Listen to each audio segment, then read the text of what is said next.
video ಇಲ್ಲ. Yes.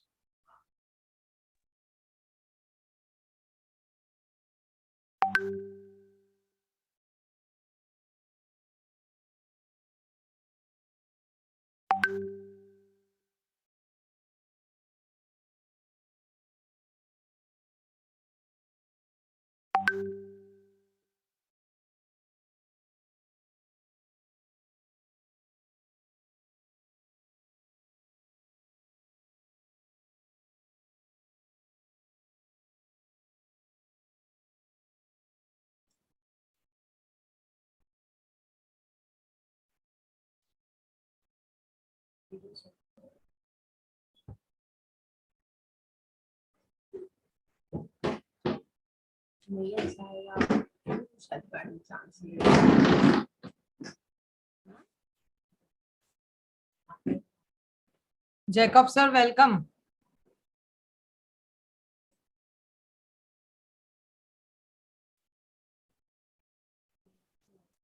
Good morning. How are you? Fine, sir. How are you, sir? I am fine. Yes, sir. Sir, we'll start sharp at 11. Okay, fine. Yes.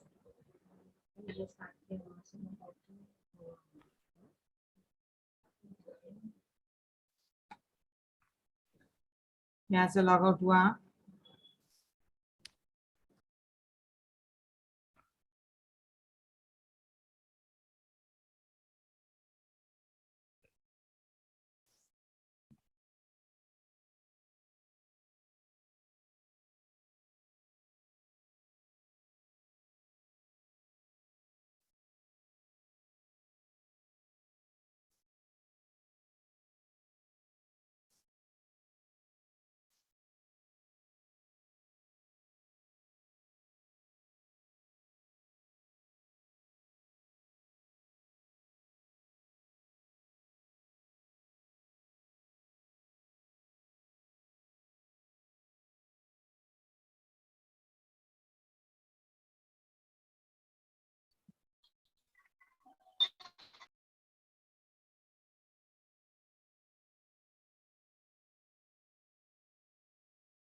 Harshul sir, welcome. Good morning, sir.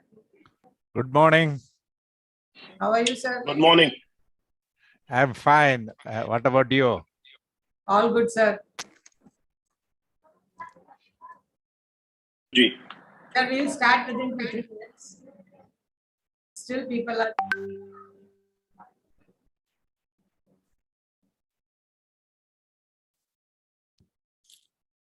Savita ma'am.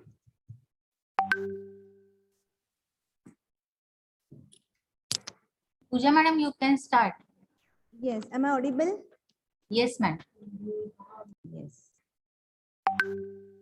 So shall we start? Ma'am, a little louder. Your voice is low. Yes. Am I audible now? Rushali ma'am? Yes, Yes, madam. yes. Yes. Okay. Shall we start? Yes, ma'am.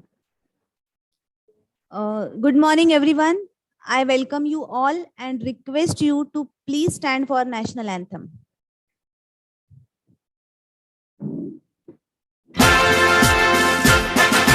Jana Gana मन अधिनायक जय हे भारत भाग्य विधाता। पंजाब सिंध गुजरात मराठा द्राविड़ उत्कल बंगा। विंध्य हिमाचल यमुना गंगा उच्छल जलधि तरंगा। तव शुभ नामे जागे तव शुभ आशीष मांगे। गाहे तव जय गाथा जन गण मंगल दायक जय हे भारत भाग्य विधाता। जय हे जय हे जय हे जय जय जय जय हे।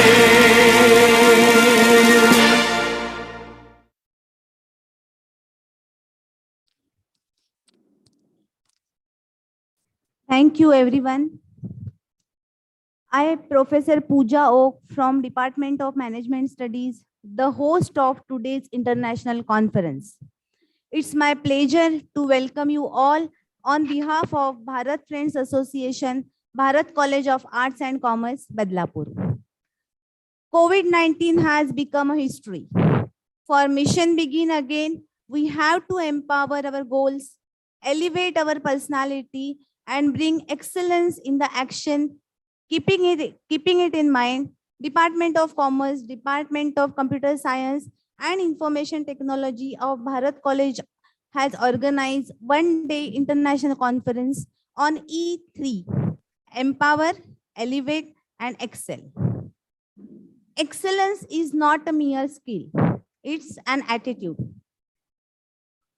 Through this conference, Bharat College has given us a chance to come out of the hard time and dream for the excellent future.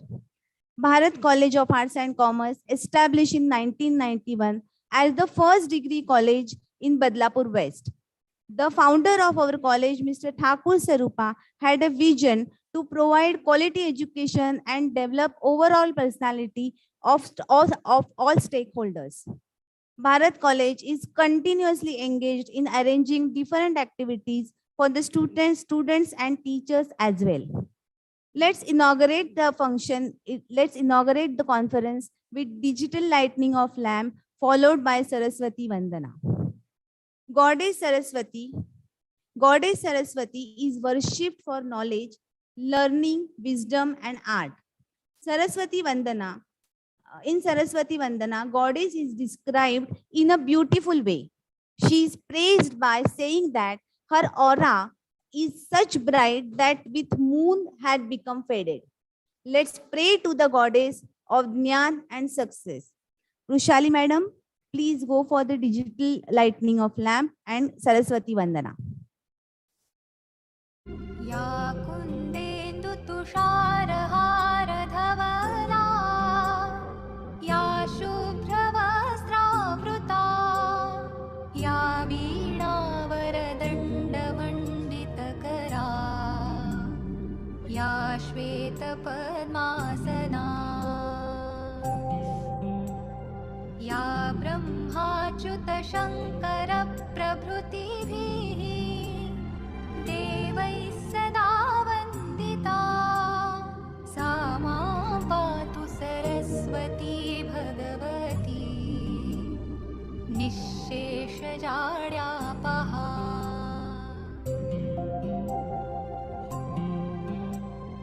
शुक्लां ब्रह्मविचारसारपरमा आद्यां जगद्व्यापिनीं वीणापुस्तकधारिणीम् अभयदां जाड्यान्धकारापहा हस्ते स्फाटिकमालिकां विदधतीं पद्मासने संस्थितां वन्दे तां परमेश्वरीं भगवतीं बुद्धिप्रदां शारदाम्।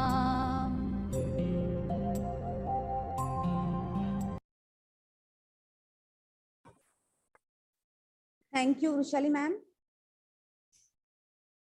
I never dream for success.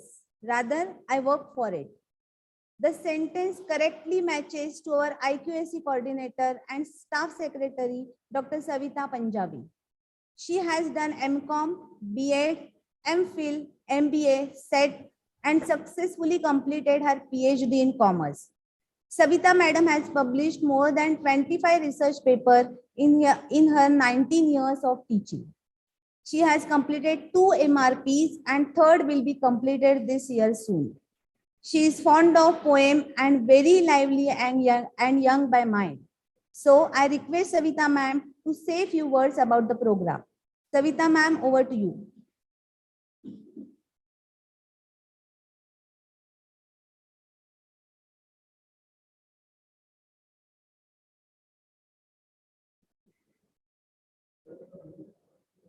Savita ma'am. Thank you, Pooja madam. Am I audible? Yes, ma'am. Good morning, dignitaries on the dais. Chief guest for the inaugural session, Dr. Advocate Harshul Savla. Keynote speaker, Dr. Jeff Sherian.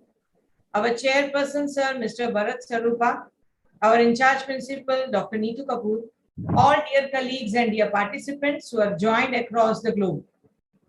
I, Dr. Savita Punjabi, convener of the conference, welcome you all on this digital platform for the one-day international conference on E3, Empower, Elevate and Excel. It is rightly said, grow through what you go through. Dear friends, as every dark cloud has a silver lining, so is the current post-pandemic situation that locked us nearly for 18 months. It had negative effect on human lives and humanity, but with high spirits, educators did not stop, but updated and upgraded continuously. We all improved our digital knowledge, empowered ourselves despite of all odds, elevated through constant training and trial and error methods, and finally excelled in our fields, proved by our recorded lectures, our more visibility in YouTube, and readiness to adapt. Thus, the lockdown actually proved to be an opportunity to open up. Look at the brighter side, my friends. We can notice new type of job opportunities, slashed differences between gender, increased family bondings, digital adaptability, no travel or less travel due to work from home culture, office space management, health consciousness, stress on yoga and exercise, etc. For my entire team at Bharat College and myself at personal level, I feel really empowered as we all get treasure of many national and international friends that were previously unknown, but now connected and reconnected through this virtual platform of international conference. And I can say for sure that the same E3 magic worked for all of you as teachers and researchers, and you all would have felt similar vibes of empowerment, elevation, and would have excelled in each other's company. Friends, I'm really thankful to all my mentors, including our chairman, sir, and our in-charge principal, madam, who has always given a green signal for such intellectual events immediately as soon as the proposal is put before them. This is a matter of pride and privilege to announce that this is our second international conference during this pandemic year, so-called. The love and support extended by participants really boosted our morale, and we planned this conference again to experience the same wavelength of trust and belief, and it really materialized as evident from this overwhelming response and global participation. Thank you one and all for your motivating support today and always. I would like to end up saying empowerment is a combined journey. So let us work in a team. Elevation is linked to support. So get mixed like a cream. Excellence is an ongoing process. So flow like a stream with all ease positive.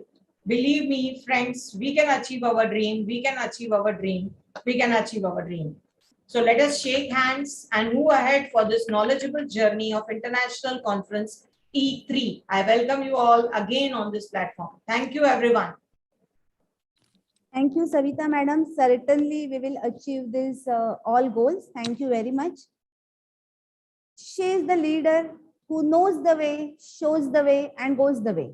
Support system of the institute and the leader of the leaders. None other than in charge principal Dr. Neetu Kapoor. Neetu madam has done MCOM, ACWA, and MPhil.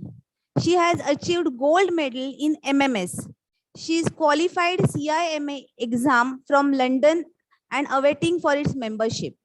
She has given the in chargeship in 2005. Since that, she is successfully handling all the administrative work. She is also working as management consultant with R. Nanabhai and Company for cost audits. She is also the secretary of Kalyan Ambarnath chapter of ICAI. She is the chief editor of International Online Journal Episteme. She has completed her PhD recently. Young and dynamic leader, a true mentor and guide for all of us. I call in charge principal Dr. Neetu Kapoor for the welcome address. Over to you, ma'am.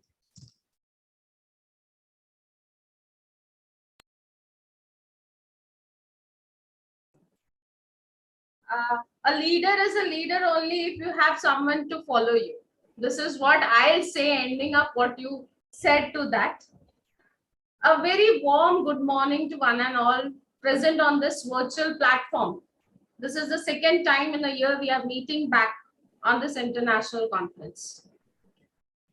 It's a pleasure to welcome today's chief guest on behalf of Bharat Friends Association's Bharat College of Arts and Commerce, Dr. Advocate Harshul Savla.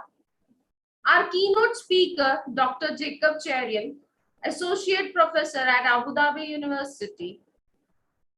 Our President for the session, Mr. Bharat Sarupa, the Chairman of the Trust, and all my dear friends, student friends, as well as my professional friends. We are what we repeatedly do. Excellence then is not an act but a habit, by Aristotle. So this is what I want to say is, if we move towards to the conference theme, empower, elevate, and excel, is what we are doing it repeatedly from our childhood till the day today. Maybe COVID has highlighted these three words, but if I go back to my childhood, I see that every time when I fall, someone empowered me or I empowered myself, got up, elevated and excelled in the act wherever I fall. Today's conference will focus on every strata of life, whether it is personal, social, religious, economical, political, technological, or otherwise. After pandemic, we realized that every strata of our life got affected. Economically, business went into slowdown. Education-wise, it got stuck without the personal touch of the teachers. Though online platform provided definitely did not stop the teaching, but however, the personal touch is still missing. Religious and spiritual life was also stuck as religious places were closed down, which left people into depression. Politically, everyone was concentrating on survival rather than focusing on growth. Social life was affected as meeting was only virtual and not physical. I think we all have realized that this new normals need to be adapted now. So for me, I would say that this was a past And now as a way forward, we need to empower, elevate, and excel. It seems that it applies only to individual, but I feel that it applies to every part of life. This 3 E's, now and ever. Government policies, if we go back to our government policies, they are also based on E3. Let us talk about Make in India, which aimed at empowering our own businesses, our own businessmen. It aims at elevating the standards of products to global requirements, and at the end to excel to be at the top. Skill India movement, started by government, looks at empowering learners with the skills, elevate with proper job opportunities, and finally excel into becoming the business tycoons. Yoga and yoga, which was introduced, was with an aim to empower, elevate, and excel in mental health, mental and physical health. Various schemes for women, girls, all at the end only have 3 E's into it, that is empower, elevate, and excel. Today's conference also aims at empowering our thought, elevating it to a different level, and excelling at the end. So, to conclude, whether it is pandemic or not, the process of development can be summed up into 3 E's, that is empower, elevate, and excel. Not anything purely connected with COVID, not anything. I think this is what the life is. Every time you need to empower yourself with changes that comes into your life, into a market, into a society, into an environment, and elevate if that change and excel, finally excel.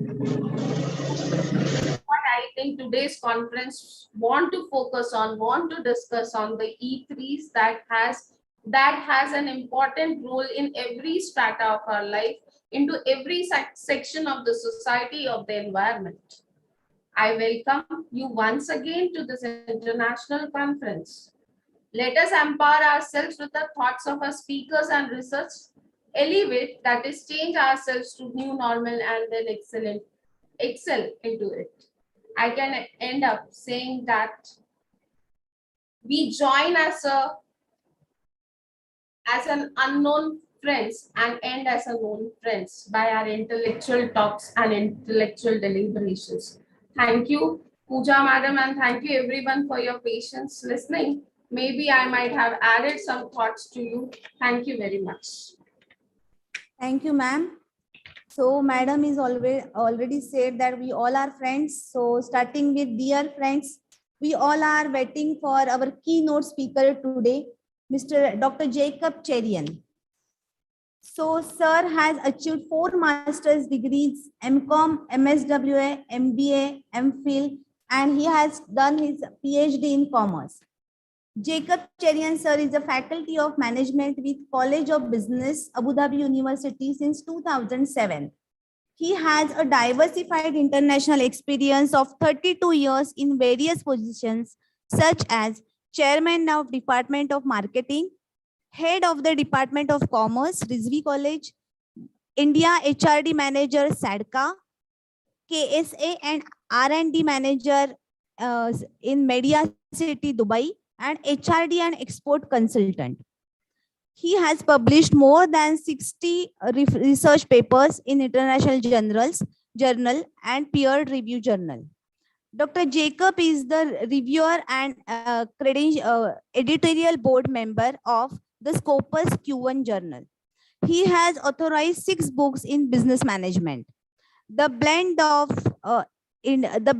industrial experience with a strong passion of teaching. Sir, I welcome you on this conference, and over to you, sir. Jacob, sir. Good morning, everyone. Good morning, sir. It is my pleasure to address this esteemed gathering. Glad to see that the Bharat College of Arts and Commerce has organized such a nice international conference. I have been working as a faculty in the College of business in Abu Dhabi University, UAE for the past 15 years. Prior to joining Abu Dhabi University, I have worked in various international universities, including University of Mumbai, as well as in corporate level. The theme of this conference, E3, Empower, Elevate, and Excel, is a very relevant to the current global scenario of business. Now let us start with my presentation. Let me share my presentation.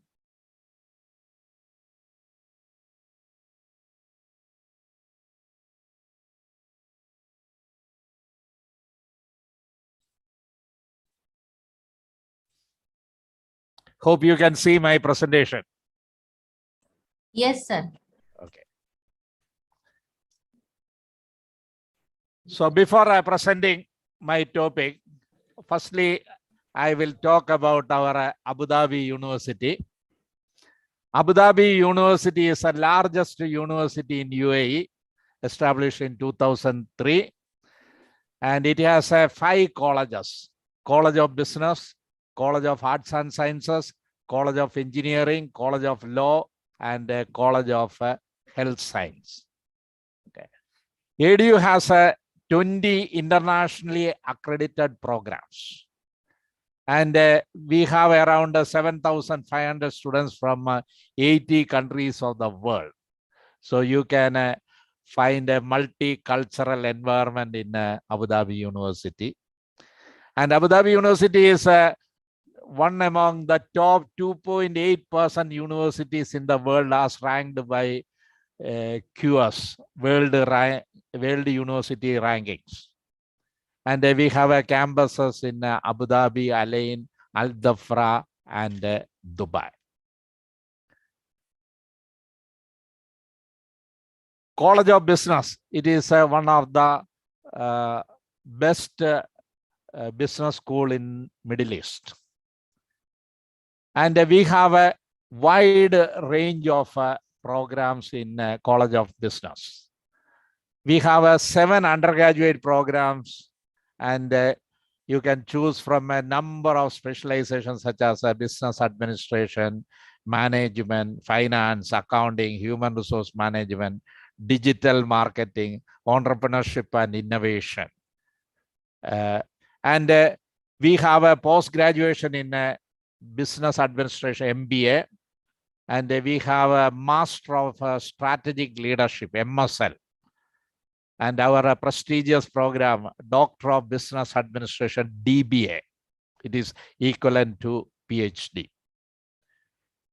And a greater career prospects. 91% of our students are employed within 1 year of graduation and work at a leading public and private sector all over the world. And national and international accreditation. Our College of Business is accredited by AACSB and EQUS. Only 1% of business schools worldwide have this double accreditation. Then excellent faculty and support staff. Our faculty come from 45 countries of the world, and they are well experienced business practitioners and academic renowned in their research field. Scholarship and financial aid. We have several scholarship and financial aids such as His Highness Sheikh Hamdan bin Zayed Scholarship, Chairman Scholarship, University Scholarship. Even we have a family tuition waiver also. Then study abroad and student exchange program. We have a study abroad and student exchange program. We have a collaboration with various universities of the world.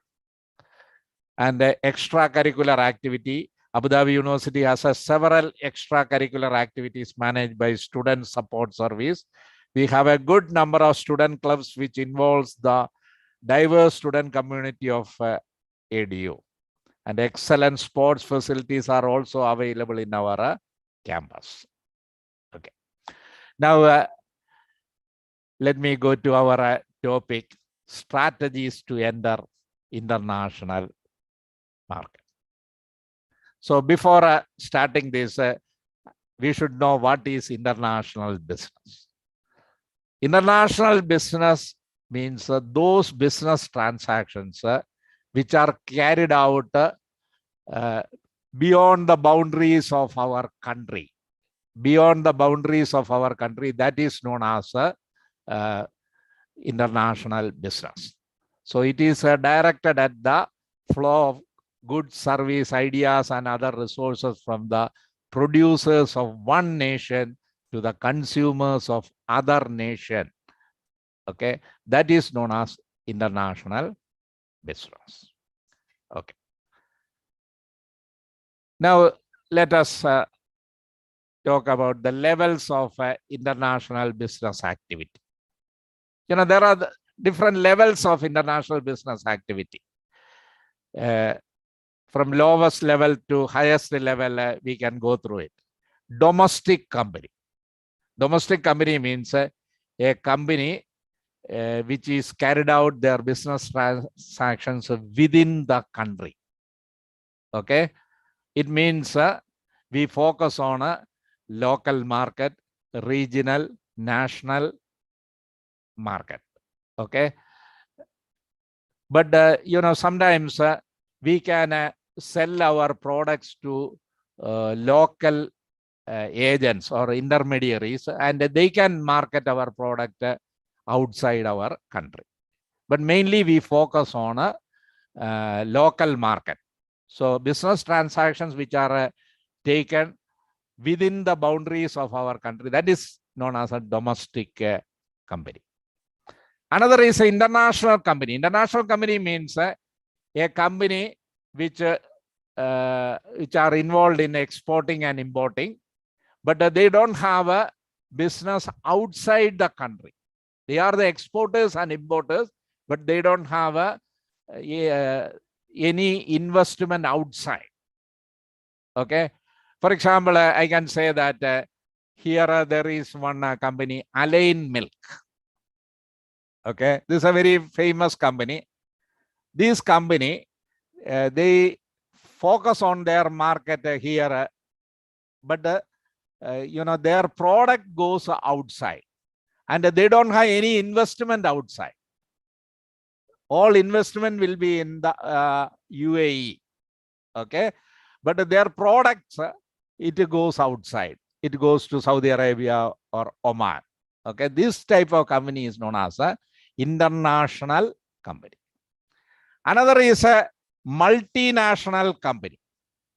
Multinational company means a company which is registered in one country and having business all over the world. And they focus on adapting their products and services to each individual local market. Just like a Nestle company. You know, they produce Nescafe. There are different types of Nescafe. Nescafe normal, Nescafe Gold, Nescafe Gold Blend. Okay. You know, in UK, they sell a Nescafe, normal Nescafe. People like that taste. And in France, they sell a Nescafe Gold. And in Germany, they sell a Nescafe Gold Blend. Okay. According to the taste and preference of the people, they marketed different products in different countries. So that is known as a multinational company. Another is a global company. You know, global companies market their product through the use of same coordinated image in all markets. For example, Apple Industries, they sell their iPhone 12 professional version. Wherever you go in the world, the same product you can see it. Instrument is same. Language may be different or software may be different, but the instrument is same all over the world. So that is known as a global company. Another is a transnational company. Transnational company means a company which is registered in one country, and their R&D and all in some other country, and their raw materials they collect from other country, raw materials, and their spare parts component they make it in another country, assembling in another country, and they market all over the world, and whatever the profit they earn, they reinvest in other country. Okay, this is known as a transnational company. Okay, so we should have a clear idea about all these, so then only we can study it.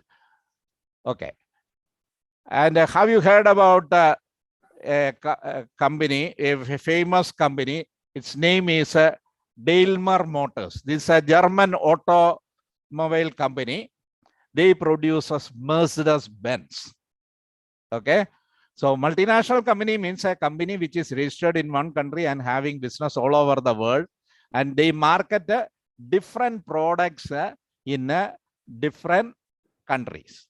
For example, here they sell certain type of vehicles. The same vehicle, they will not sell it in India. Okay, in certain places there is a left-hand drive, certain places right-hand drive, and certain places people use a diesel car, certain places they use only petrol car. So like that, multinational companies, they sell different products in different countries. Now, I will show one video, very interesting video related to Mercedes-Benz. Who was the woman behind the famous car Mercedes? We all know the famous car brand Mercedes. But do you know the story of the woman who was the inspiration behind the name? Mercedes was named after Mercedes Jelinek. She wasn't the founder of the car or owner of the company. So, who was she? Here's the story of the woman behind Mercedes. Mercedes Jelinek was the first daughter of Emil Jelinek, a German businessman. Mercedes was born in 1889. Emil believed that his daughter brought good luck to him. Growing up, Emil was always fascinated by the industry of automobiles. In 1896, Emil visited the factory of Daimler Motors, a German automobile manufacturing company. Emil bought one of their cars for himself. Soon he started selling them. Emil loved to participate in races. Soon he started racing with the car he bought from Daimler Motors. In 1899, he participated in the nice race under the name of her beloved daughter Mercedes. Everyone was impressed with Emil's performance in the race. Within a year, Emil sold more than 30 automobiles. Sounds easy, but it was a big achievement at that time. With time, Emil pushed Daimler Motors to build lighter and faster vehicles. If I can't get any more from a car than I would get from a horse and carriage, I might as well stick with the horse. With countless letters from Emil, Daimler started creating their own sports cars. Emil promised Daimler Motors that he would buy 36 race cars, but on one condition. The cars must bear the name of his daughter, Mercedes. In 1901, Daimler launched the new Mercedes 35 horsepower. The car started dominating the nice races. Emil started selling cars all over Europe through agencies. Daimler's Mercedes became the best-selling vehicle all over the world. Newspapers called it the Mercedes era. Emil's daughter Mercedes was just 11 years old at that time. Everything was going fine, but soon everything was about to fall apart. During the First World War, Emil got accused of spying. Emil's whole property was seized. In 1918, Emil passed away. On the other hand, her daughter Mercedes got married twice. But her both marriages failed and she was left with 2 children. She had to beg from her neighbors to feed her kids.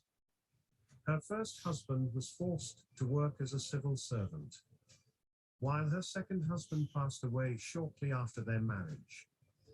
Soon, she was diagnosed with bone cancer. In 1929, Mercedes passed away at the age of just 39. On the other hand, Daimler Motors merged with engineer Carl Benz's company. Their new cars were called Mercedes-Benz. Emil Jelinek's name was lost forever in the history. But his daughter's name still stays with the car. Who was the woman? Okay.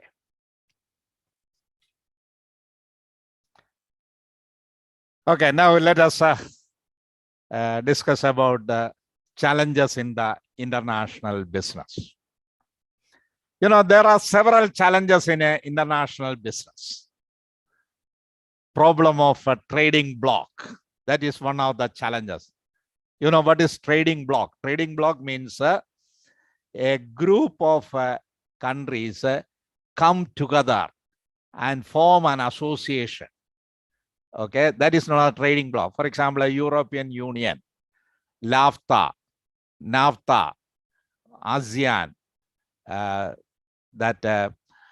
SARC. So like that, you know, there are different trading blocks.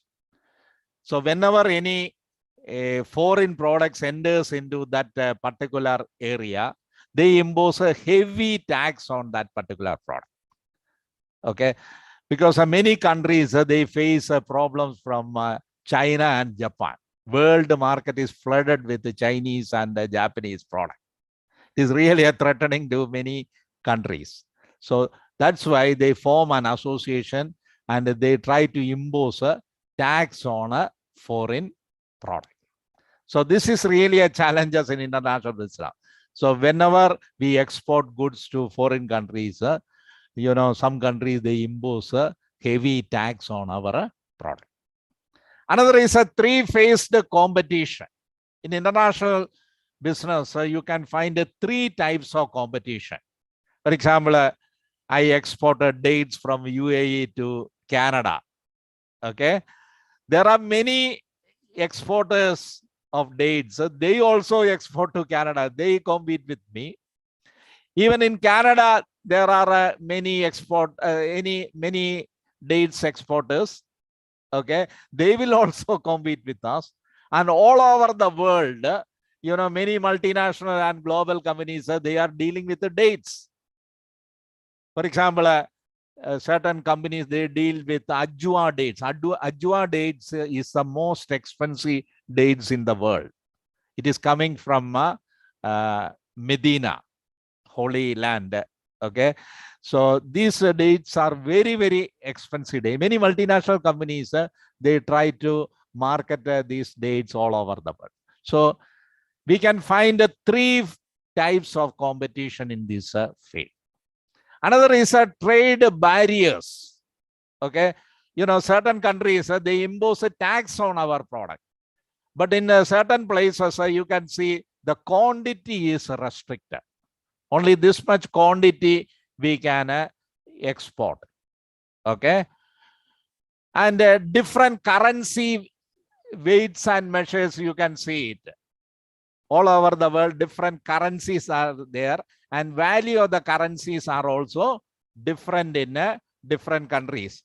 For example, these are the highest valued currencies of the world. Okay. Kuwaiti dinar is number 1. Okay.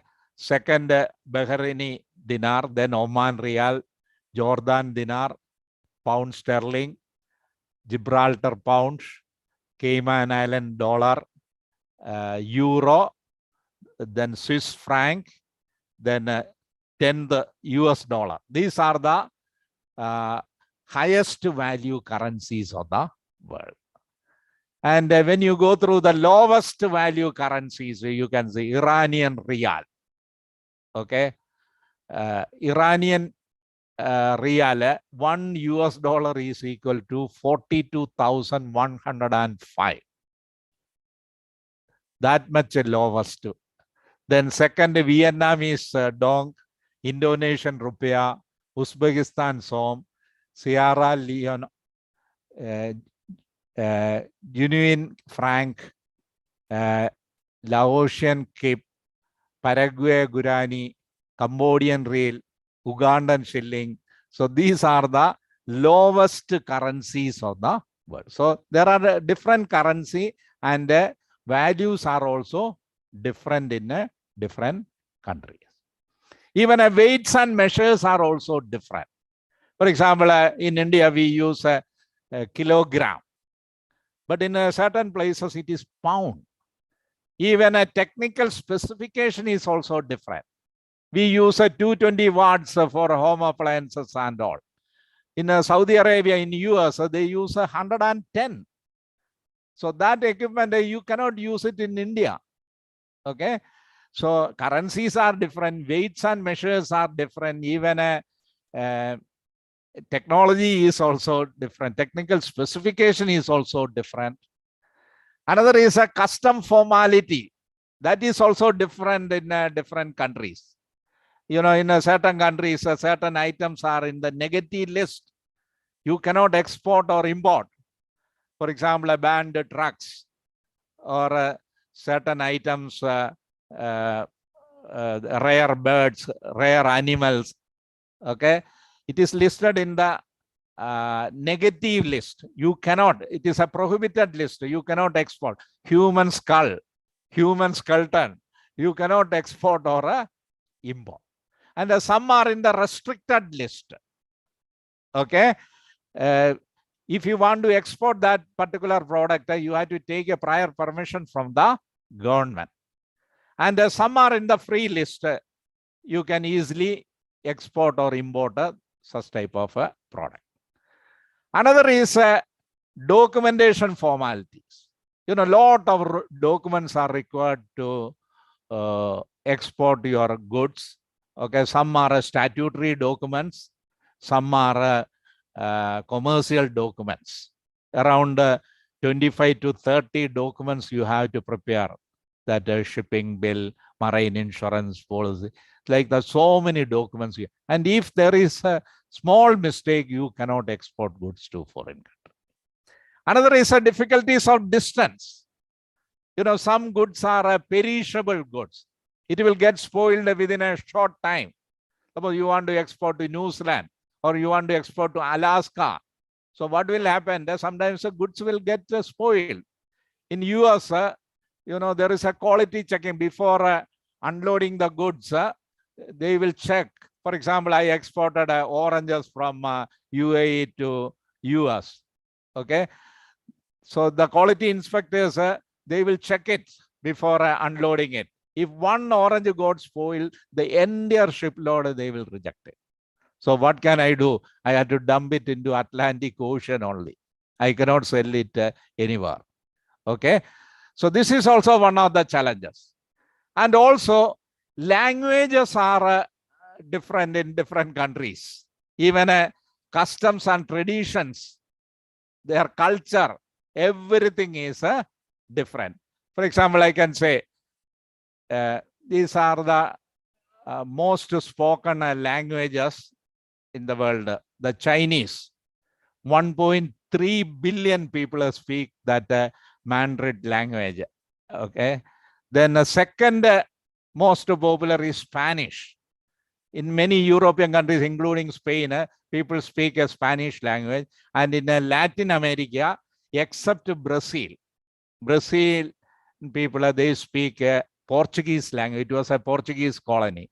And remaining all Latin American countries, Spanish language people speak. And third most popular is English, then Hindi, Arabic, Bengali, Portuguese, Russian, Japanese, Landa. So these are the most popular languages all over the world. Okay. And a high risk and uncertainty. You know, international business involves a lot of risk. Okay. For example, sometimes we may not get a payment, bad debts. We cannot recover that money. Okay. Sometimes it will be a doubtful debts. They may pay or they may not pay. And some are good debts we can recover. Okay. So commercial risk is there. Sometimes what will happen, this value of the currency may change. Okay. It always fluctuates because of several reasons. That is also one other risk. Another is loss by fire, loss by theft, loss by damage. And sometimes there are a political risk. Okay. Sometimes that government will be removed by the military, government captured by the terrorist group. Okay. Sometimes there is a war broke out. Sometimes government policy may change. Okay. You know, earlier there were a lot of investors. They invested money in Uganda. That time, Idi Amin was ruling there. And he circulated one notice that all foreign investors, they had to leave the country within 24 hours. So what happened? Many investors, they lost their money. Okay. So change in the government policy also affect our business.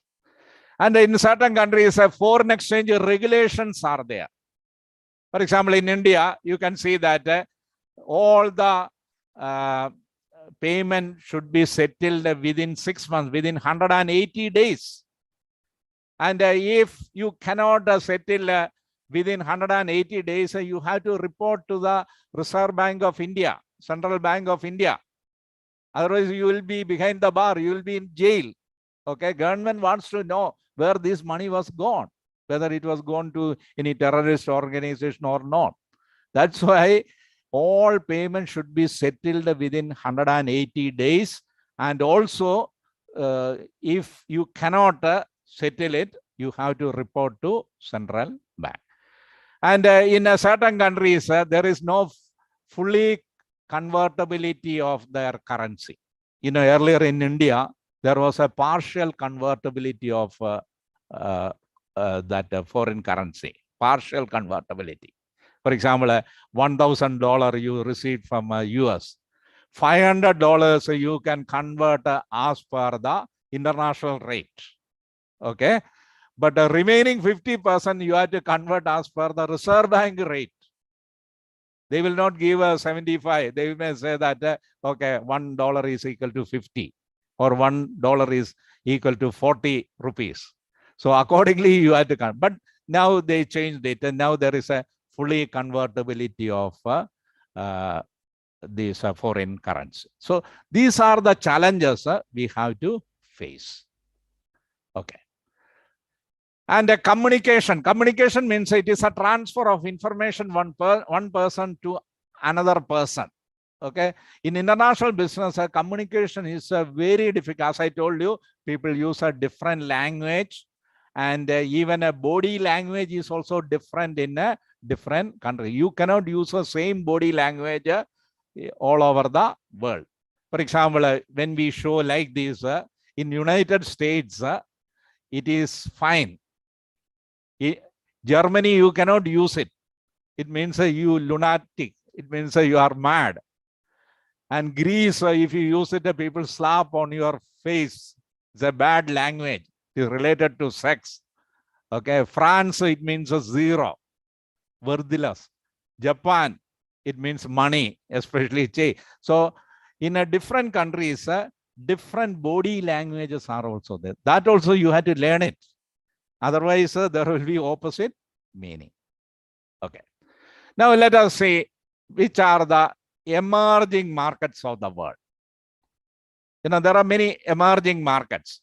BRICS countries are there, Big 10 countries are there, non-high income countries are. These are the best markets because there are a lot of market potentiality in these countries like Brazil, Russia, India, China, and South Africa. Okay. Big 10 countries, Argentina, Brazil, China, India, Indonesia, Mexico, Poland, South Africa, South Korea, Turkey. These countries, they have a lot of opportunity. Even non-high income countries from Africa, Asia, Eastern Europe, and Latin America, these are also one of the best markets of the world. Now, let us study how to enter into international market. You know, regardless of the strategies, most international business have a fundamental goals of expanding market share, revenues, and profit. So in order to increase the market share, revenue, and profit, firm must follow 3 steps. First is assessment of alternative market, evaluation of cost, benefit, and risk, selection of a potential for entry. So these steps we have to follow it. First is assessment of alternative market. We have to select a group of countries. For example, Western European countries like UK, France, Germany, Czech Republic, Spain, Italy. Okay, these countries we can select it. Okay, these are one of the best markets. Okay, and a well-developed countries also. So you have to select a group of countries which has a potentiality. Then you have to evaluate what are the costs involved in entering into that particular country, cost, and what are the benefits we are going to get it. Okay, and what are the risks involved in that particular country. We have to evaluate it. And after the evaluation, we have to choose the best market. We cannot select all the market. You know, initial stage, we have a limitation of budget and all. At that time, we cannot enter into all the countries. Initially, we had to select one country. That is the best. We had to focus on one country, and we can market our product in that particular country. You know, there are several modes of entry: through export, through licensing, franchising, through specialized modes, through foreign direct investment, we can enter into that particular market. So before entering into market, you have to consider certain factors, decision factors. First is ownership advantage. Okay, so you are the sole owner of the company. Okay, you can decide everything. You can decide the product. You can decide your advertisement. You can decide the price. You can decide the distribution strategy. Everything you can decide it. No need to discuss with the others.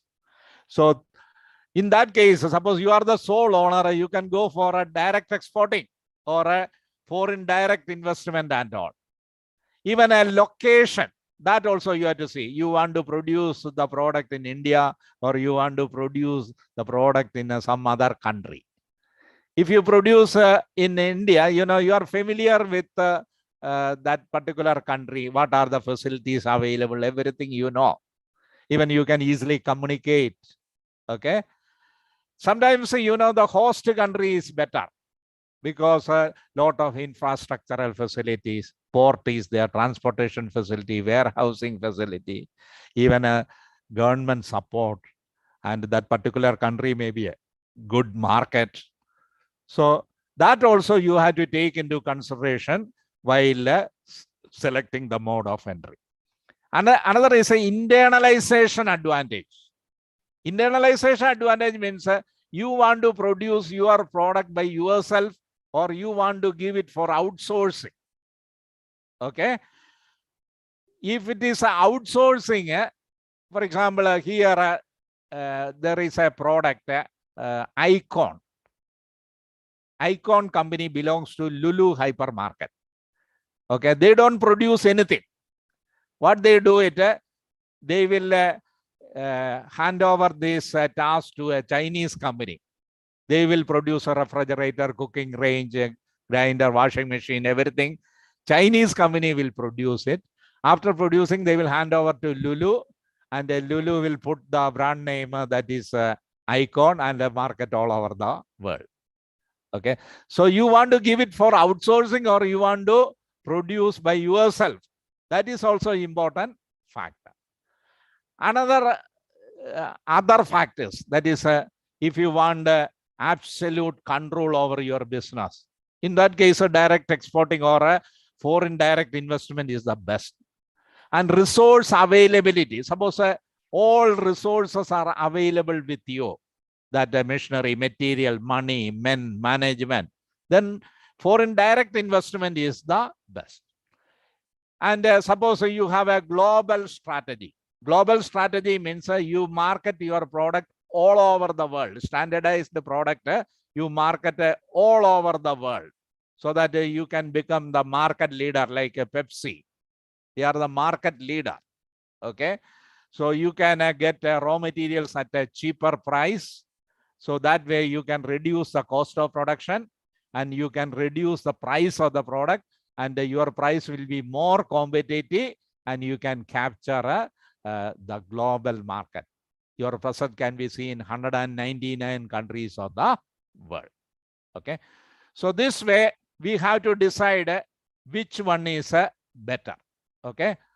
In the case of exporting, there are 3 types of exporting. What is exporting? Exporting means a marketing of goods and services in a foreign country. That is known as exporting.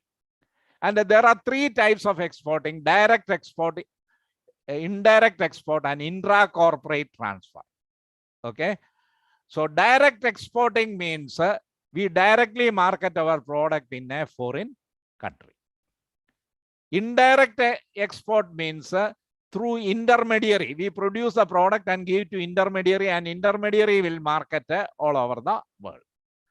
And intra-corporate transfer means transfer of goods by a firm in one country to an affiliated firm in another country.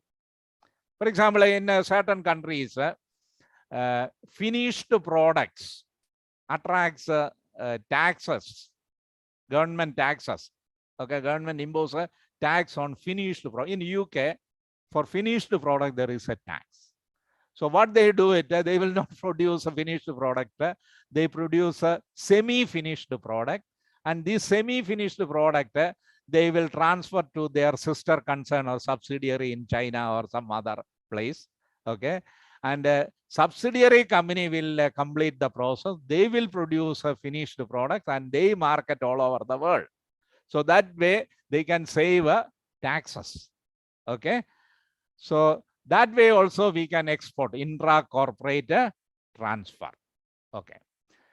And through licensing, we can enter into a foreign market. Okay. So in licensing, okay, the licensor, he leases the right to use intellectual property, such as a brand name, trademark, to other firm called a licensee. And the licensee has to pay royalty. For example, in UAE, that Carrefour, Carrefour is the second largest retailer in the world. Walmart is the #1 in the world, and Carrefour from France, it is the second largest retailer in the world. And here one company, Al Futtaim company, okay, they took the license from Carrefour and they market in the name of Carrefour. So Al Futtaim can use the name, logo, brand name, trademark, everything they can use it. Only this intellectual property they can use it. And millions Al Futtaim has to pay to Carrefour. Every year they had to pay. Only for this name, they are paying millions to that French company. Another is international franchising. Franchising is also one of the specialized licensing.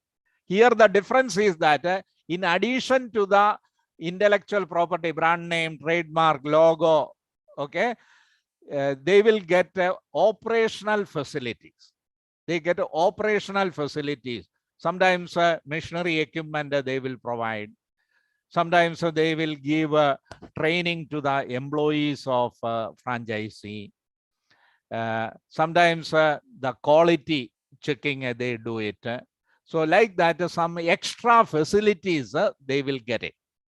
Here KFC, Kentucky Fried Chicken, they gave a franchise to Kuwait Foods. Kuwait Food is marketing KFC. And every year millions Kuwait Food has to pay to KFC. Okay. That is known as a franchise. So the difference licensing and franchising, licensing only the intellectual property, name, logo, brand name, and all. Okay. Franchising, in addition to this intellectual property, other facilities also they can, franchisee can get it. And in both cases, they have to pay royalty to the licensor or franchisor. And there are many other specialized mode that contract manufacturing. Contract manufacturing. Contract manufacturing is nothing but outsourcing. I told you that Icon, Lulu's Icon, they enter into an agreement with a Chinese company, and Chinese company will manufacture the product. After manufacturing, they will hand over to Lulu, and Lulu will market that product. That is known as a contract manufacturing. Another is a management contract. So management contract is an agreement whereby one firm provides a managerial assistance, technical expertise, or specialized services to second firm for some agreed upon time in return for monetary compensation. For example, here Alain Milk, that is very famous. For example, Omani government wants to set up Omani Milk. What they do, they will approach Alain Milk, please come and help us. We need some consultancies, or please send your managers, engineers, or a technical expert to Oman to set up the factory. And once factory is set up, okay, then they can come back and Alain Milk can get a very big amount as a consulting fee. So that way also we can enter into international business. Another is a turnkey project. Turnkey project is a contract under which a firm agrees to fully design, construct, and equip a facility and then turn the project over to the purchaser when it is ready for operation. Okay. For example, now there are 3 airports in Abu Dhabi, 3 terminals. Okay, terminal 1, terminal 2, terminal 3. Suppose government wants a terminal 4. Okay, they will invite a quotation from world famous company which is specialized in that particular field. Okay, and they will make payment installment basis. For example, there are 10 installment. Okay, 1 billion first installment, second another billion. So like that, after completing all the stages, so they will settle the final payment. So this is known as a turnkey project. These are the giant projects which are controlled by government. Okay. Another foreign direct investment. There are 3 ways in which we can enter into international market, that greenfield strategy, acquisition strategy, and joint venture. So in foreign direct investment, there are 3.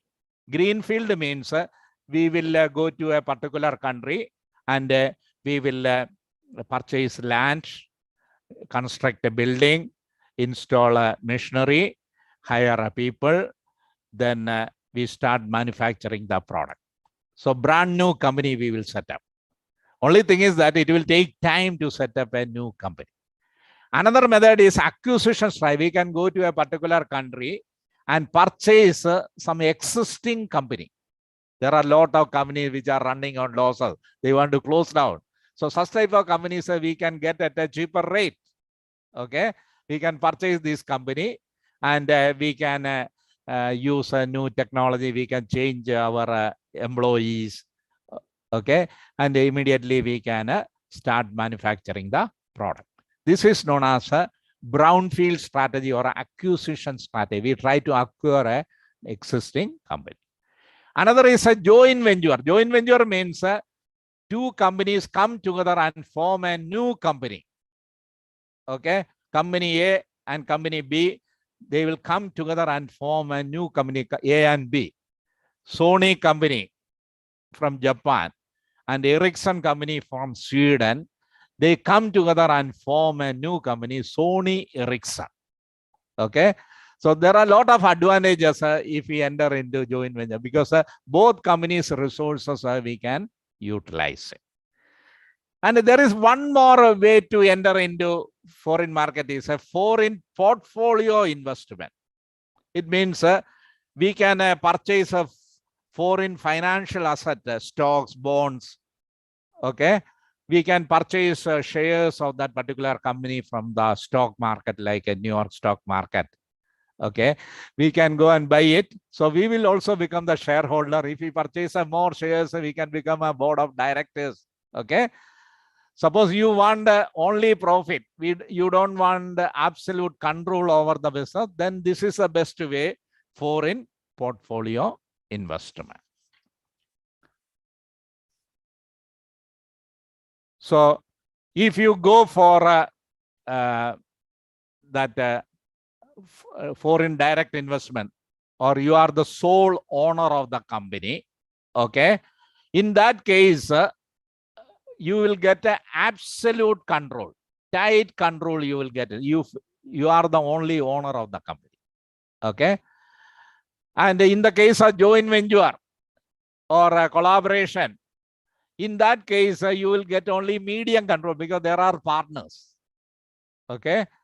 And if you go for a franchise license, turnkey project management contract, you will get only little control over that particular business. If you want absolute control, go for a foreign direct investment, and you will be the sole owner of that particular company, and you can take any type of decision. Okay. Okay. Thank you. Hope you have enjoyed. Now, if you want to ask any questions, you can ask. Thank you, sir. Thank you so much. It was a lovely journey, like we have been for the business, international business. Thank you so much. We have another great personality today as a chief guest, and sir's introduction is full of different awards. So let's know more about him.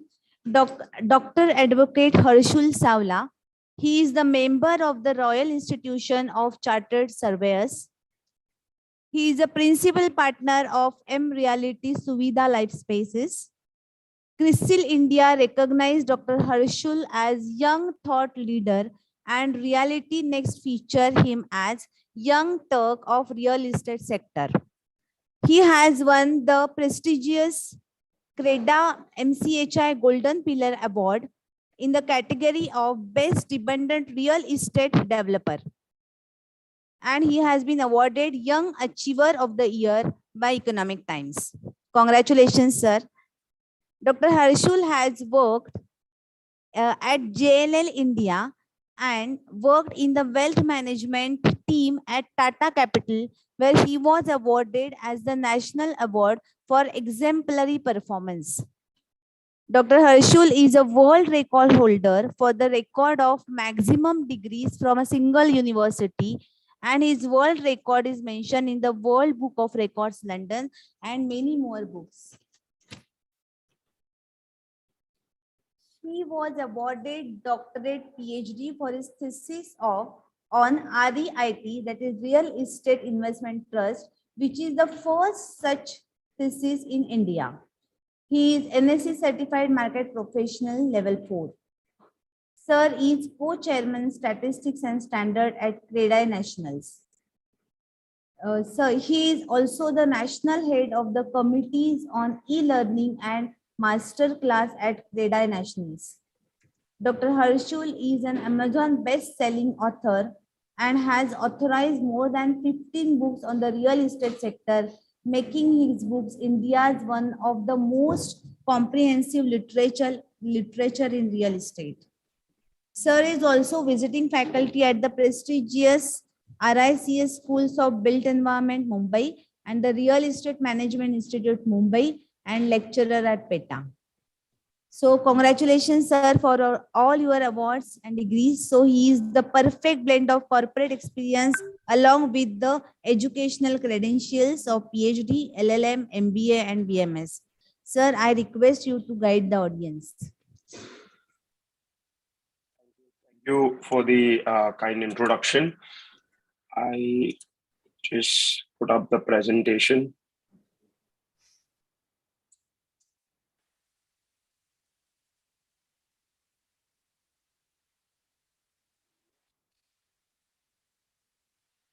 First up, congratulations to Bharat College of Arts and Commerce for the second international conference. It was very good listening to you, Dr. Jacob. The presentation reminded me back of my MBA days, and it was really nice listening to your thoughts. Thank you, Dr. Neetu Kapoor and Dr. Savita Punjabi for having me here, and all the organizers. So I've quickly mustered up a presentation around real estate sector trends and career opportunities. It's a short presentation around what are the quick trends that is shaping up this particular sector. Since I'm a practicing developer and I also write on real estate, I thought I'll share my thoughts around one of the most important sector, which is helping and contributing a lot to the economy. So these are some of the books that I've authored on real estate sector. All of them are listed on Amazon. They cover different themes, predominantly around real estate. Recently, during the pandemic, I penned down a book around COVIDonomics. So the idea was the economics of COVID. World as it was pre-COVID era, and world as it is post-pandemic, or the new normal, as it's called. And also a non-real estate book around luxury retail. This was penned along with Dr. Srinivasan Iyengar, who's director at JVIMS. So these are some of the associations that I'm part of, mostly real estate ones. So why real estate? What's the importance of the sector? Real estate market is expected to touch USD 1 trillion by 2030. So this is a statement by the Housing Secretary of India. 5x growth is expected since 2017 levels, when it was USD 200 billion. So it's one of the largest growing sector despite a huge base of $200 billion. It's the second largest employer after agriculture. 250 ancillary industries are directly, indirectly dependent on real estate sector's growth. So that is huge, because SMEs and MMEs are clearly the backbone of the Indian economy. And 250 ancillaries being dependent on this sector clearly showcases the driving potential. 5.5 crore people are presently employed in the sector. We could safely say that many families are dependent on real estate.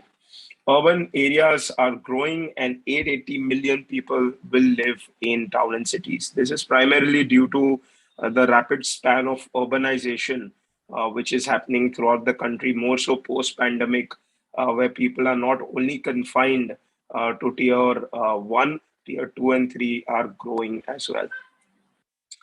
So these are some of the timelines or highlights of this sector. 1997, Bangalore's first ID park becomes blueprint for success. So just in matter of about 20-25 years, look where we are. We just got the first ID park in 97. 98, India reports its first property cycle post-economic liberalization of 91. The first mall actually came in 1999. So that is when the mall era began. Multiplexes soon followed, and malls became entertainment centers as well. 2003 was the start of the residential 6-year bull run, where all sorts of development were growing exponentially. 2005, real estate sector opened up for FDI, and further relaxations were made in 2015.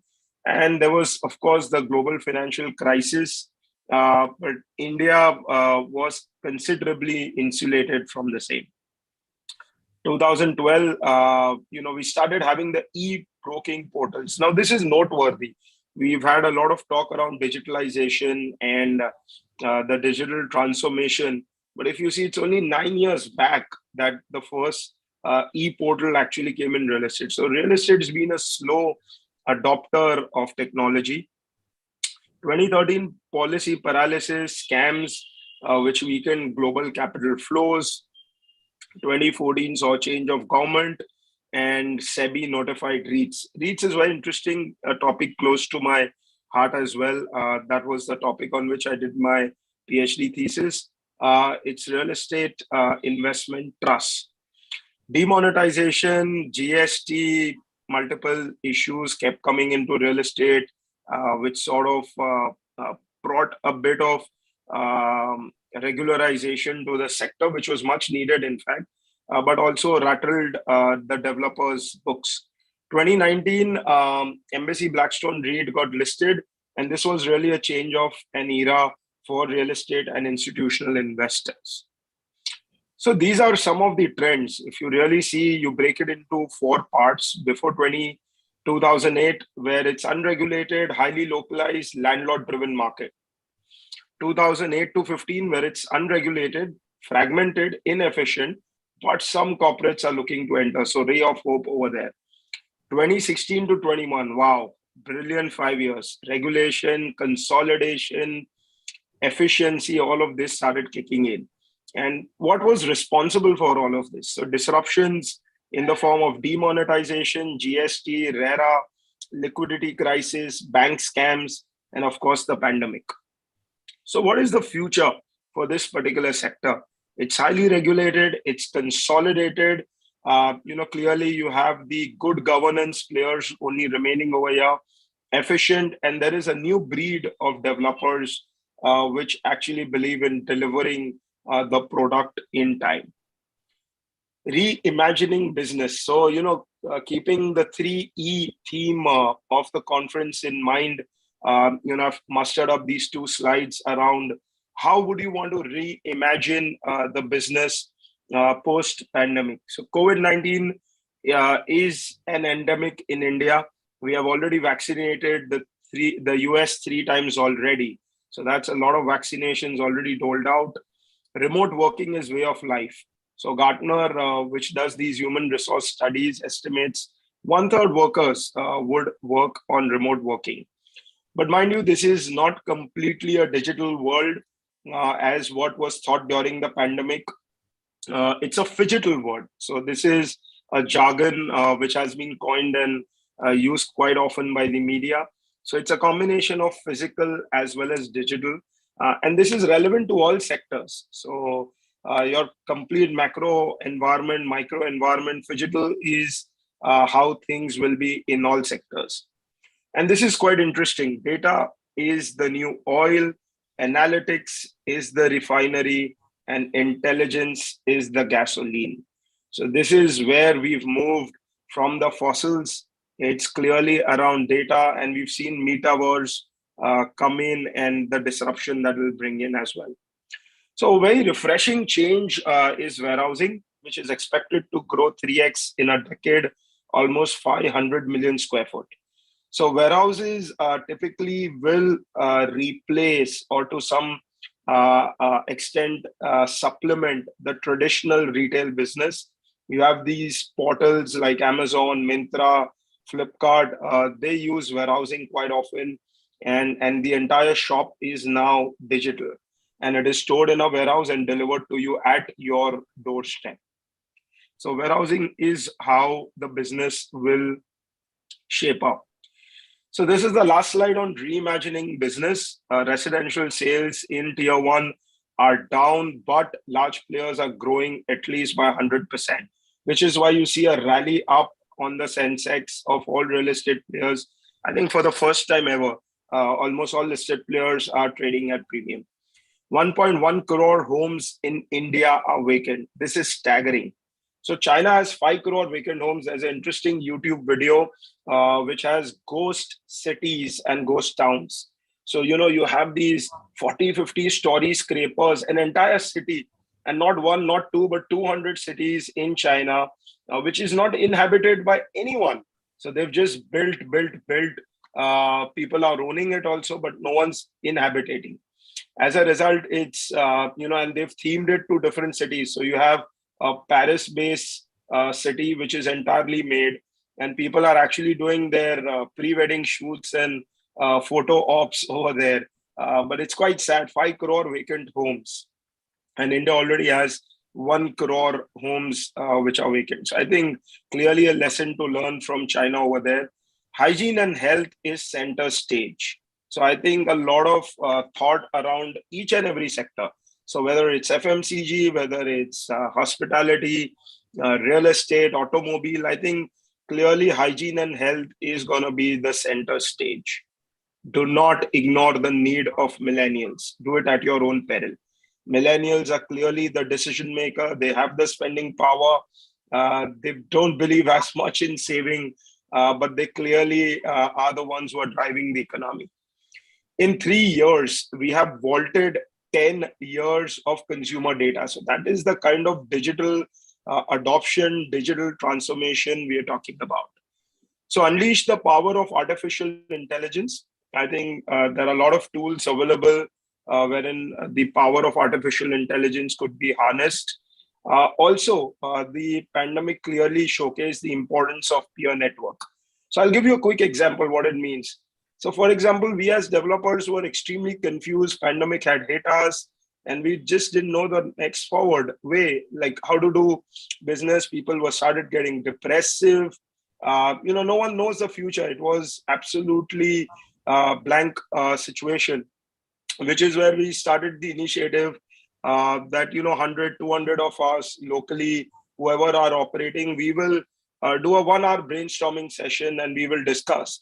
And suddenly it was very comforting. It was great ideation because we all came to know we are sailing in the same boat, and brilliant ideas came in from everyone. So I think this is a practice which is used by medical doctors as well, where they have these annual conferences and they believe a lot in peer learning. I think that's a lesson to learn for all sectors. There's nothing like peer learning. So in any sector you are in business, peer learning is the best. I think even as students, we are always told to present and do assignments in group. Today you guys have a conference.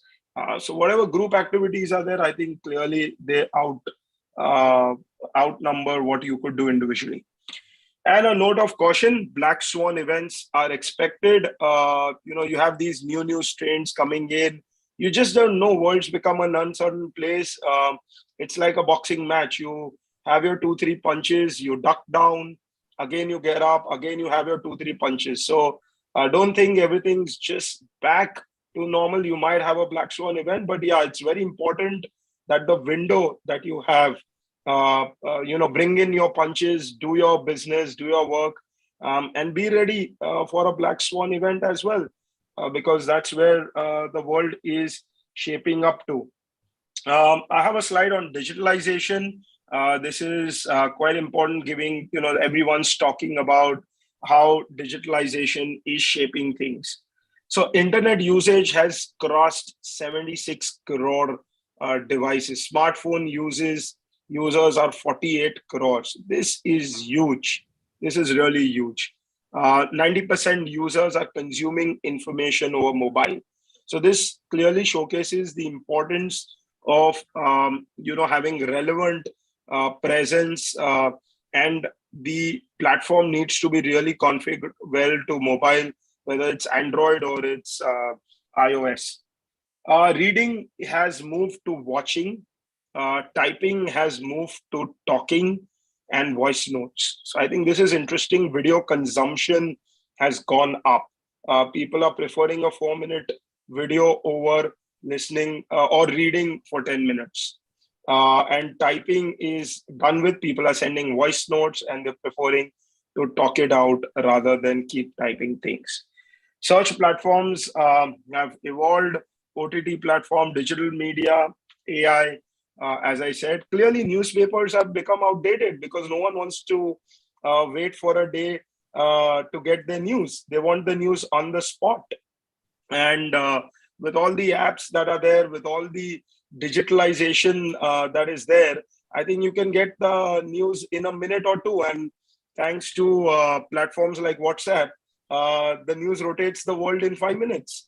So I don't clearly see the need for newspapers. So that wait every morning at 7 a.m., 8 a.m. to grab your copy of newspaper and read is clearly reduced, if not outdated.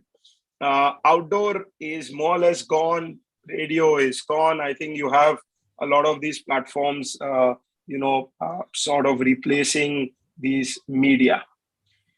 So these are some of the stakeholders. The presentation would be available with you guys. I've requested the organizers to make it available to you if you want. And these are really the techno management opportunities which are available. So FM Ops, as I call it, finance, marketing, operations, personnel, and systems IT. So in all domains, there is career opportunity in real estate, which is available. Things are changing, times are changing, the sector is changing, and I'm sure as young graduates, you would be extremely positive and forthcoming to look at this. Thank you. So that was my time, and over to you guys. Hope I could add some value through my presentation. Yes, sir, indeed. The presentation was so informative and so much thank you so much. Endemic India and physical words, such a nice word and innovative. Thank you, sir. Now moving ahead, thanks is not just a word. It's all the gratitude for those who really make the difference in the life journey. I call Yogita Chaudhary Madam from CSIT department to propose a formal vote of thanks. Yogita ma'am.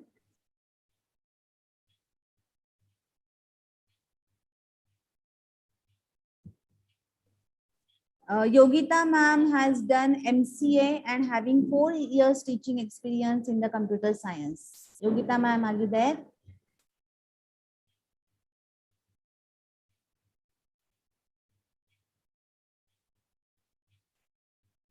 Harshul sir, you can stop your presentation.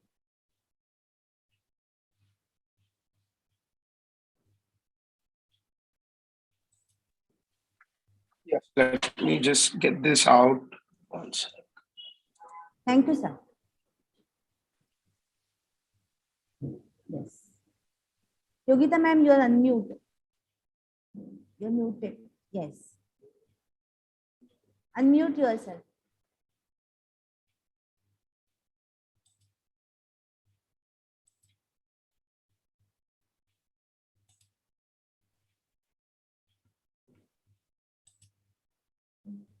Yogita ma'am, unmute yourself.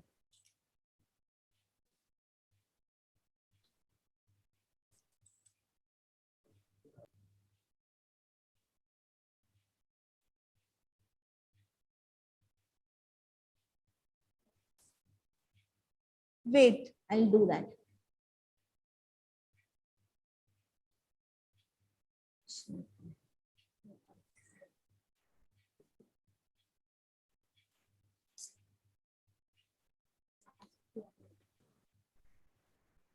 Good afternoon, everyone. Expressing gratitude is a divine emotion. Hence, this is Assistant Professor Yogita Chaudhary here to express my gratitude on behalf of Bharat Friends Association's Bharat College of Arts and Commerce. It's my privilege to propose a formal vote of thanks to all the dignitaries who have witnessed this online international inaugural session. I would like to take this opportunity to thanks to our today's keynote speaker, Mr. Jacob Cherian, for expressing their thoughts on international opportunities. We are got connected to a new perspective, like which are the challenges in international business market and foreign market analysis. Thank you so much, sir. I would like to express my thanks to our today's chief guest, Dr. Advocate Harshul Savla, for gracing this occasion. He mainly focused on real estate opportunity in the market, which are the real estate trends. Thank you so much, sir. I would like to express my gratitude towards our honorable chairperson, Mr. Bharat Sarupa, for their and other members of management for their continuous support and motivation. I would like to thanks to our beloved in-charge principal, Dr. Nitu Kapoor, for her unstinted support and guidance always. Thank you, ma'am. And last but not the least, I would like to thanks to all the participants for making this international inaugural session successful. Once again, thanks to all the participants and researchers also. Over to you, Pooja Madam. Thank you, Yogita Madam. Thank you so much. Now, the next technical session will be handled by Sharvari Paranspe from CSIT department and Vishakha Torne from BMS department. Thank you everyone for the presence.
Good afternoon.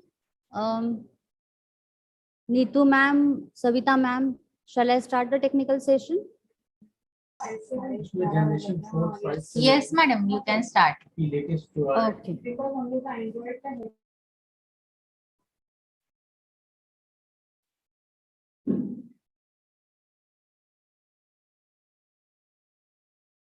Good afternoon to all the dignitaries and participants present over here. This is Sharvari Paranspe, welcomes you all on behalf of Bharat College of Arts and Commerce to the technical session of one-day international conference, E3, Empower, Elevate and Excel. I'm really very grateful for introducing our chairperson for the technical session, Dr. Sudhakar Yadav sir.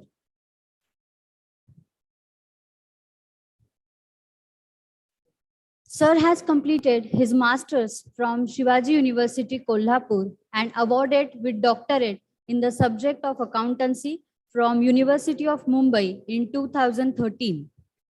Yadav sir is having 20 plus years of teaching experience. Till now, sir has undertaken 4 minor research projects.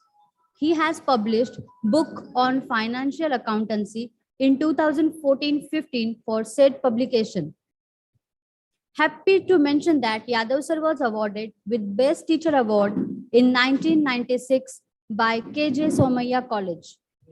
Sir's paper publication list is just endless. Yadav sir, we are really very much honored with your presence. Sir, can we start with the session? Yadav sir.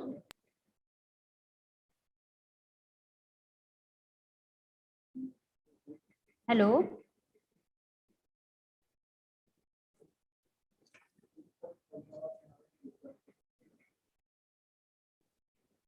Hello.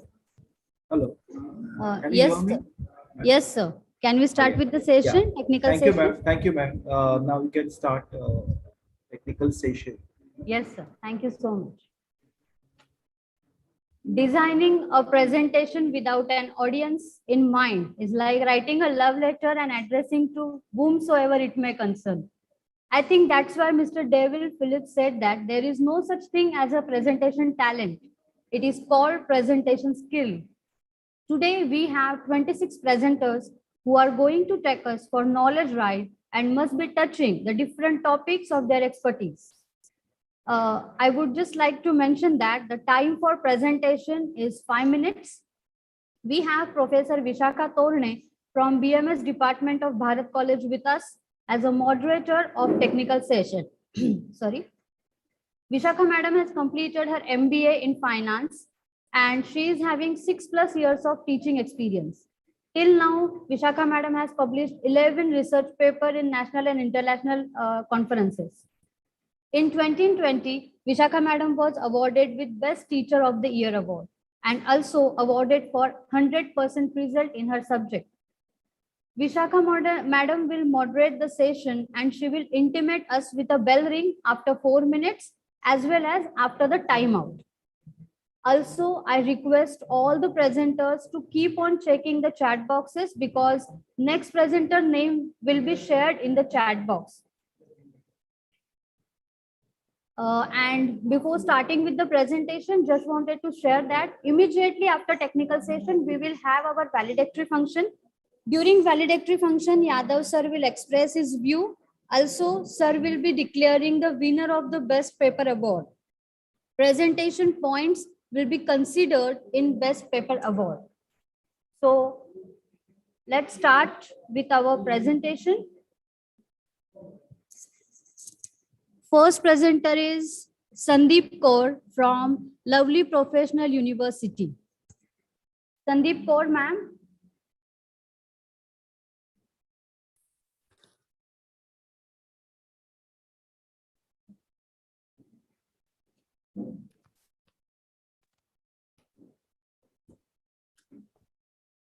Yes, ma'am. Yes, ma'am. Please share your PPT.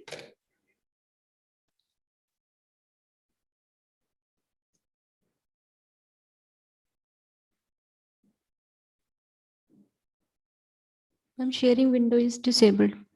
Ma'am, I have given the permission. Please try it again.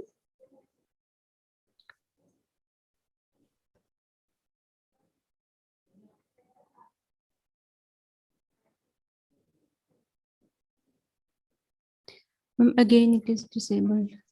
Oh, just a moment. Try now. I have made you co-host.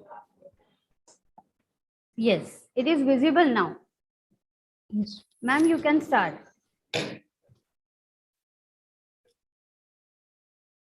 I just wanted to repeat that after 4 minutes, Vishakha madam will give first ring and after 5 minutes, she will be giving the second ring.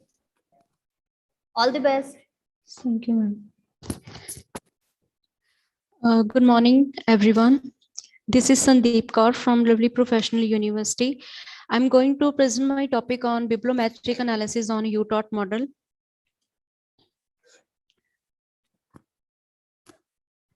The objective of this study is to elicit the trend of UTOT model in domain of business management, economics, accounting, and finance. However, there was no study conducted a detailed science mapping of the area as yet.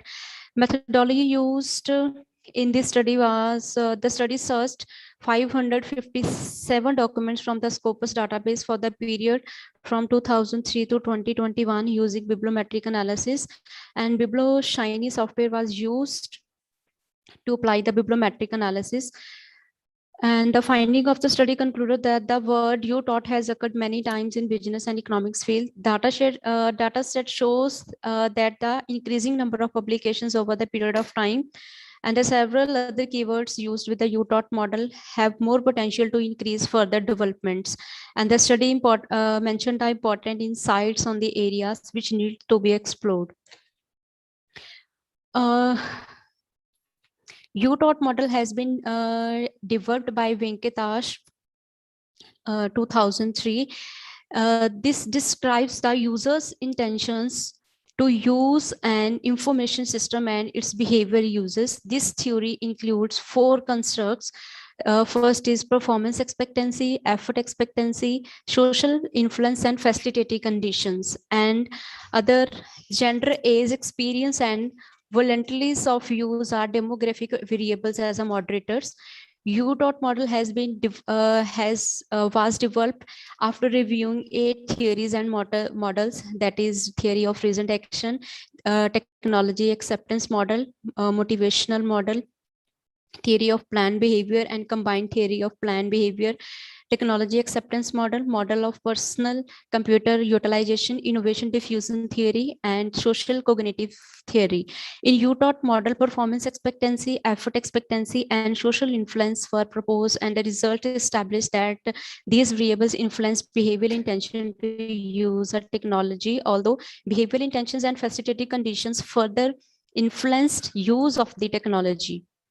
And various researchers has implemented UTOT as it is used and use it with the other theories or model or extending it with the other various technologies in different areas.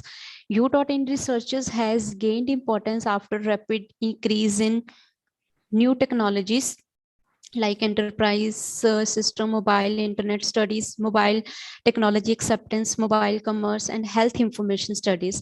And in this paper, comprehensively bibliometric review will be done on the UTOT literature from 2003 to 2021.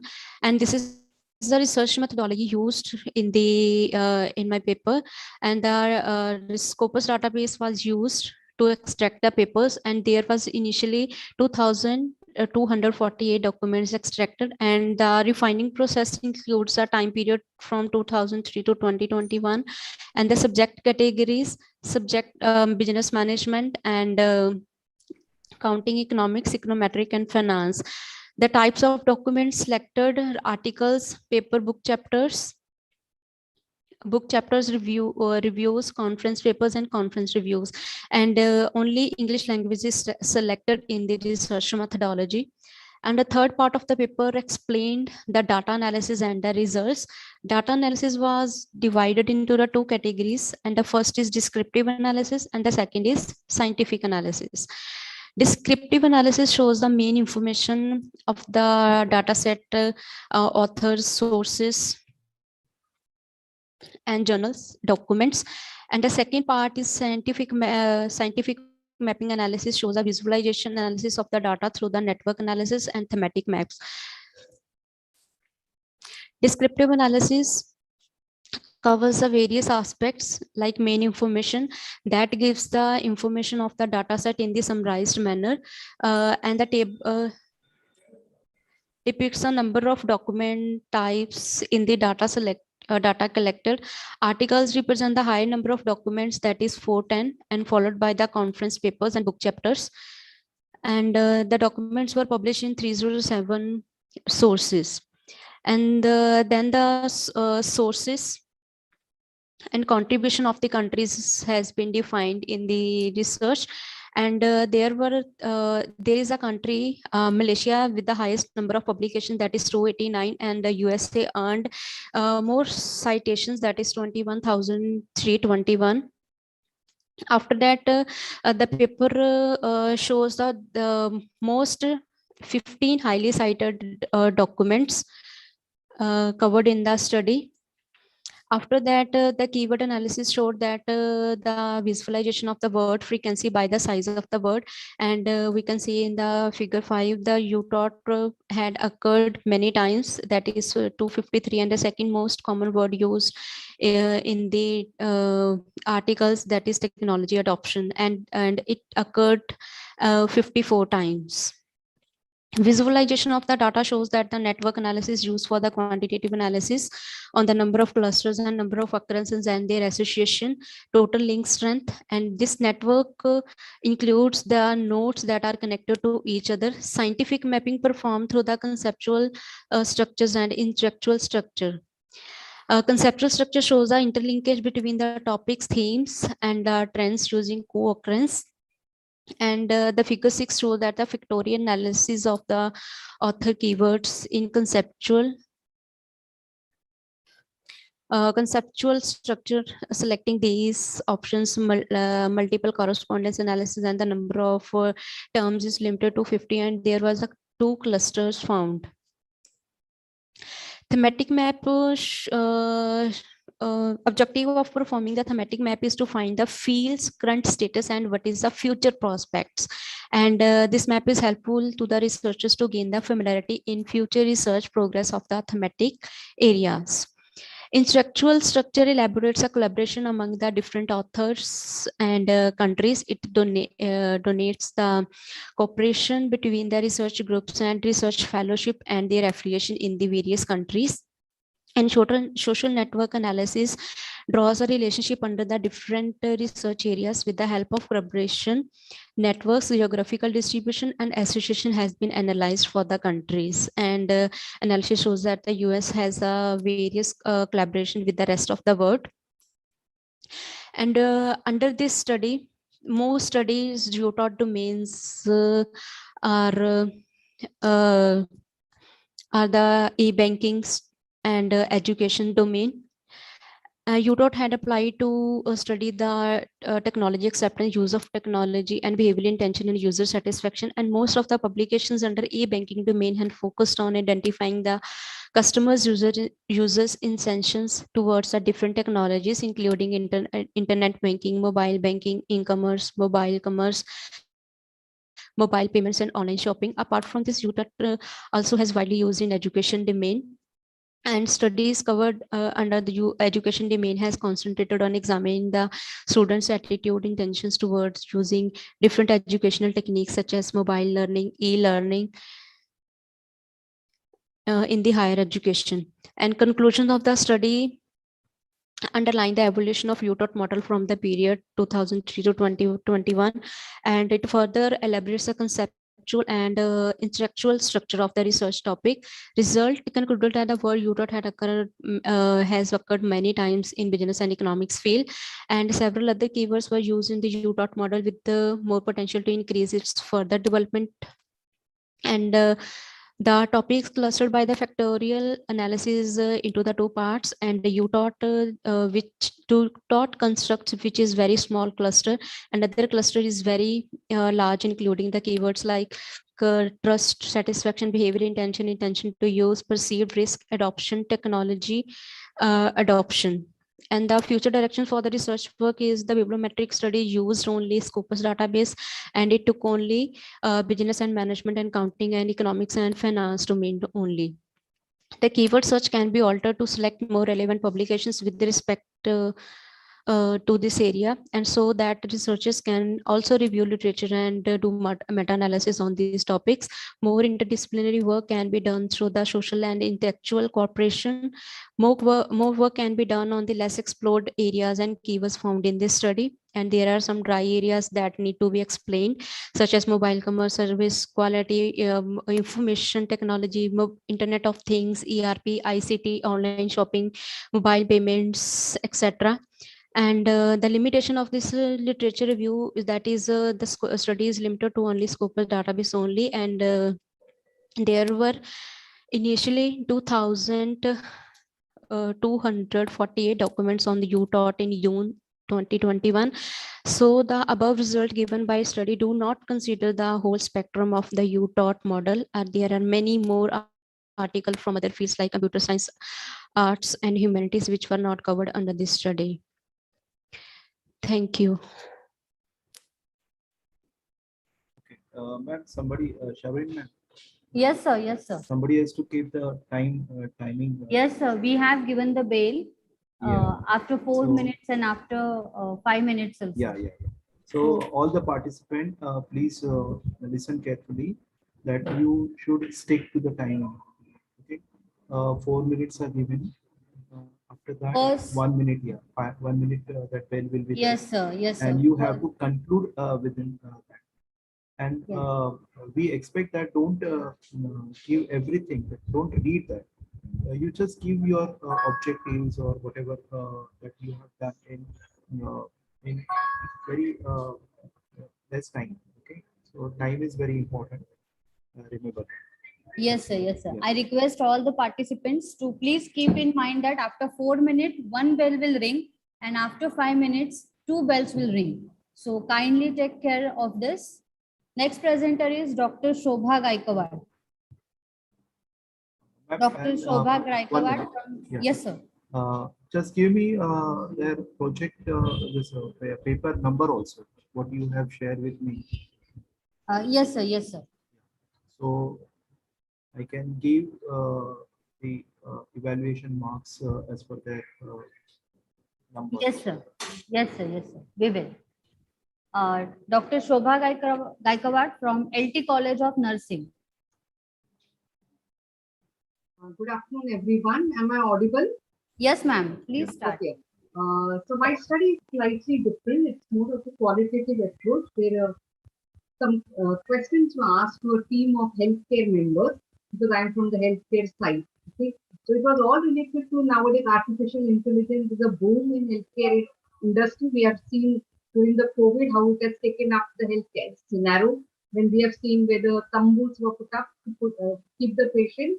So AI is the one which is coming up in the Novice healthcare team. So it was more to see the Novice team, Novice members who join with the nurses or doctors, what are the benefits and how the challenges they approach in India. So as we all know, intelligence is what makes us human, and AI is just an extension of that particular quality as per your AI. Now, as we see, artificial intelligence is described as a new electricity because the way we live and that all has changed with the AI that has come.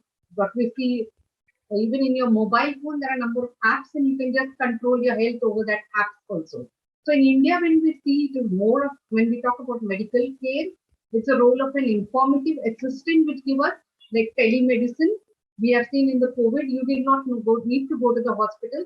Many teleconsultants were there. You can just ask the doctors or nurses, and there were many people helping you out. So it helps you in data collection, saves a lot of time, effort, and cost, especially when we talk about good quality diagnosis, treatment, and care. AI and Novice healthcare. What is it? Okay, when we talk about healthcare worker, whether doctors and nurses, are these AI going to give the same empathetic touch when we talk about? Yes, we have seen nowadays robots are there, so the touch is not there. Though we talk about AI taking over the technology, the work will be faster. But definitely, it cannot replace the human touch, which is the most important aspect about healthcare when we talk about. But otherwise, when we see, we do a lot of mundane activity like recording, writing. This is what is monotonous activities or tasks which can be reduced by AI when we talk about. When we talk about healthcare workers, these robots which are there already, you can see there are a lot of robotic surgeries going on in India also, which is taken up.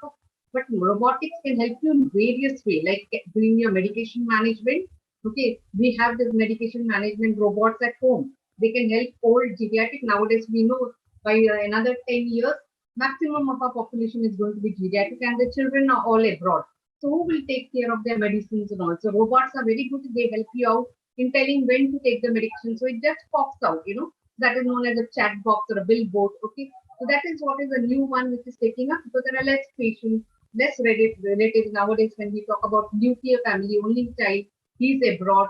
So telemedicine is one more thing which can reach the rural and isolated communities also when we talk about an emergency. Very important now we saw in the COVID first lockdown, second lockdown. So the telecounseling was very helpful. Now simple drawing of blood can also be done with technology. You don't have to go and prick the veins. Okay. So these are certain things when we talk about. There are 3D printers which can help you to do various medical procedures. There are portable diagnostics which you can just take and it works with an AI like your X-ray machine, the ECG machine. So nowadays you don't require a doctor to do that. Robots are there and they just help you to do it.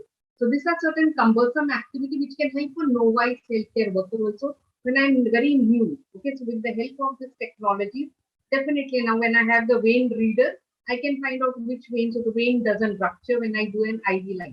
So these are certain things when we talk about. Even in education, when we talk about virtual simulation is the need of the hour, which can see simulation like nursing and doctor study, you have to do it on a live patient. So when you have a simulators nowadays, you can practice on that and then you can go to the hospital.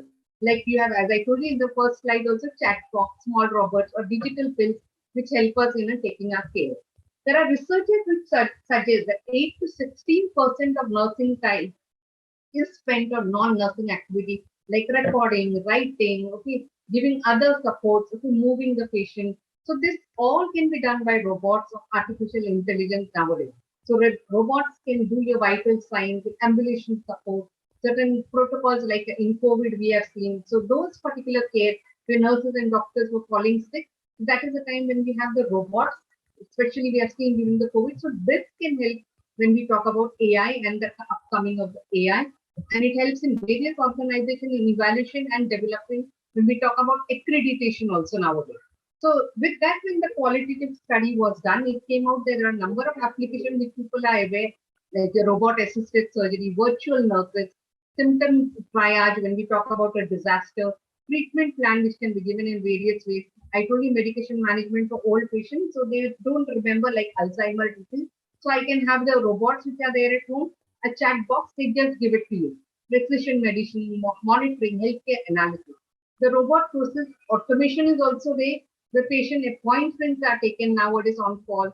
Patient registration, your claims, when we talk about medical insurance, integrity complaint, when we talk about grievance, your data entry, billing. Okay, so all this can be done when I talk about AI intelligence.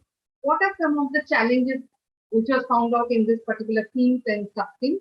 That is, robots or this particular AI cannot take up the emotion of a patient, cannot bring out the emotion when I talk about, so that I cannot put into the robot. You must have seen the robot movie also, that did not have that. Similar, when I talk about AI, a robot cannot give that emotion to a patient, which a patient requires a tender, loving care. When we talk about, there can be issues of security and data breach when I talk about. My data can be leaked out, okay, that what is the disease I have. So we don't want people to know about it. Then there are a lot of potential lack of interoperability between two systems when I talk about a blood bank and patient care, blood bank and physiotherapy, okay, need for higher performance and definitely blindness to emotional cues. Other some things are the mindset of the team, whether I want to accept the change. Because many people feel when robots will come, whether we will get job or not. So then they don't want to learn it and they don't want to give the AI a start. Okay, so but then we should understand that AI is just here to help us. It is not going to take away our jobs. Definitely it is going to help in all the mundane tasks which is there. So this was what is required, and there are a lot of training going on, CME is going on related to this thing. These tools are user friendly. Like I see nowadays all patient data, I can just operate from the whole home from the mobile app also. These are what doctors are doing also from home. So nowadays we need to be 24 hours at the patient's bedside.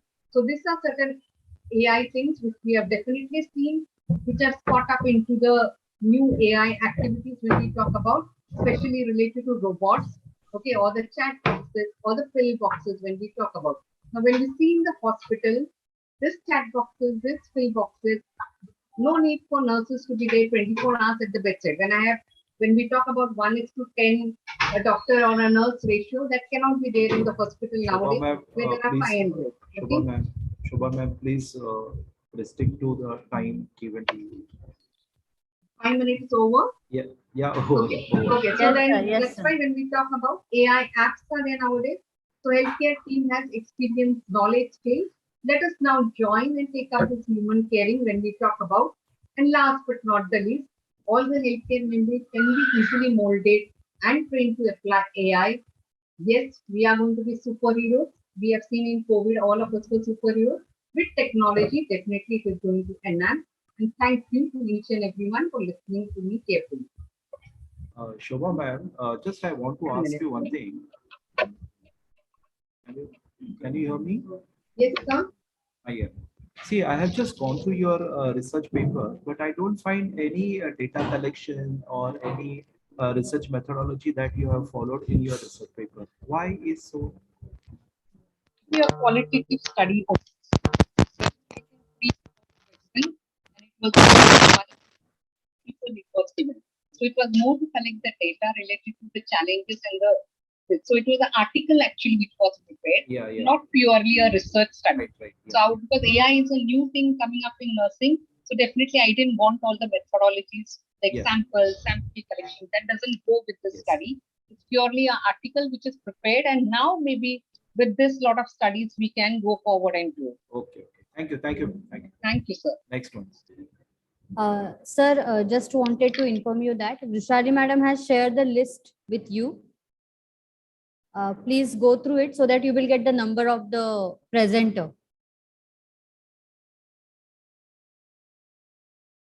In your drive, she has shared in your drive.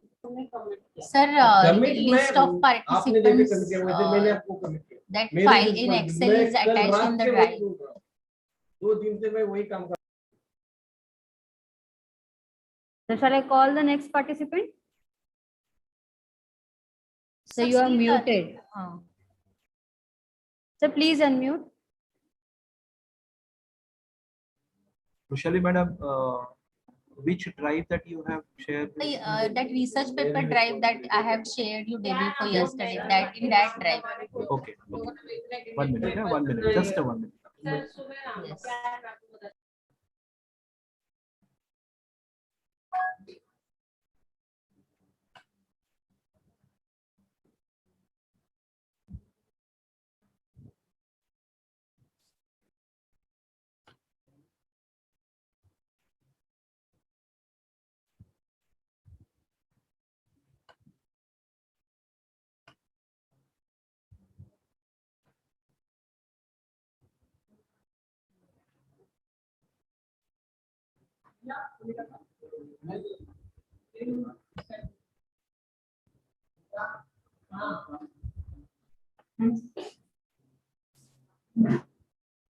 Sir, shall I call the next presenter?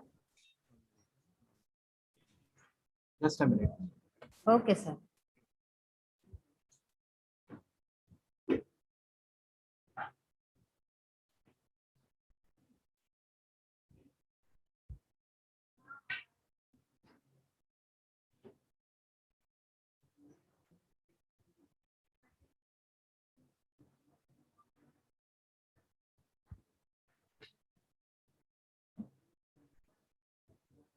Can you share that directly to my email, that file?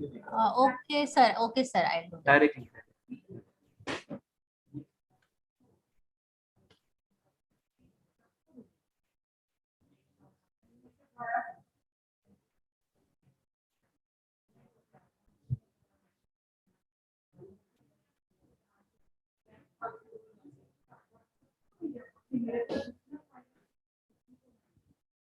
तब तक sir next ले लें या Yeah, shall I- चलेगा. Yeah. No problem. Yes. Start. Next presenter is Siddhi and Shravani from Amity Business School, Mumbai. Good afternoon, everyone. Ma'am, can you please can we start? Yes, ma'am, please. Okay, good. So good afternoon to one and all present here. Today, I, Siddhi, along with my colleague Shravani, will be presenting our research work on the topic startups in retail sector. Next slide, please. Yeah. Coming to the research topic, the topic that was chosen is strategic planning for young entrepreneurs, decision making, exploring the impact of COVID-19 on startups in retail sector. Throughout the presentation, we'll be walking you on our topic based on the introduction, objectives, literature review, the gap, analysis, findings, and the conclusion. Next slide, please. Okay. So the goal of this research paper is to create a profile for young entrepreneurs with the ability to establish startups in a low-tier cities and predicting the impact on private label competitors and its advantages in India by their behaviors, wondering the strategic objectives of the company in its various stages. Moving ahead with the objectives. This paper targets to examine the systematic way for collecting and analyzing information to increase the knowledge of young entrepreneurs.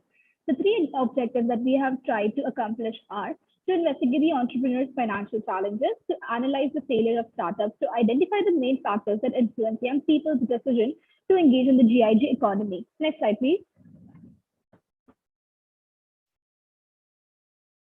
The literature review and gap. The study will include a SWOT analysis of startups in non-metropolitan and selected metropolitan locations, as well as recommendations for how to boost the startup environment in non-metropolitan places. The ecosystem does exist, but it is not in a state of sync.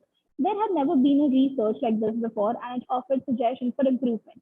Research methodology. Interview will be taken through online or offline mode, and questionnaire will be prepared and will be filled from a sample selected. Next slide, please.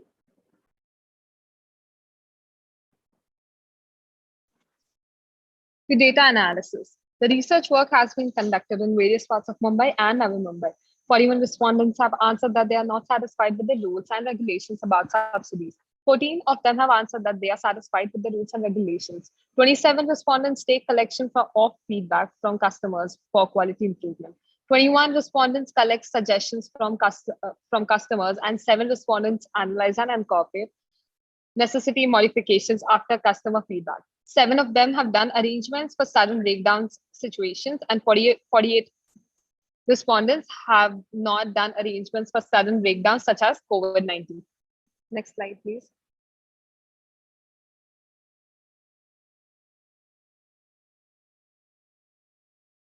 The findings. According to the type of startups, the requirement differs and matches. Thus, government must categorize them as per their vision and mission, and accordingly facilities must be provided. Some of the startups work from the betterment of the society, and they do not have any precise business or review model in relation to which separate funding arrangements should be made.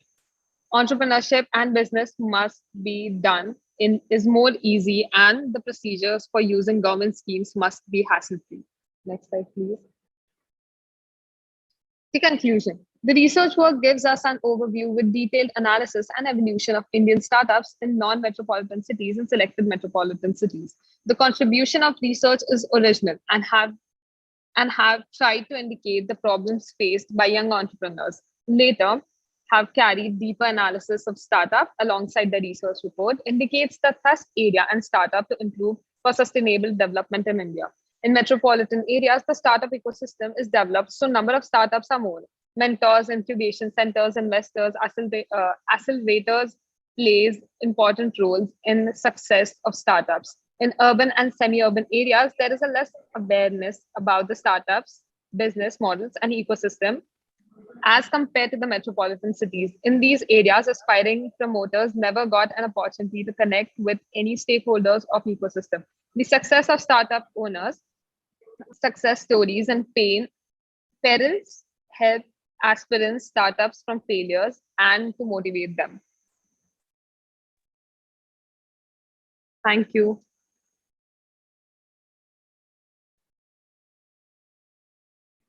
Thank you so much. Sir, any questions? Just tell me from where you have collected the data.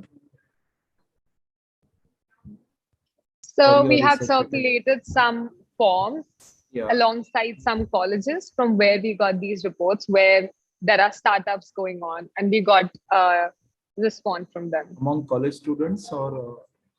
Actually, startups, we had actually forwarded the form to all the startups in colleges, and we got answers from them.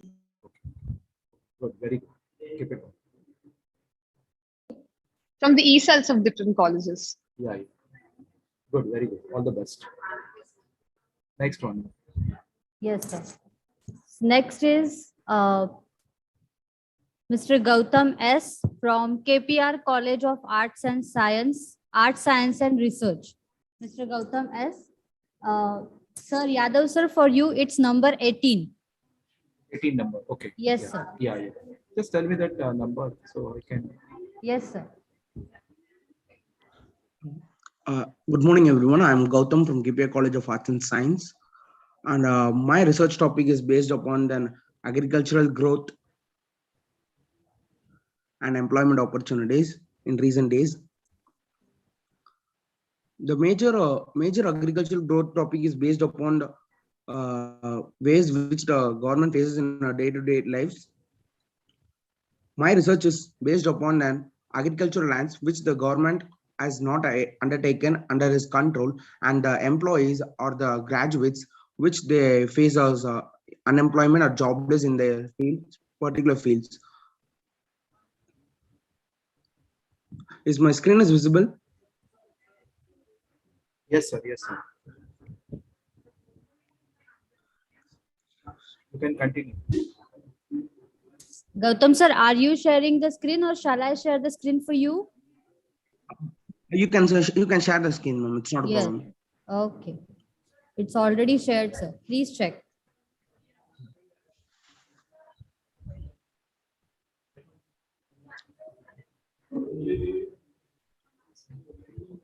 Please start it, sir. Gautam, sir. Thank you. Please continue. As everyone knows that As everyone knows that India is the backbone of the agricultural growth and agricultural sectors in all over the world.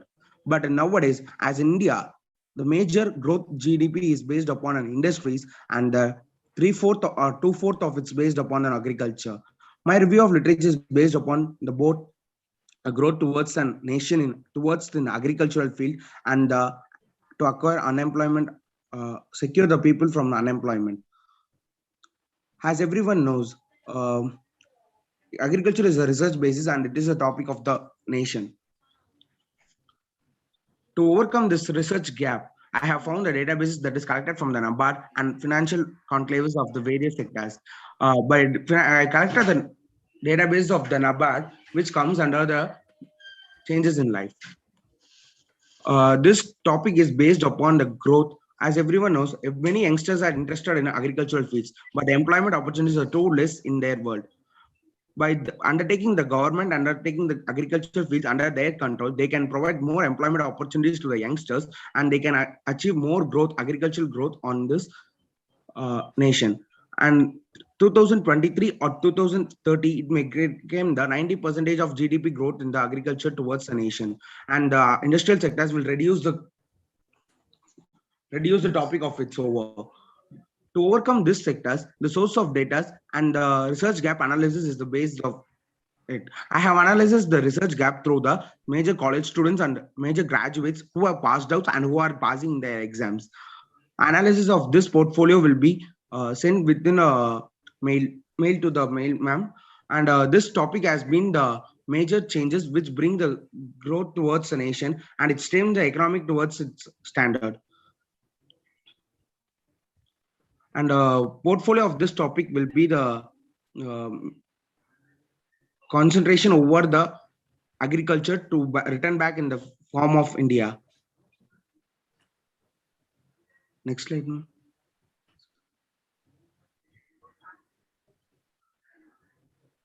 The sample sizes of the databases which is collected from 2010 and 2020, its average growth, that's which 50% of industrial growth is based upon, and agricultural growth.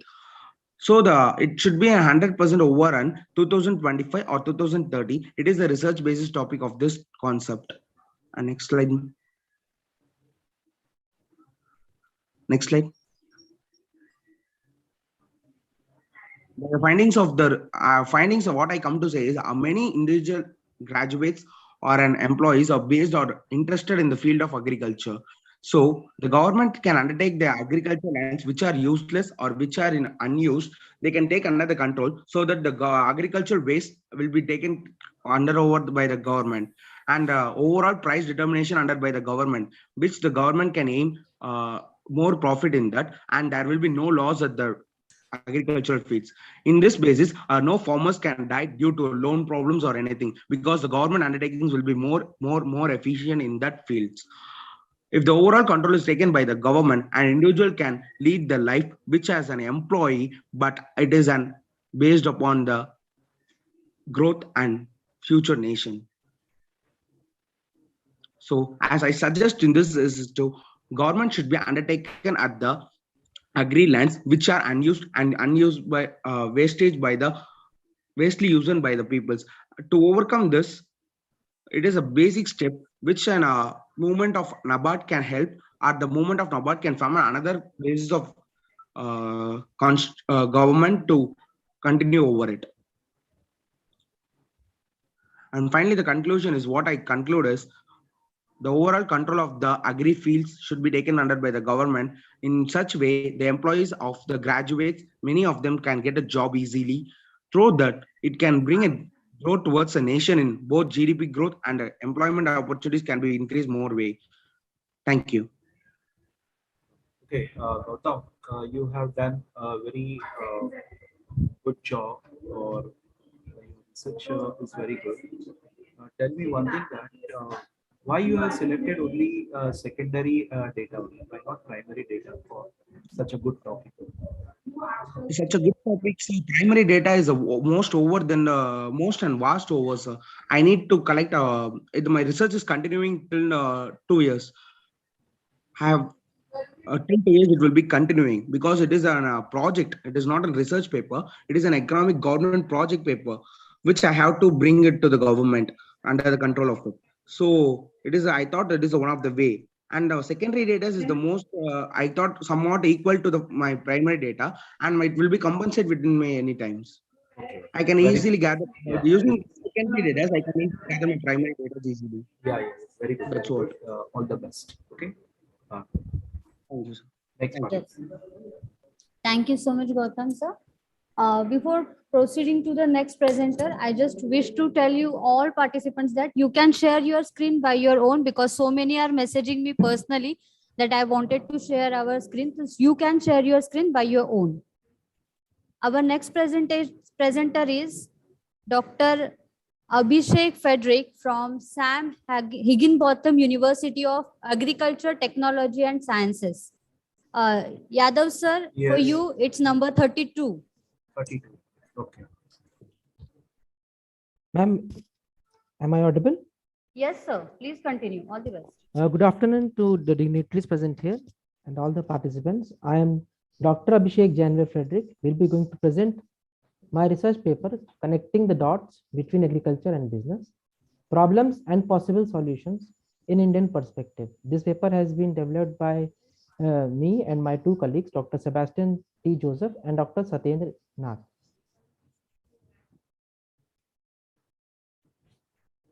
So agriculture and farmer are the backbone of the nation, and nobody can survive without food for longer time. As we know, farmers are the first chain of agriculture crop production system, because they sowed the seed and the seed gets converted into food for the end user. This is the need of this study. The present study emphasizes the formal and non-formal agriculture education exposures which is available to the farmers in Indian scenario. This study also explores the traditional practices which are adopted by farmers, which they have learned from their relatives and friends, or through government institutions such as KVKs. In spite of huge investments done by the government for establishing a standard net framework for enabling farmers to get best prices for their production, the middlemen play their role. As we have seen, so much agitation has been there for removing the middlemen. Government has also started, but this study will tell you what is actually lacking in our agriculture education. So this is the objective of the study. The present research study is basically focused on agriculture education, business education, and exploring the gap which presents between agriculture and business education, with possible solution to minimize the gap between the two. This is the review of literature which we have done. This is a qualitative research paper.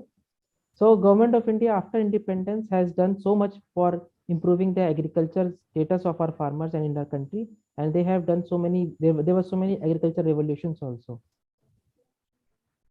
Then for agriculture education at state universities in India, this is the present condition where state universities in different states are established by government for imparting agriculture education. There are total 64 state universities. So these are the central and deemed universities of India established by Indian government for imparting agriculture education. These are some agriculture extension activities which are performed in different zones of KVKs in India. There are 706 total KVKs all over the India for providing agriculture extension education to the farmers. And this is the Indian business education framework, which we know that it is informal and informal. Formal means when somebody goes and do BBA and MBA, and informal when we see that people who are passing their information to their children through mom and pop shops. This is the gap which we have analyzed, that between informal and formal education, this is the Indian agriculture education system, and this is the Indian business education. So there is a gap between Indian agriculture education and Indian business education framework, which we have identified. So this is a comparison of estimated number of operational holdings by educational status as per the agriculture census done by 2002. You can see that the operational holding size of technical and diploma below or degree levels or farmers and graduate is very less as compared to the illiterate and up to class 5. So major chunk of operational holding in 2001-2002 was owned by people who are not technically or you can say graduate level having agriculture education. With government's efforts, this scenario simply changed, and in 2006-2007, the share of operational holdings increased for technical people who are having educational knowledge of technical knowledge and diploma level knowledge and graduate and above. Then, as per the latest agriculture census division, this has increased a lot as government has opened so many agriculture schools in rural areas. Therefore, the farmers start sending their children for studying, and later, after passing out from in government rural schools, they went to diploma schools which are near into suburban areas. So this is the comparison since 2001-2012 agriculture census which I have done.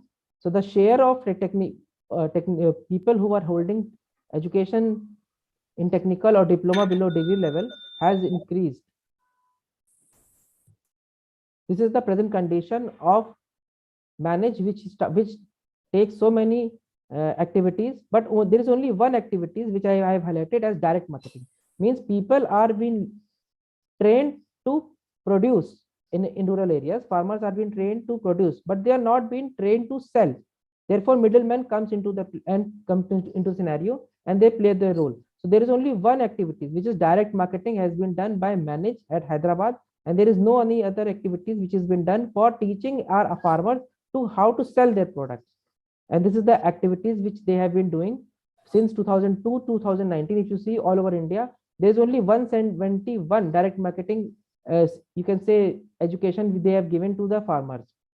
This is my conclusion, that if we can connect the dot between agriculture and business education, then it will be very beneficial for our country, and our agriculture, you can say, the product producers can sell their product not only in India but also directly to the foreigner, to the international market also. So connecting dots between agriculture and business education is highly demanding to enhance the knowledge and crop production in Indian scenario. Present study explores the different possibilities and resources available in the present context. It is highly helpful if we connect the business education with farmers and combine our traditional education with modern technology. It will be helpful for enhancing the crop production and possibility to double the income in present context also. These are some of the references which I have gone through. Thank you so much, sir. And Abhishek, yes, I want sir. to ask you one question. Sure, sir. Did you find any technological changes over last few years in your study? Yes, sir. Changes in agriculture, because we see a lot of new things that is coming up, even from the seedling point of view, or even from the harvesting point of view, as well as there are hydroponic techniques are there. Did you find any changes? Sir, what my study shows that education and the researches which are going in agriculture universities, they are only for making production increase. But the problem arises is the farmers don't know how to sell it. So there is a gap between, so we have identified a gap that the government should open certain schools where agriculture education and agriculture business education should be given. Like in our university, we have BBA Agri Business, we have BSc Agriculture. So our university is trying to connect both the parts. So we are trying to fill this gap. And if you will be very surprised to know that I am from Uttar Pradesh. In ICSE board, in CBSE board, agriculture education system agriculture education is not given as an option to study. But only in Uttar Pradesh board, this is present. In ICSE and CBSE, there is a gap. So I think government should start agriculture education, because students who are studying in rural areas, if they learn agriculture education in 9th-10th level, it will also help a lot to our country. Your research is really impress everybody. Thank you so much, sir. Very good, because agriculture is a near to everybody's heart. Yes, sir. This is required for the today's very good. All the best. Thank you so much. Yes, ma'am. Thank you, Dr. Abhishek. Thank you, ma'am. Next, we have Mr. Mohammad Nafis from Sam Higginbotham University of Agriculture, Technology and Sciences. Sir, Yadav sir, for you it's number 42. 42. Okay. It is visible and audible. Yes, sir. Okay. I am Dr. Satyennath. Mohammad Nafis is my research partner. Is not well. Now I am presenting the same research paper on this area. The first, good afternoon, all chairman, technical committee members, and all our dignitaries and participants. And it is visible, all of you. This is the slides. Yes, Sir. This study basically performed by my research scholar and particular in the area of Allahabad. Everybody know Prayagraj is very well known and religious spaces. Every year they have Magh Mela, and Magh Mela is performing in the particular in Sangam area. And the study is basically focused on, we have monitored the noise level during the Posh Purnima. Posh Purnima is the one of the religious date where people come and take the bath. And high, maybe you can find out maybe, and they reaches maybe 50 lakhs and up to the crore. So this is that time huge number of devotees are there and taking a bath nearby Sangam and surrounding the Yamuna and Ganga river. So this study is focused on the particular area, and everybody have know about the noise pollution is a major concern nowadays, and day by day they have increasing the noise pollution level, and this noise may be directly or indirectly harm to the human being. You can not it's a very short term, it's a long term. You can find out the effect on the psychological and other effect. Maybe it's a long term basis. So this idea they have come to, and we have find out what are the possibilities, what are the pollution level in nearby the particular area. Because water quality is everybody monitoring, air quality is monitoring, but noise pollution, one of the important aspect we have also monitored, and so many we haven't found out which are the causes are particularly have maybe creating the pollution. Now we have this is about the basic study area of the this is the study area is well known as Allahabad, and nowadays become a Prayagraj. And nowadays maybe as per the 2011 maybe census data, this is the population of 1.11 million. And basically the area is confluence of the three rivers, maybe one in invisible Saraswati and Ganga Yamuna. This is known as the place is Sangam, and this is very popular. Everybody knows Sangam is a very popular, maybe very religious point, very popular, and people are coming from the international or national level, or maybe local people are take the holy bath here. Now a study will be conducted in the special day. It is known as a Posh Purnima, and they have conducted maybe 11 to 13 January. And basically 11, why I have taken 11 to 13 January, because the bathing days is 12 and 11 is pre and 13 is the post. So we have comparing the result, maybe what is the situation of the noise pollution on the pre, post and during. So these are into this. The study will be conducted in the year of 2017. It's a part of one of the research, and the study they monitor by one of the sound level meter is known as the TS135A. This is a model and measurement procedure. This is we have taken the data from the 1 meter from the optical, and this is the recording time is 5 minutes. You have 5 minutes in 12-hour continuous monitoring is will perform in 9 a.m. to 9 p.m. So we can change, we can find out if L10, L90 are equivalent. L10 is the maximum noise level and 90 is the minimum noise level, and equivalent to what is the average noise level is there. So these can be performed, and you can see this is about this is a standard. This is the standard limit of noise pollution is given by the Ministry of Environment, Forest and CPCB, Central Pollution Control Board, and they have laid the guidelines. Maybe this is for the industrial, commercial, residential, and silent zone. So it's not a residential. Maybe they have maybe clubbing time is a daytime and night time. So night time maybe they have a decibel. We can report in the noise level unit in the decibel.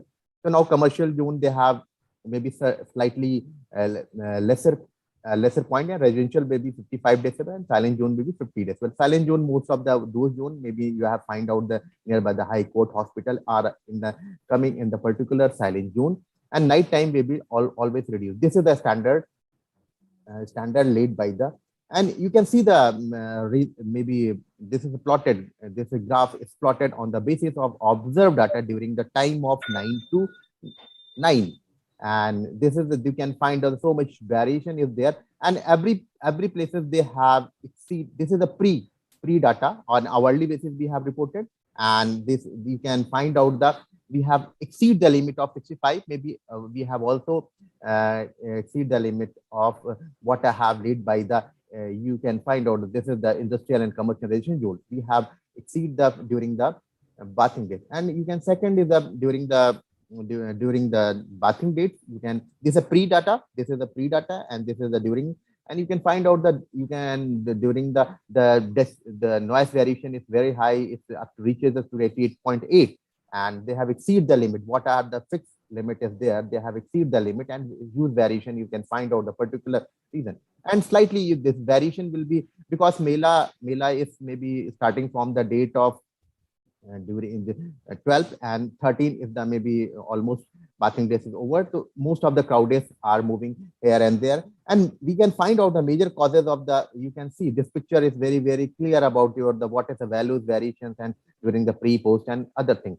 So you can find out the post Purnima during the monitoring day. We can find out the more than 80 decibel, and post Purnima because people are coming and they can stay, and they or most of the thing, and most because last day why are very increasing, because the most of the people going towards your houses or maybe from places. So vehicular load is there, and vehicular pollution is also inbuilt with this one.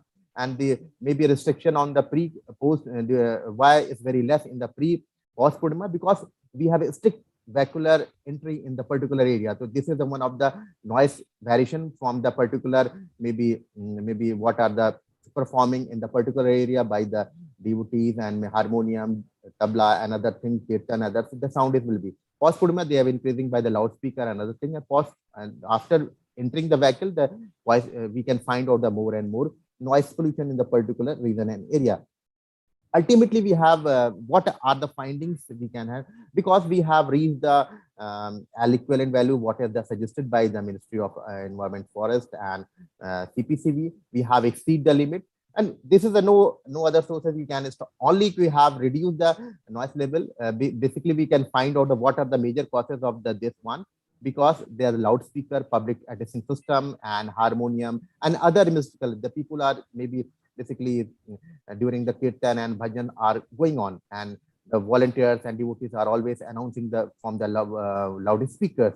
So this also inbuilt, they have included the sound, and they have reached the particular sound. And this is about the, we can find out the during, we have a conducted study maybe from all the bathing dates, but we have reported because we have showed what are the going on particular bathing dates. So these are the results are very alarming.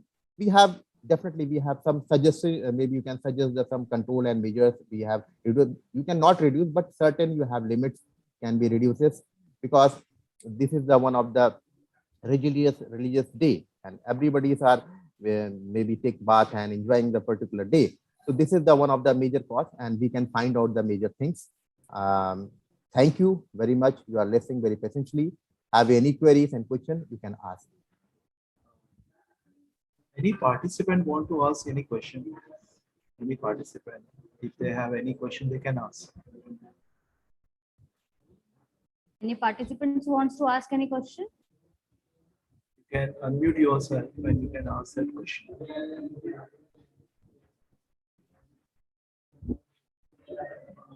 I think no one, sir. Satyendranath sir, you have done a very unique research with the devices to control or to just check the noise pollution. See, at the time of Mela, everywhere, even in Maharashtra also, there is a noise as well as even water pollution and air pollution. Everything is there. So your research is really a unique research, and it will help to the people or even the authorities also to have some control noise pollution. And very good, sir. good job that you have done. Thank you so All much. the best. This leads goes to the my research scholar. We are the faculty members, and basically the students are maybe performing, and we are also if we are performing, then this is the leads to the student and faculty both. Yes. Thank you so much. Thank you. Thank you, sir. Thank you so much. Our next presenter is Prem Kumar Nair from KV Pendharkar College. Yadav sir, for Yes. you, it's number 15. 1-5. Yes, sir, 1515.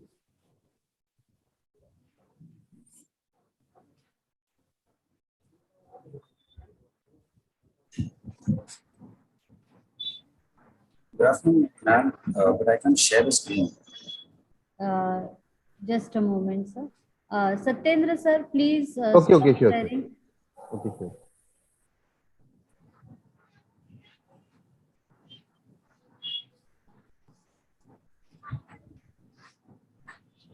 Yes, sir.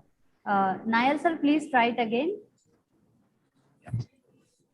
Good afternoon, everyone. Good afternoon, all the dignitaries and all the participants. My research is about the study on post-COVID pandemic potential employee turnover that could be affected due to work-life balance in Ambernath City. Now, the basic reason why we learned about this, as per Microsoft research, around 41% of the world population is about to go for a mass employee turnover, or called as a mass resignation. So, why it is that the Dr. Anthony Claus has very effectfully said that it is due to pandemic epiphany, due to the learning that the pandemic has given. The pandemic has given an opportunity to the people that they can work from home, that they have that kind of flexibility of working. There is no need to be physically present over there for every kind of working institutions. So that is a basic principle about why there can be a potential employee turnover in any kind of business organization. So onto that, I have gone through many researchers that has done related to the matters. On that matter, I will like to ensure that there are many other factors that can relate to employee turnover, but the work-life balance is one of that stressful, or what we can say, the psychologically affecting. So finding a right work-life balance is very necessary, and the many researchers have proved it that work-life balance, maintaining it is a very crucial part, and how to maintain it can be provided through better organizational structure and better organizational communications also. The objectives of the study is to understand whether the work-life balance has any effect on the employee turnover, or any kind of effect on the work-life balance, or how the work-life balance affected through any kind of discomforts to the employees. For that purpose, I have gone through different hypotheses. On that particular part, I'll be stating that if in the part of hypothesis, I'm comparing any demographics of the respondents with its employee turnover, and also with its working environment, comfortable and feasible working environment. The research analysis is completely primary, so it's a qualitative research. It is depending upon the respondents of 115 in number, 107 numbers. On the basis of those research, it is found out that the preferred working environment after COVID pandemic, it is work from home that is mainly people prefer, rather than going for office. You can see by the data that more than 50% of the people are preferring working from home. And on the basis of that also, I have also asked them whether their priorities after COVID-19, whether be changed, like they have to work for or they have to live for. So in that also, many of the people agree that their perspective about life has been changed post COVID-19 because of that huge mass of deaths they have seen during these periods. So the perspectives, the priorities also have changed during this COVID-19 period. Next, that I have asked for as a part of research is whether they are willing to switch job, or whether they are planning to switch their jobs due to this uncomfortability or the feasibility part. So there again, many of the respondents, like majority of the respondents, were of the opinion that they will, and some of them they were confused, and they were like maybe they would go for switching their job. Only 28% were there who are sticking to their job with the current situations. I also mentioned many current relation with the current employer, how it can be maintained, so that if there is any disagreement, that can also be that can also be eradicated on a timely basis. On that part, the majority of the people that was disagreeing with the comfort level was due to the flexibility of work from home. Many people were not allowing that part, so that can be a problem in near future if everything is going digitalized. So working environment can also go as a digitalized platform. So that is the current relation with your employer. As per the concern, it has been seen that when gender or age is being compared with comfortable working environment or switching their jobs, because of an opinion that they may switch their job or comfortable working environment will be better if they get to work as a work from home. But that doesn't have any effect on their gender or age. Means all the gender, whether we are male person or a female person, it doesn't matter at all. So if they are trying to switch their job, it doesn't depend upon their gender or the age structure. The respondents were aware of different age structures under 20 to 30, 30, 40, and up to 50. There were about every age structure persons were there, and everyone was of the same opinion. And after understanding, after analyzing through chi-square, I have get into a conclusion that the age structure and gender has no direct effect on the hypothesis. So that is a null hypothesis. My findings is that work from home is a very flexible working environment, and hence it should be provided by provided to the employees to whom physical availability is not that necessary. So that can become a very crucial part and a very flexible part, and also create a good satisfaction level with the employees. My suggestion is again on the same basis to find better places or better physical, better relations with the employees by the employer, so that people working in the employer should feel that they have satisfied with all kinds of factors. It is not that all the points can be covered, all the factors can be appreciated, but the point is at least maximum should be covered so that employee satisfaction, which eventually leads to customer satisfaction. So on the concluding part, people have learned that, or we can also say that people have again remembering that health is their wealth. So it should be concluded that all the organization has to go with the employees' satisfaction, which can, in case if not gone through proper working environment, it can lead to employee turnover. So that would be my conclusion. These are the research papers that I have referred to, so that my research can be on a flow in a good, flexible manner. Over to you, sir, if any questions are there. Any participant want to ask question? Nobody's interested or what? Or they don't want to ask. So there will be a same. Okay. Nair sir, you have done a very good research. And in today's atmosphere, in the today's day-to-day working, it is required also. And whatever that you have suggested, that is also, I hope they will accept it, and your suggestions will be accepted by all employers, even the employees also. So all the best, that you have done very good job. Thank you, sir. Next one, ma'am. Thank you, Nair sir. Our next presenter is C.A. Chakradev sir from Chembur Shikshan Samstha Mahavidyalay. Chakradev sir? Yes. Yadav sir, for you, it's number 64. 64. 64, okay. Yeah.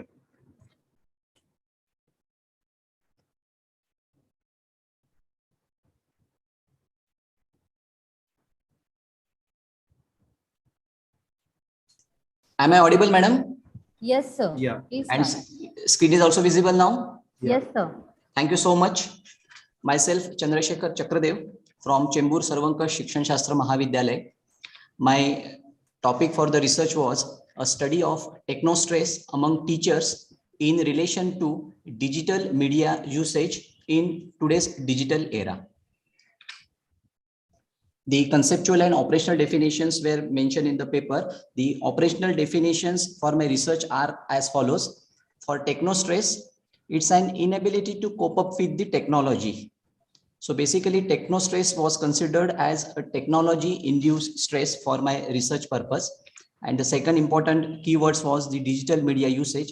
So any digital media, such as any social media, maybe WhatsApp, Facebook, Instagram, or maybe videos, websites, or various softwares or blogs, etc., which are used by the teachers for sharing and disseminating the knowledge, was considered as a digital media usage for the research purpose. The broad aim of the research was to study the technostress among teachers in relation to digital media usage in digital era, and the corresponding objectives and parallel hypotheses, they were framed as follows.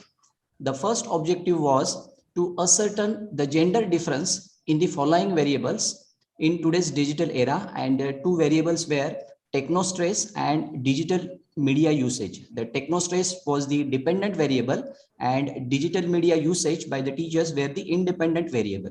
The parallel hypothesis which was framed for this objective, it runs as follows, that there is no significant gender difference in the following variables in today's digital era, and the variables were again the technostress and digital media usage. The next objective was to ascertain the difference in the following variables on the basis of the marital status of teachers, that is married teachers and unmarried teachers. And the parallel hypothesis that was framed, it is as follows. There is no significant difference in the following variables on the basis of marital status. The variables were technostress, that is the dependent variable, and digital media usage was the independent variable. The third objective is as follows, to ascertain the relationship. Now it's about the relationship between the technostress and digital media usage in today's digital era in case of male teachers, in case of female teachers, and of course the total sample of teachers. The parallel hypothesis which was framed is as follows. There is no significant relationship of technostress and digital media usage in case of male teachers, female teachers, and total sample of teachers. The fourth objective and the last objective for the research was to ascertain the relationship of technostress and digital media usage in today's digital era in case of married teachers, unmarried teachers, and total sample of teachers. The parallel hypothesis which was framed as follows. There is no significant relationship of technostress and digital media usage in case of married teachers, unmarried teachers, and total sample of teachers. So with these four objectives and hypotheses, I continue. The scope, delimitations, the methodology of the study, it is as follows. The scope of the particular research, the study was carried out on 222 teachers. The teachers, I mean, only school teachers were considered. The study does not include sample from any other field than the teaching. And of course, the teachers were from the only teaching to 8, 9, 10, 10, that is secondary education.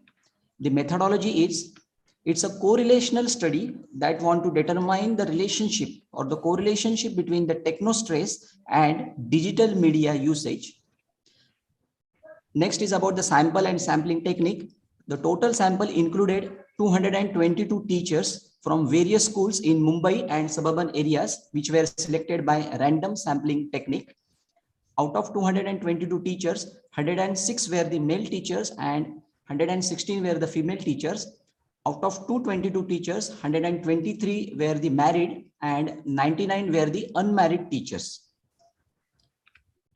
So with this, the tools used for the study purpose, there were the two tools. The first tool is Teachers Technostress Scale, that is abbreviated it as a TTS, and the second one is Digital Media Usage Scale.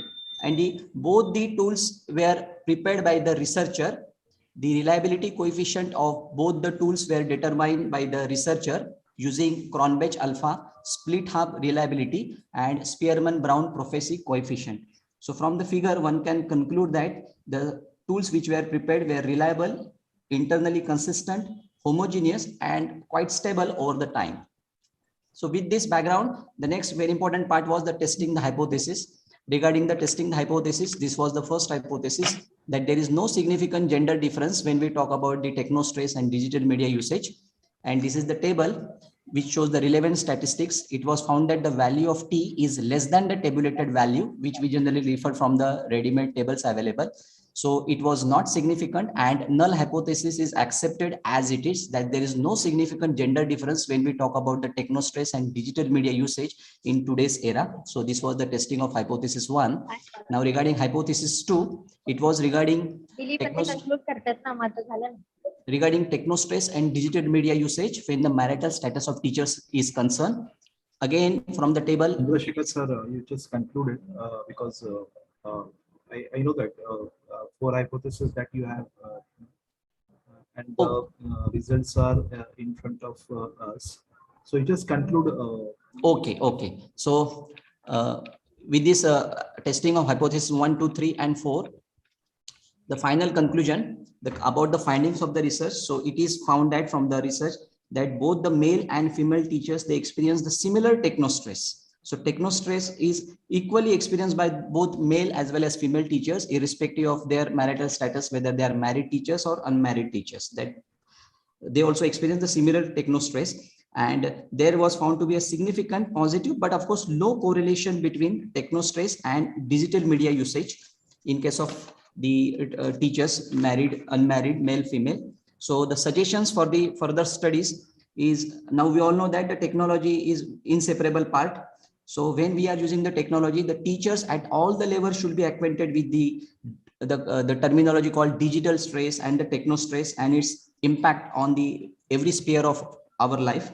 And further suggestions that I would like to give is, as this research is conducted only from the teaching field, so same research can be repeated for various sectors, like it can be a corporate, banking, government, private, where the technology is very essential to be used. So these were the suggestions and implications that I would like to suggest at the end of my session presentation. These are the references which are used for writing the paper. So with this, I conclude, and thank you very much for giving the opportunity. Chandrasekhar sir, you have done a very remarkable job, remarkable research. When I just gone through your paper, I'm very much delighted that you have applied research methodology properly. Okay, sir. Thank you. For analysis, have you used any technique or any software for the analysis? No, for analysis, I am just using the Excel. SPSS also I am familiar, but I have not used SPSS. And regarding calculating the the Cronbach alpha and split method, that I have my own Excel formulas which I have prepared for the research purpose. So Excel I am using, and Vaser's the online softwares are also available, like Vasar Technique, which is online. That is also used to cross check whether my results were appropriate and correct when I calculated using the Excel. Very nice, very nice. You have done very good. All the best, sir. Thank you so much. Thank you very much. Thank you, Chakradev sir. Our next presenter is Shreya Mathur from Amity School of Business, Amity University. Yadav sir, for you, it's number 6. Okay. Okay, very good afternoon to one and all. With your permission, can I start? Yes, ma'am, please. Thank you. So currently, I'm a student of a BBA, doing BBA in HR, and my study is about the HRM process of Renac India Limited and challenges they faced during COVID. So my research basically talks about the dynamic, what were the challenges that they faced during pandemic, what were the challenges in HRM during COVID and the post-COVID as well. And also it gives the suggestions to how to overcome these challenges in Renac India Limited. My research is on the case study base where I've studied on the particular industry. So my gives the flexibility and it helps to understand the remote working as well as the challenges and crucial role which HR has played in the times of pandemic in an organization. So my research displays that there were many challenges that the company has faced.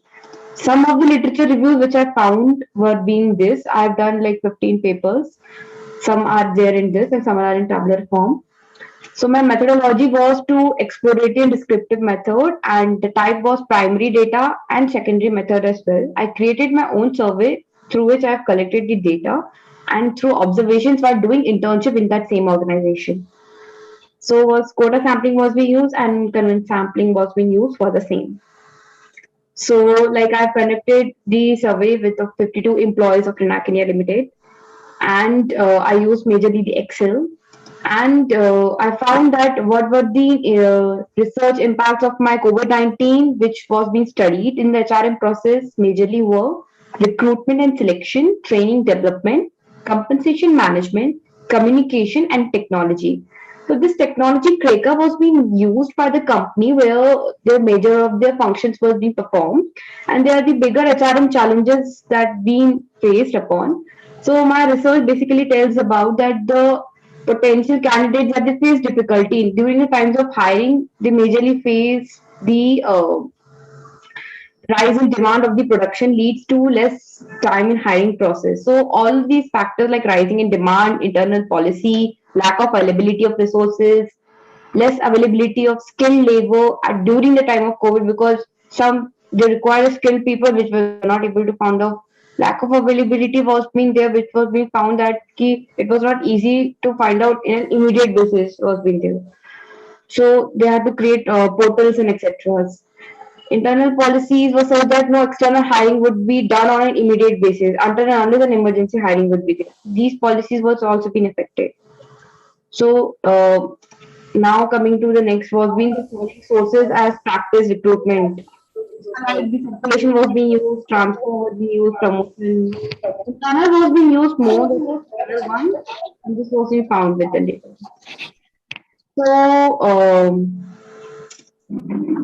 So which sources of training program practices are used in an organization? So majorly was human department resource was being used, and then external agency was being rarely raised by the same. The training method was being adopted on the following basis: the case study, etc. These were being used majorly on the job, formal, conference, web, internet. Easier because it was being used in an online based. It was being cheaper and an efficient manner to connect with everyone during the time of COVID.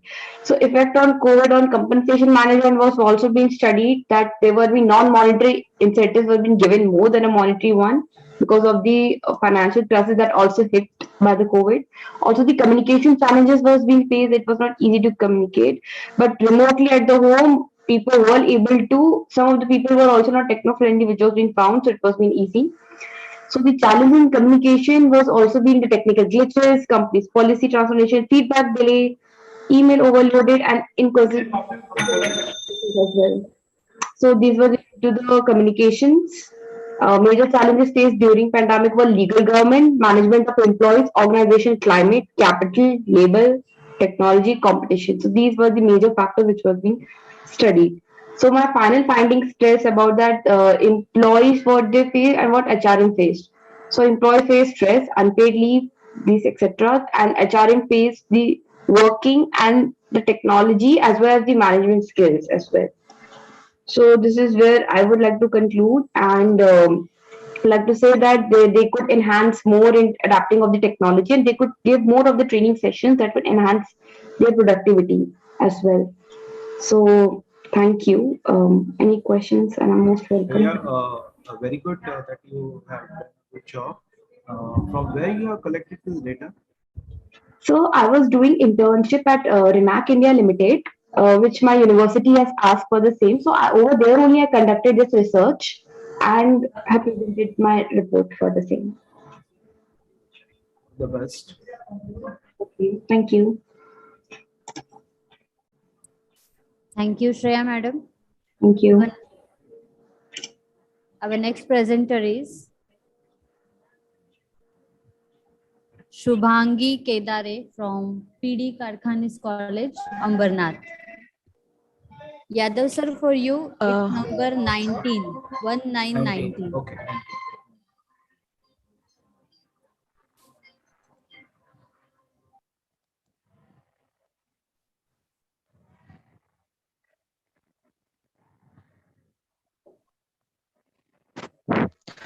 Am I audible? Yes, madam. Hello. Yes, ma'am. Yeah, Yes. thank you, ma'am. A very good afternoon. This is Shubhangi Kedare, research scholar and assistant professor from P.D. Garkhanis College, along with my co-author, my PhD guide, Dr. Mrs. Elizabeth Matthews ma'am. We are presenting a paper titled Passengers' Perception Towards Services Provided by Mumbai Suburban Railways with special reference to Central Lines.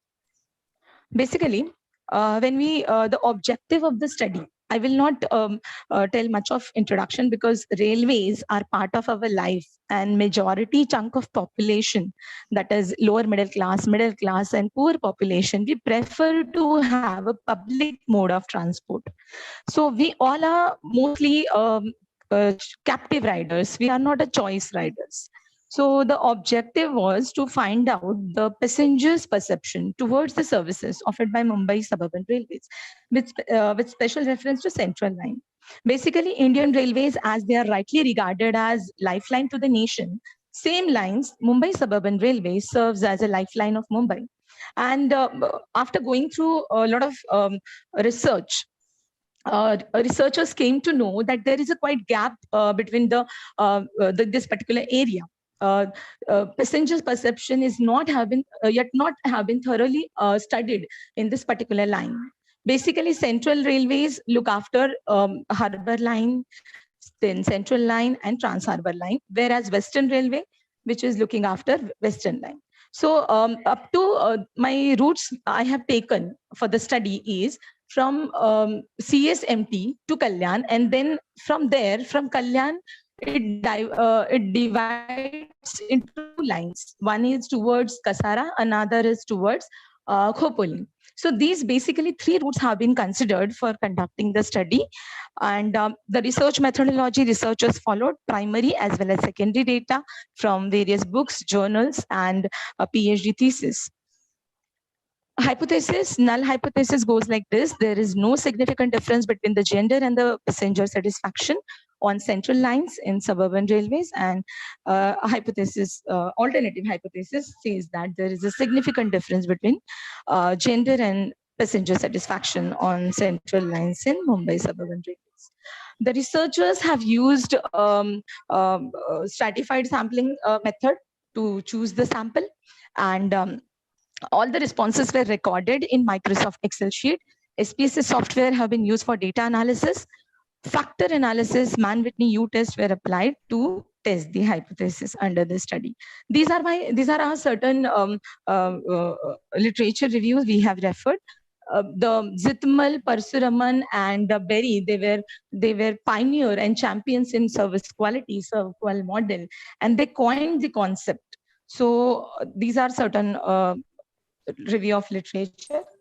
For checking the accuracy or the efficacy of the sample, researchers have conducted a study, that is KMO sampling. If you look at the sample KMO results, the p-value is greater than 0.05, which shows that the sample is adequate for the further analysis, for factor analysis. And if p-value of Bartle's test that is less than 0.05, which says that assumption of sparsity is satisfied. These are the descriptive analysis. If you look at the distribution of the respondents, male and female both are 50%, sample size is 143.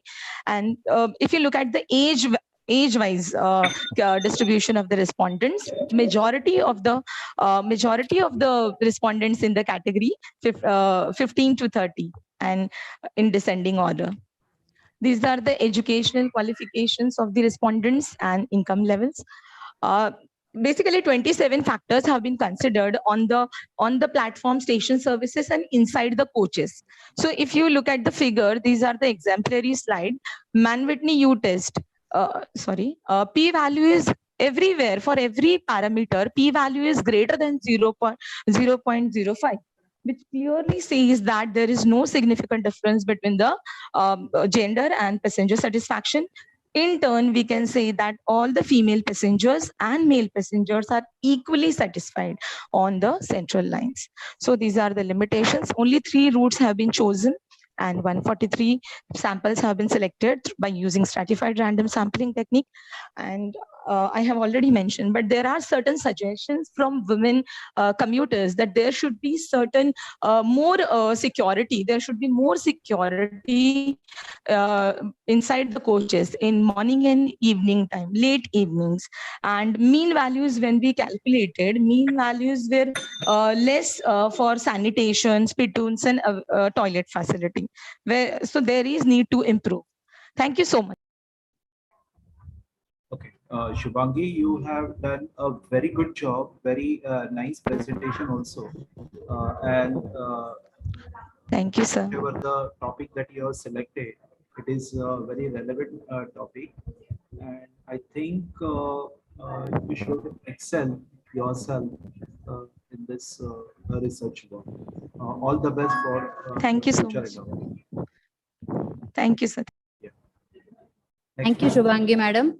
Our next presenter is Mr. Kiran you, Badve. ma'am. Yeah, ma'am. Mr. Kiran Badve, sir, from Chandmal Tarachand Bora College.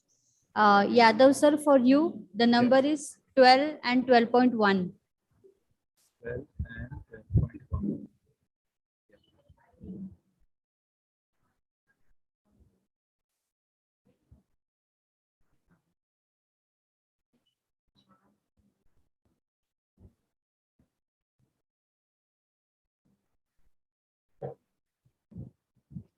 Yes, Kiran, carry on.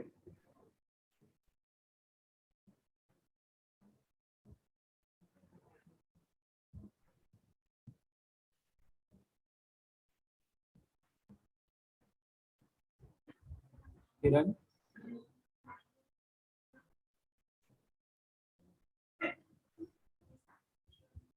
Hello, Kiran?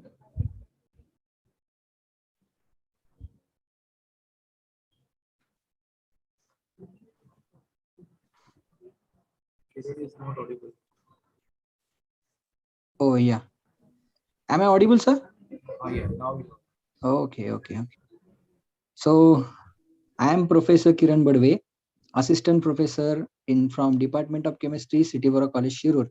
And I am a RBPT expert from COSME, IISA, Pune. Today's my topic of presentation is student professional skill development, empowerment through RBPT, research-based pedagogical tool. As we know, education has capacity to alter the scenario of the world, that we are completely dependent upon these innovations, such as right now electricity, telephones, vaccine, antibiotics. Now even this virtual conference is not even possible without this innovation. So there is necessity to that higher education must reach to the ground level, to the each level of the education, and also to the masses, to the society also. Our traditional education system involves lectures and examination, but here the focus of the teacher or the student is to complete the syllabus, give examination, get marks, and get degrees. But what happened about the skills that required in the society or in the professional world? As government has given funds to develop educational institutes, they also give funds for the research, and these research projects are expected to for the societal benefit, but somehow they are not to that extent. But what happens, the skills that those are required for the professional world, they are not developed. Well, there is a lack of between academia and the requirement from the society. The Indian Skill Report concludes that there are only 46% nearly the students are employable. This is a government survey, and there is a skill shortage between students, and hence the Indian economy is not going. Dr. Abdul Kalam said once that there is no problem of unemployment, but there is a problem of employability. The organizations, they have to think that give such kind of educations to the students that they are need to be employable. They must have the aptitude to work in the critical environment. This is very, very important. The employability skills must be inculcated in the students while during study, and this involves use of knowledge for in the work. Also must maintain a effective relationship with the whatever the supervisors or co-workers with them they are working, and workplace skills must be inculcate. These all three skills must be there in a student. And also domain knowledge is very important.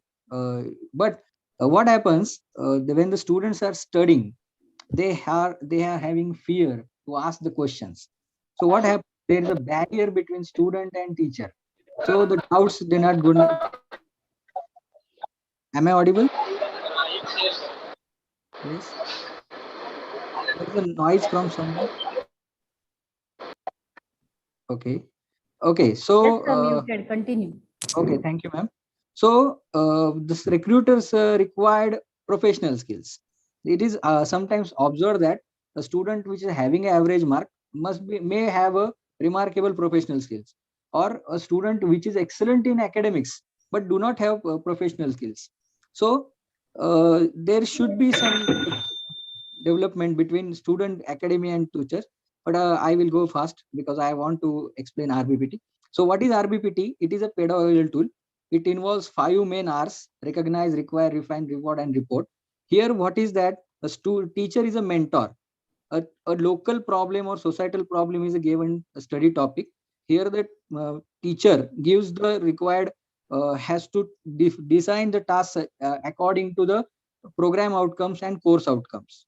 What happens during this? The student get the exposure to the practical skills. They are able to read, find literature.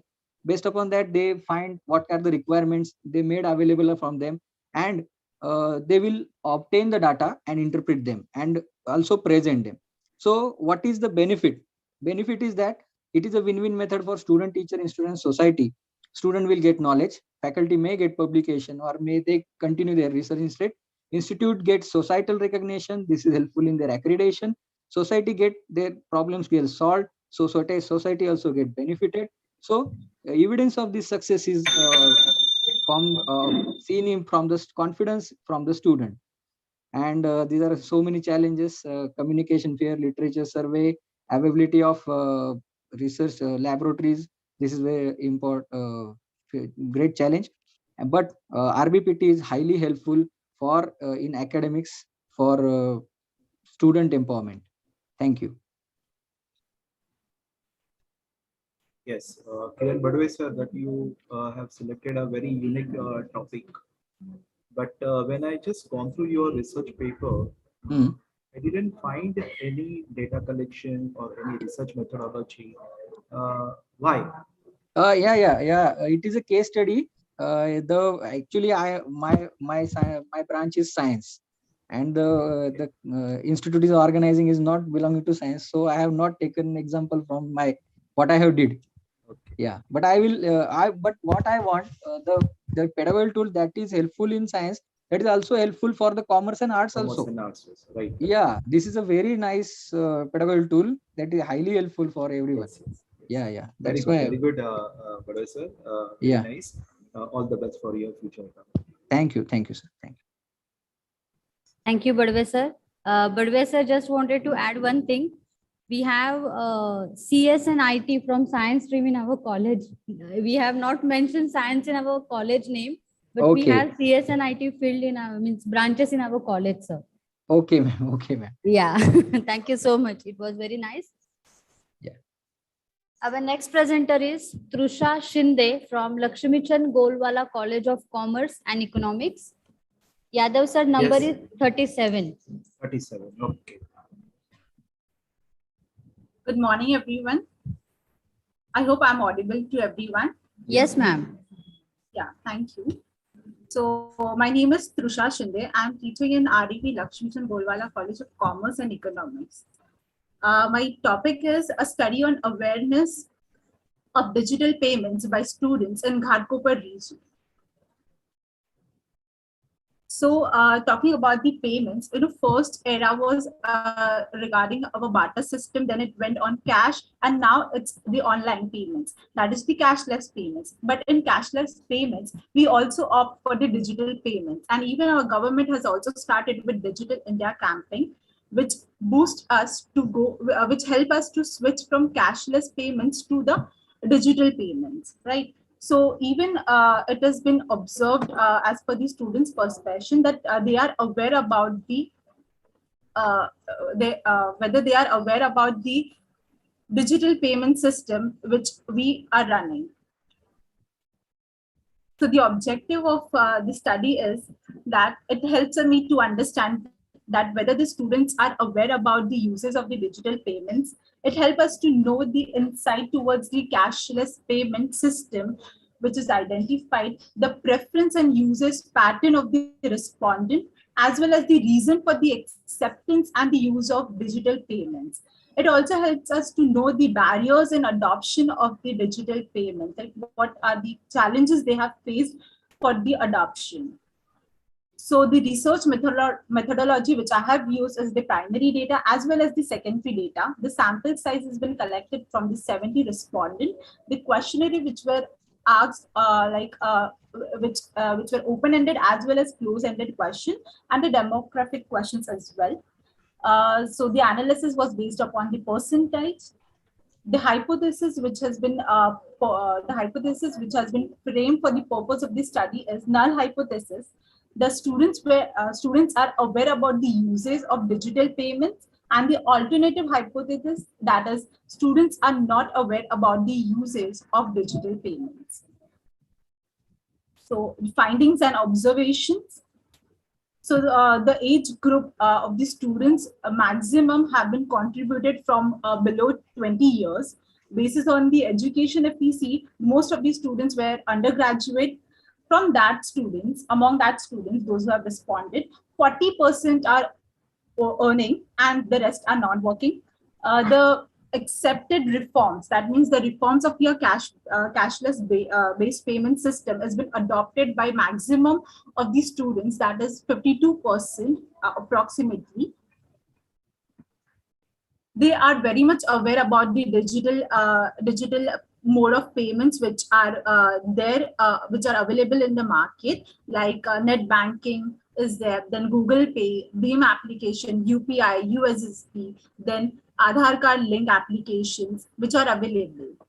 So the students, 88% of the students are very much aware about the digital payment. They have also used the payment system as well. 92.9% says that they are very much aware, and also they have used this particular services in their daily for the daily transactions. Another question is that from where they have gained the knowledge. So the use of technology has helped us very much, not only for us, also for the learners as well. They have gained knowledge from the social media. They have researched by themselves that how to go with the payments. They have learned from the family or from the advertisements. So but the thing is that there are few notable points which we could say that the challenges which are faced by them.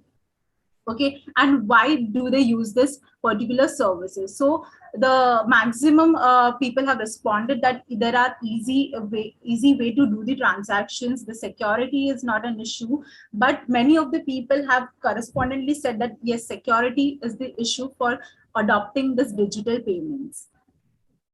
12.9% strongly agrees that we are going to switch in few years from cashless payments to the digital payment system. Therefore, we can conclude that students are very much aware about the uses of the digital payments, and it has been accepted. The alternative has not been accepted. That means it is rejected. The suggestions which they have given that they must get more knowledge about the digital payment system. They have also added that end-to-end encryption would help them to go for being more secure. The improved connection would help them for the smooth conduction of the transactions. It will promote the contactless transactions and the quality promotion. And in conclusion, we could say that yes, it will help us for the uses of the digital payments, and the acceptance of the digital payment is there. Thank you. Trusha, you Yes, have done a very nice presentation as well as collection of data also. But Thank you, sir. from where you have collected the data? From urban or rural? So by Google Form, I have used the digital method, that is Google Form, and have circulated among the students. Among which students? So Mumbai, college level students, college level learners, which basically. So degree college, but degree college from undergraduates. which region actually? Ghatkopar region, sir.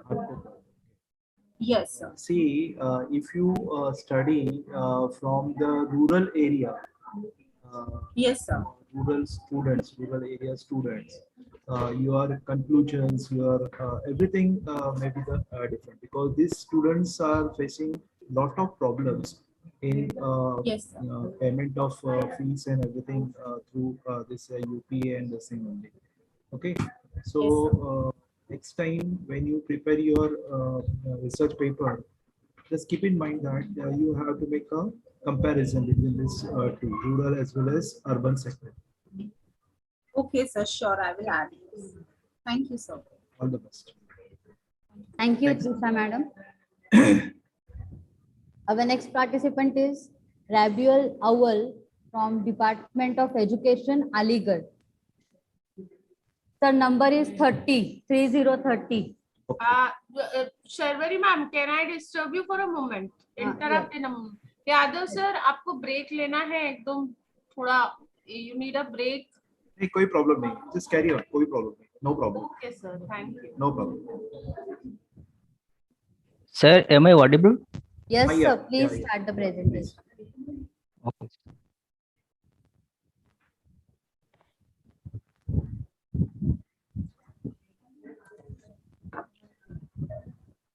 Good afternoon, all of you. Myself, Rabiul Awal, from Department of Education, AMU Aligarh. My presentation topic is biodiversity conservation for sustainable development. Objectives of my study is how biodiversity, how much important biodiversity conservation for sustainable development.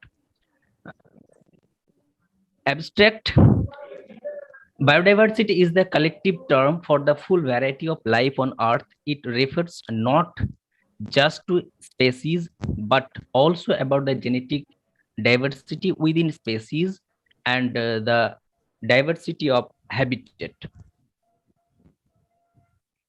It provides people with basic ecosystem goods such as food, fiber, medicine, and services such as air and water purification, climate regulation, erosion control, and nutrient cycling.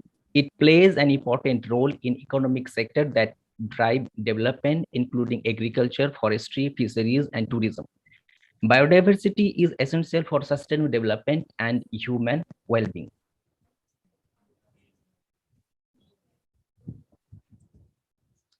The biodiversity of an ecosystem contributes to the sustainability of that ecosystem. The higher the biodiversity of an ecosystem means, the more sustainable it is, and the less the biodiversity of ecosystem means, less sustainable it is. A great variety of genes and species means that the ecosystem is better able to carry out the natural process in face of external stress. Now we come to the point that what is biodiversity? Biodiversity refers to the variety of life on Earth at all its level, from genes to ecosystem, and can encompass the evolutionary, ecological, and cultural process that sustain life. It is essential for sustainable development and human well-being. Now we come to the point that what is sustainable development? Sustainable human development is about living on Earth without taking more resources that it can be naturally replaced. Sustainable development is about improving the quality of human life while living within the carry capacity of supporting ecosystem. It is about good health, good living conditions, and long-term wealth creation for everybody. It has three pillars: economic wealth, second one is social equity, and last one, that is environmental health, or in other words, we can say that profit, people, and planet. All three are linked to each other. Sustainable development has to be not only economically sound, but also beneficial to social equity and environmental health.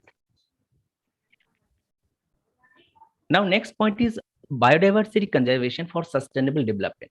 Biodiversity is important to most aspects of our lives. We value biodiversity for many reasons. Some may be utilitarian and other intrinsic. It means we value biodiversity both for what provides to humans and for the value it has in its own right. Biodiversity conservation refers to the protection, upliftment, and management of biodiversity in order to derive sustainable benefit for present and future generation. It has main three objects: to preserve the biodiversity of species, sustainable utilization of species and ecosystem, to maintain life supporting system and essential ecological process. Now, role of biodiversity in achieving sustainable development goals. There are 17 sustainable development goals. Next is, what are the strategies for biodiversity conservation? Here, first one is in situ and ex situ conservation. Second one is conservation for productive landscapes, monitoring, law and community enforcement, traditional knowledge, practices, role of research and technology for biodiversity conservation, and technological management consideration for conservation in developing countries. Conclusion: biodiversity conservation and sustainable development both are interrelated branches focusing on social progress, economic growth, and environmental protection on one side, and ecosystem conservation on the other. Conservation includes the efforts carried out in protected areas such as national parks, community reserves, and other areas with rich and important biodiversity where conservation is not the main focus. It is in these latter productive landscapes where sustainability is needed most. There is more than one way. Here, I discussed in previous slide, in situ and ex situ methods or other methods we can apply to conserve biodiversity. Today, our only option is to manage productivity and resources in a sustainable manner, reducing waste wherever possible, using the principle of adaptive management and taking into account traditional knowledge, which contribute to the maintenance of ecosystem services. Also, please. See, your paper is very good, but you should be stick to the time limit. Okay, sorry. Now, next participant, please pay attention here. Now, because of shortage of time, the time is very less because at 3 o'clock, our international presenter, they will be attending our seminar. So I will request all that remaining participants, just explain your objective and conclusions. So that because you already sent that paper, I just gone through that paper. On that paper basis, just your presentation restrict to 2 minutes only, not more than 2 minutes. Okay. Is it okay, ma'am? Yes, sir. Yes, sir. Yeah. Yes, sir. Okay. Chalo. So next participant. Yes, sir. Our next participant is Kaushalya S. from KPR College of Art, Science and Research. Yeah. The number is 16. 16. Okay. Yes, sir. Yeah. Kaushalya ma'am. Hello, Kaushalya ma'am. Please. Kaushalya ma'am, are you there? Kaushalya ma'am, are you there? She is not. Sir, I will. शायद नहीं है वो. Next Next ले ले. Yes, yes. Next is Nishmita Rana from Lakshmichand Golwala College of Commerce and Economics. Yes, ma'am. I'm sharing the screen. Yes, ma'am. Please. Number, ma'am. So number is 33. Yeah. Yes. So am I audible to all? Is my screen visible? Yeah. Okay. So good afternoon, everyone. My name is Nishmita Rana. So my topic for today's presentation is a study of transport sector and its reforms. Restrict only objectives. Yeah, sure. Conclusion. Okay, sir. The objectives are to know whether the people choose to travel by public transport or a private vehicle, to understand their perceptions towards new reforms of transport sector, which is Ola and Uber, to know their convenience in selecting the mode of transport, transport. So regarding the findings, majority of the people had said that they will prefer to go by public transport as it is cheap as well as convenient. When it comes about railways, they have said that railways are a huge crowd, but still most of them would prefer to go by railway because it takes less time also. So again, for suggestions, they have told that the connectivity of public transport should be improved and the frequency must also be increased. Again, when it comes to transport, looking at the health issues, they have said the cycles would be a best form of transport for short distances.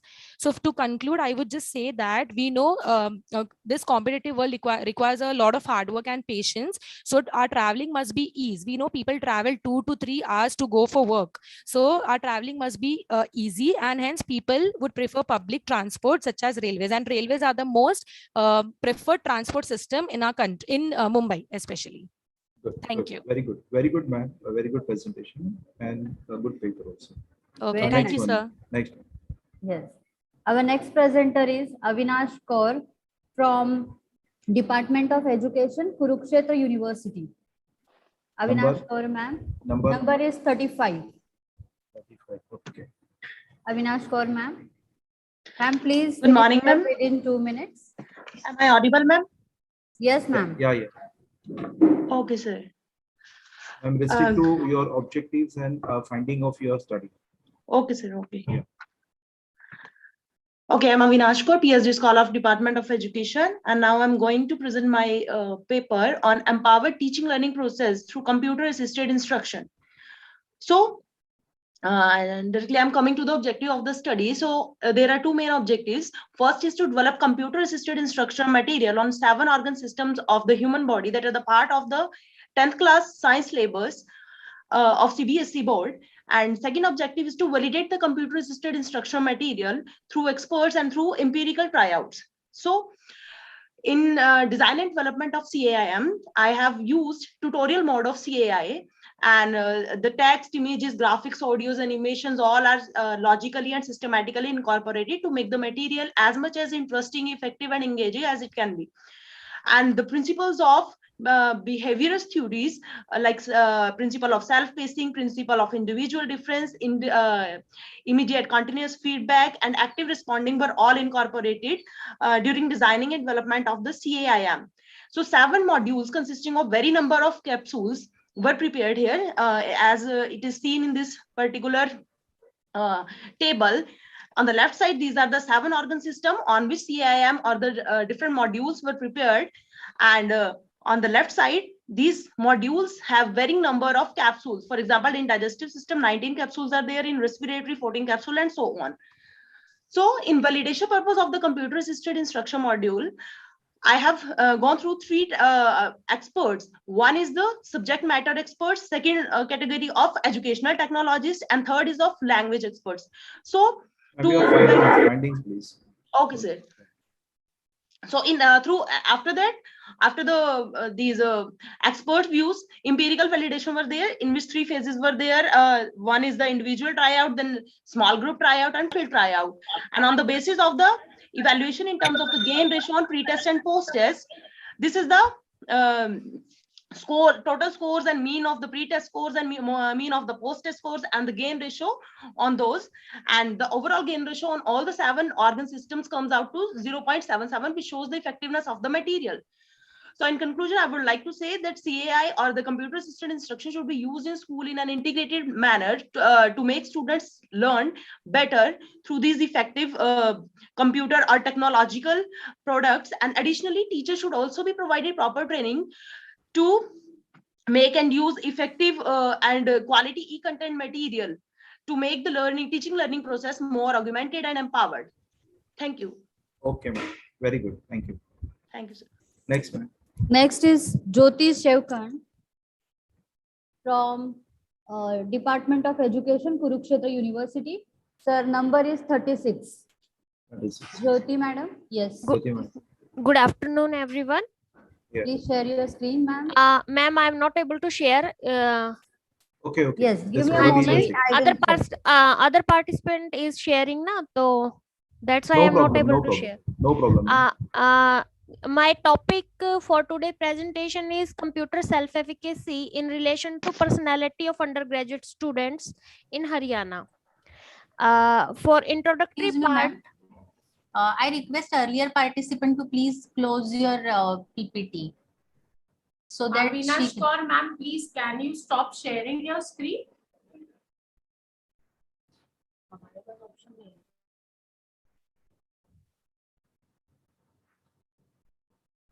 Or ma'am.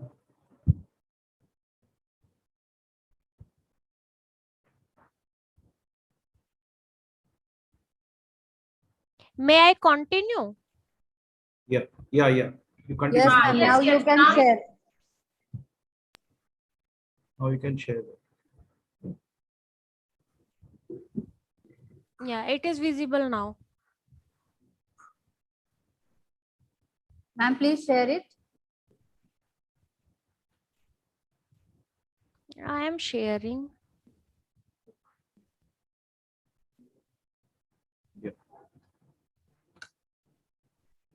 Yes, ma'am. Jyoti, start. Jyoti ma'am, start. Jyoti ma'am, please start. Okay. Good afternoon, everyone. My topic for presentation is computer self-efficacy in relation to personality of undergraduate students in Haryana. It is not moving, ma'am. Just orally explain, no problem. Ma'am, Okay. simply press the arrow key या फिर next slide पे click कीजिए आ जाएगा. Shall I play on behalf of you? Yes, ma'am. Yes, ma'am. Please stop your share.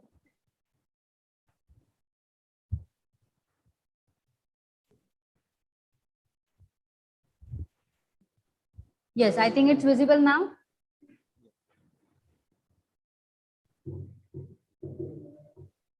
So is my screen visible? Yes. Yeah, ma'am. Yes. Jyoti ma'am, please. Okay. Okay, ma'am. Thank you. First of all, I want to give a small introduction on my variable on CSC and personality. So CSC is based on self-efficacy as well as established construct with its origin in social cognitive theory by Bandura. And for the personality of every person differ from one another. If one person were exactly alike, there would be no need to talk about the personality. If I come on my objectives of my study, so to find out the gender difference in computer self-efficacy and personality of the undergraduate students, and to find out the relationship between computer self-efficacy and personality of the undergraduate students.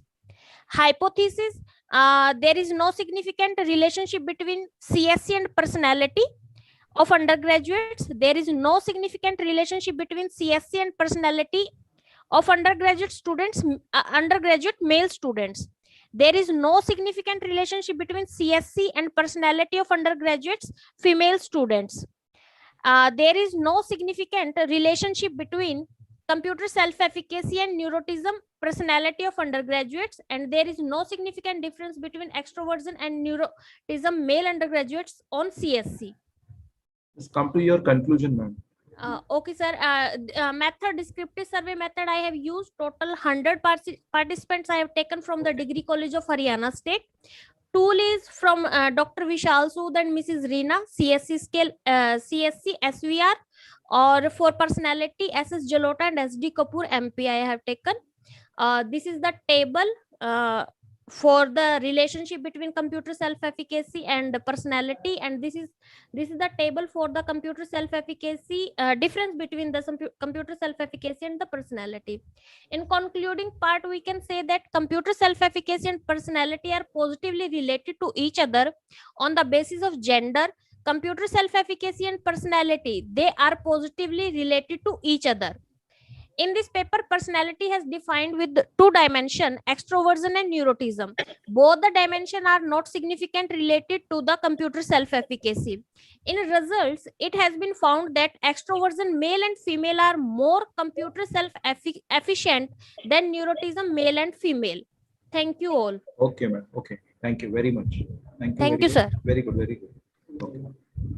Next now. Thank you, madam. Next is Ashwini Bakkar and Shweta Patel from KV Pendharkar College. Sir, number is 14, 1414. 14, okay. Yeah. Ashwini Bakkar.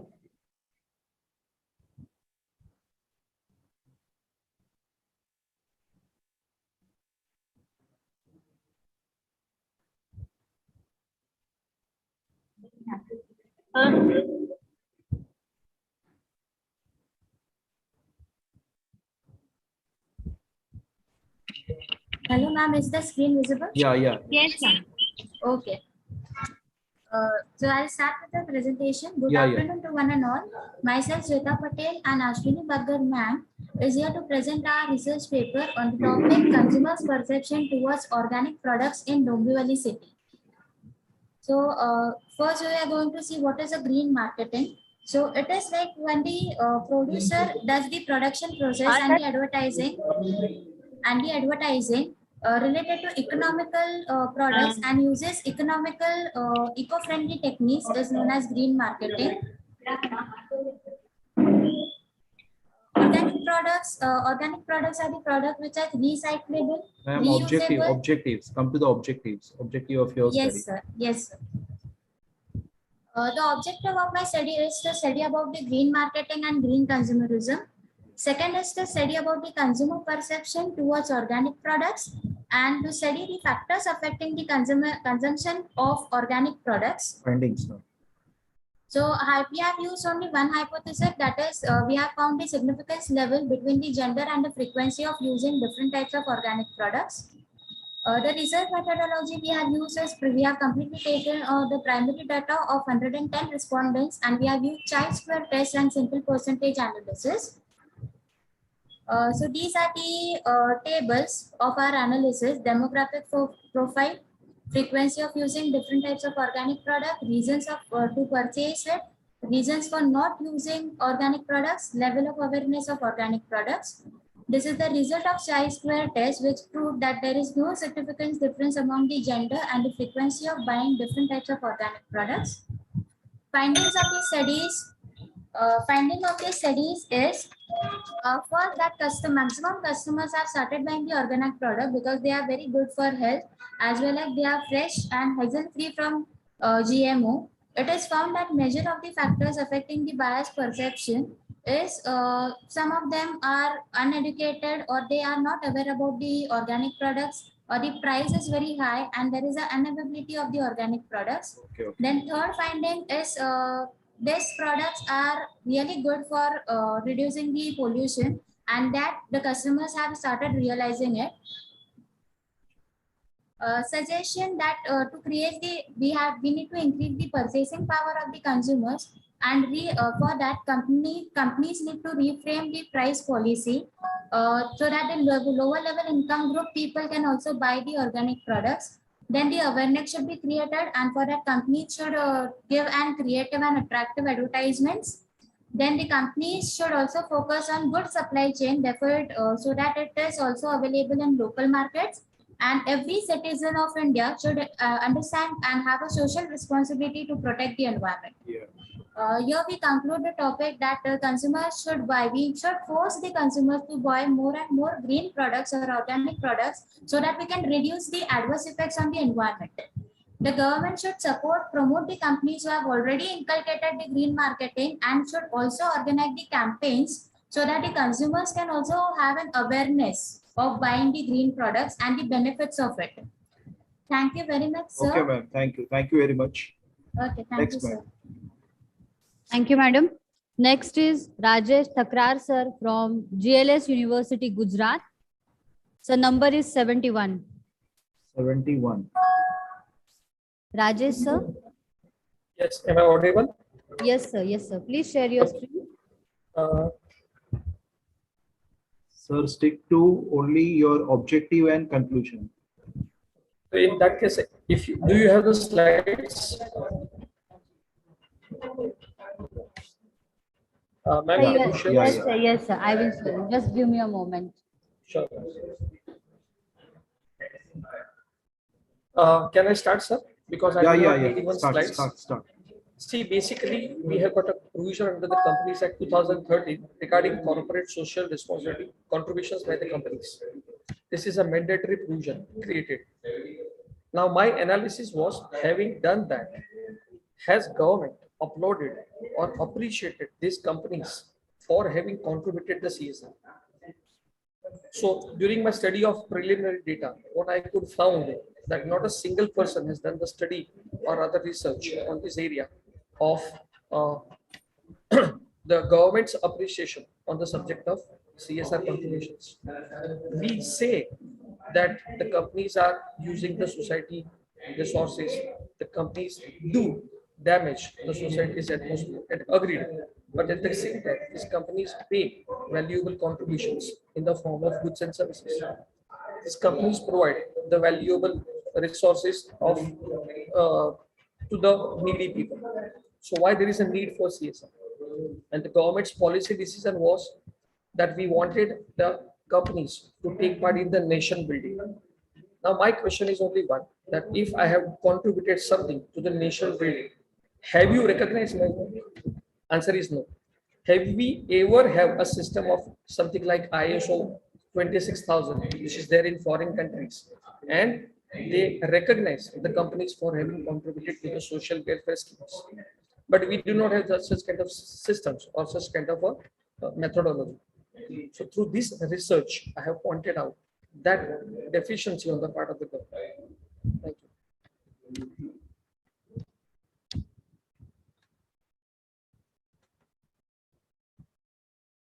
I have done my work, sir. Thank you. Yadav sir आप mute हो, please unmute yourself.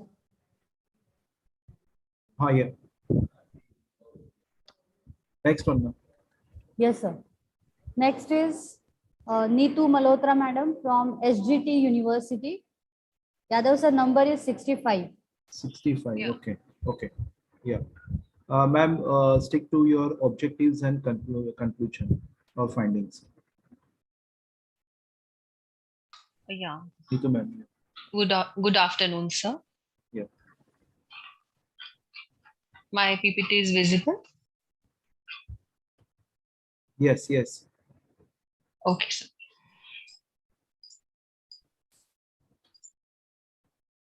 Basically, sir, I'm Ms. Neetu Malhotra, PhD scholar from SGT University, fashion design, from Delhi NCR Gurugram. I'm presenting topic on role of traditional craft embroideries in embroideries elevating Indian women, implementing traditional embroideries and the basic effect of embroideries in government schools. So as we know, India is known for its rich tradition in art and craft. The regional craft industry is the industry of imagination, innovation, and creation. It is an industry of future as they are important contributing factors to the empowerment and its essential growth. Traditional craft are the culture's heritage of India, which reflects the cultural and tradition of a particular region. Indian craft holds a special importance in the export world. So importance of traditional craft embroideries, basically, as well as the economical significance in India. These crafts are not specially historical, present historical significance, but they are equally important for the growth of the economy of the country. The products created using traditional craft embroideries are in huge demand in foreign markets, as well as an account for the increase in Indian exports. The traditional craft embroidery is creating various job opportunities for women and making them financial independent.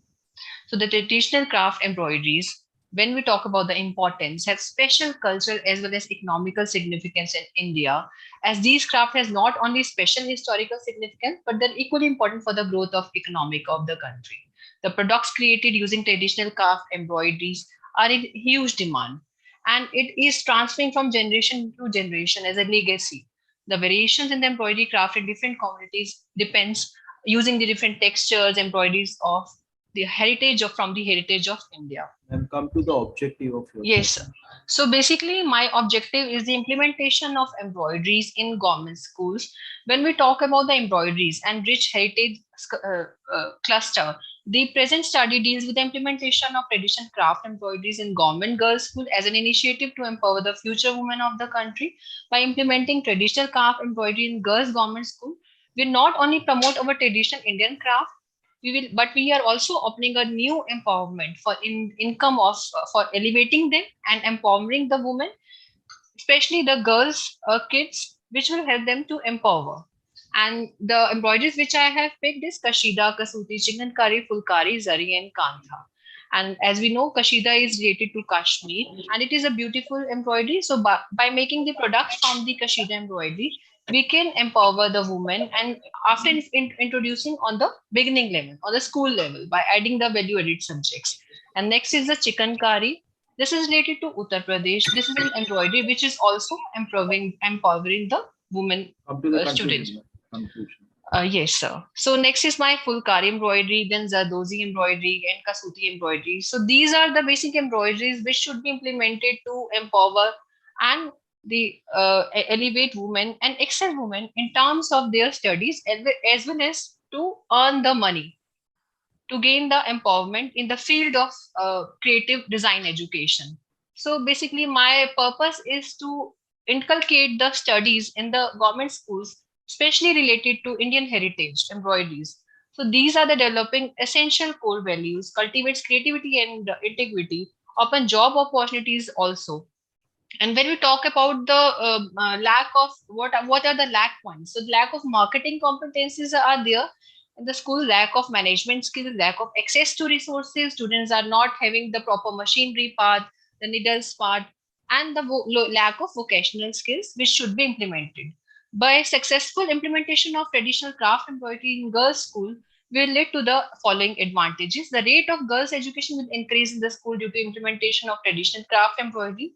Girls students will get the more options to choose their careers in the field of embroidery crafting.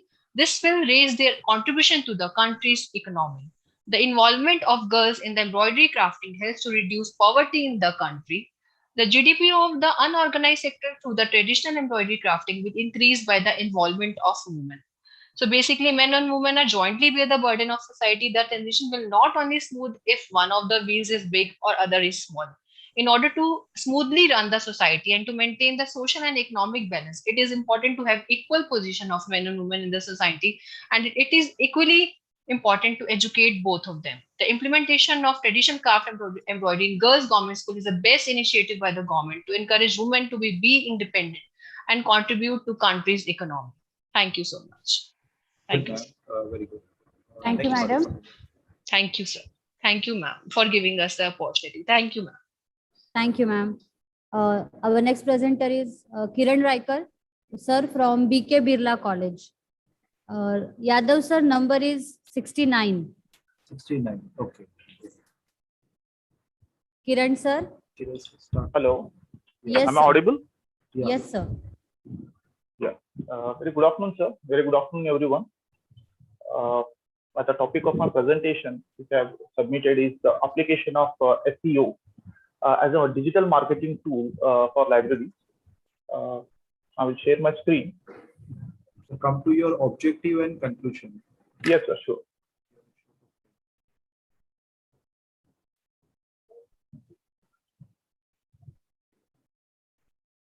So is it visible? Yeah, visible. Yes, sir.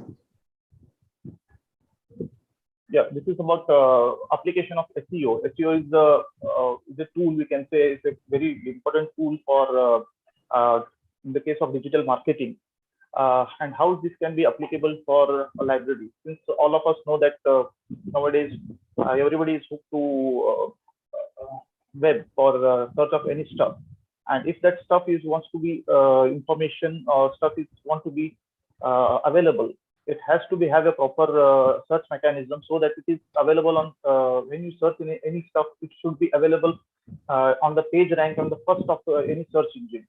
So how this has to be enhanced, and this is the main objective of this research paper, and how libraries can help or enhance their search capabilities to satisfy the customer needs.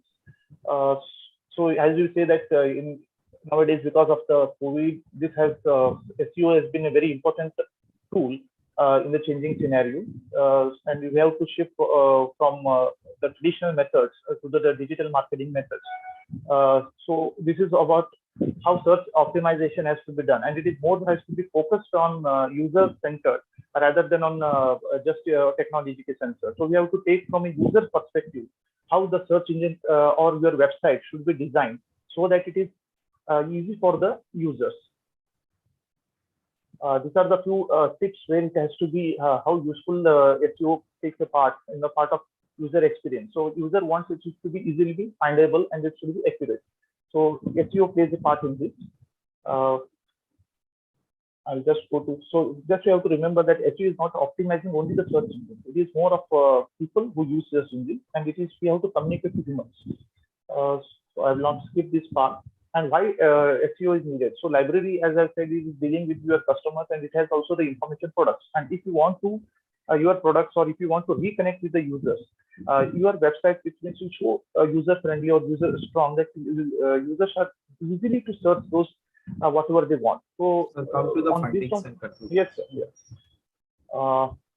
These are the objectives of the study, where there is awareness about SEO is available in among the library professionals, and what are the benefits, what are the challenges we face in marketing for library services, and how to find the solutions.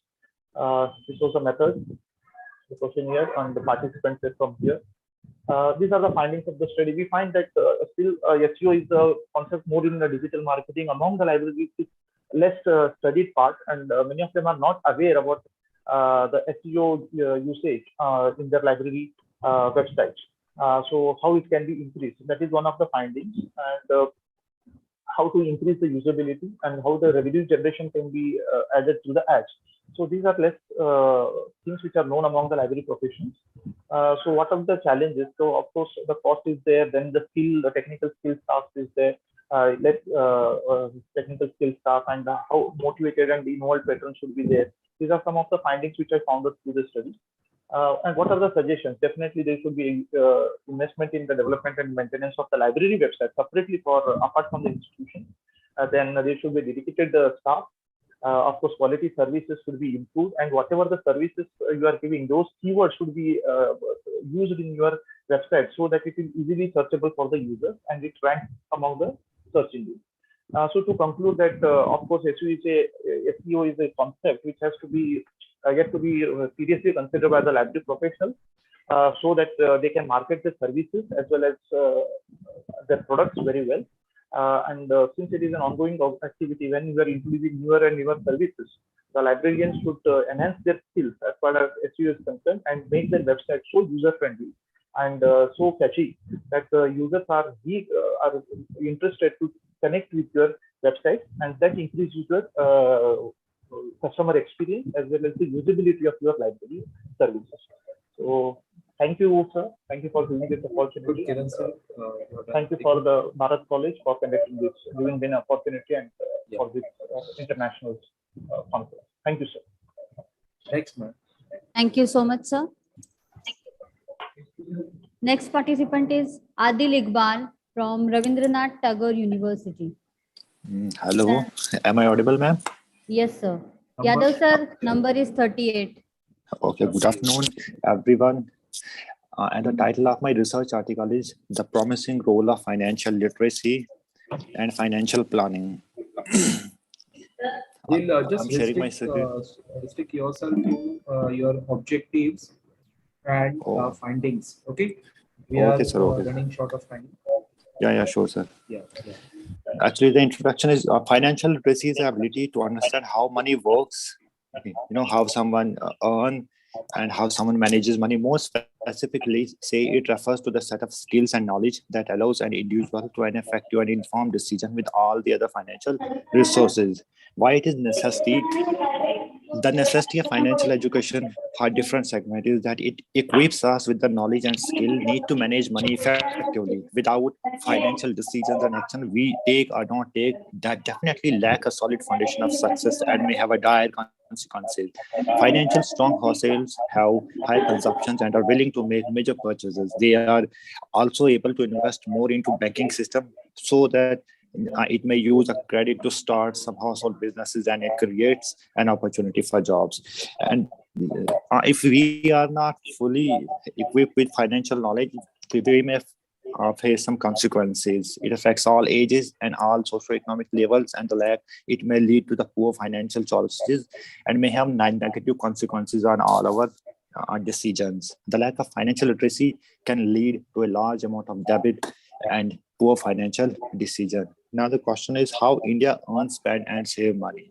According to the nationwide survey, National Council of Applied Economic Research (NCAER) in New Delhi and New York, only 5% of families invested in post office, whereas 2% buy insurance and 0.5% engages in share. Despite the fact that life insurance is one of the most popular financial tool, approximately 78% of households are aware of it, but only 24% of households are having policies. India are good at savings, but not at investments. So according to the report, India spends roughly 45% of their income on food, with 11% and 8.7% on transportation and education system. Equity investment is also low as of 7.5%, indicating that investors are unaware of the benefits of equity. This isn't one of the best investment strategies. Around 63% of investors retain cash in banks, while 23% kept in at home. Money sitting in bank is a waste since it is being eaten away by the inflation monster. Now the We come present. to the conclusion. Yes, so. There- The research opportunities in the financial it becomes increasingly important for the economic well-being of nation's future. It is so important that it can be effectively linked with the financial behavior and hence the financial success and financial stability. Another area of research that focuses on the gather extensive detail of financial experiences, which may prove the important information variable in modeling financial literacies. Now I'll come to the conclusion. Is that financial literacy has emerged as a popular research topic, with the emphasis expected to shift towards the implementation and evaluation of strategies to improve the financial literacy level of specific people who have identified lacking financial level and skills. Financial literacy is a critical for avoiding and resolving financial issues as well as enjoying a prosperous and healthy life. Okay, thank you, sir. Very good, Adib. Keep it on. Very nice. Okay, thank you. Thank you, sir. Thank you so much. Yeah. Our next presenter is Nitin Chaudhary from KCE's Societies MJ College. Number? Nitin Chaudhary, sir. Yes, Number good afternoon. 47. Good Number afternoon, 47. everyone. Yeah. Nitin, come to your Hi, objective. yes, sir. Objective and Okay, conclusion. my name is Nitin Chaudhary and my presentation topic is online shopping, a changing scenario in India. So the objectives of my presentations, the topic is to study the opportunities and challenges of online shopping platforms in India, to study various aspects of changing online shopping scenarios in India, and to study the trend of increase in online shopping in India. So I come to the conclusion part of my presentation. Online shopping capture a large market in India. It's convenient to the customers and due to availability of internet facilities and smartphone in growing up, effective marketing strategies of online sites change consumers' behavior towards the online shopping positively.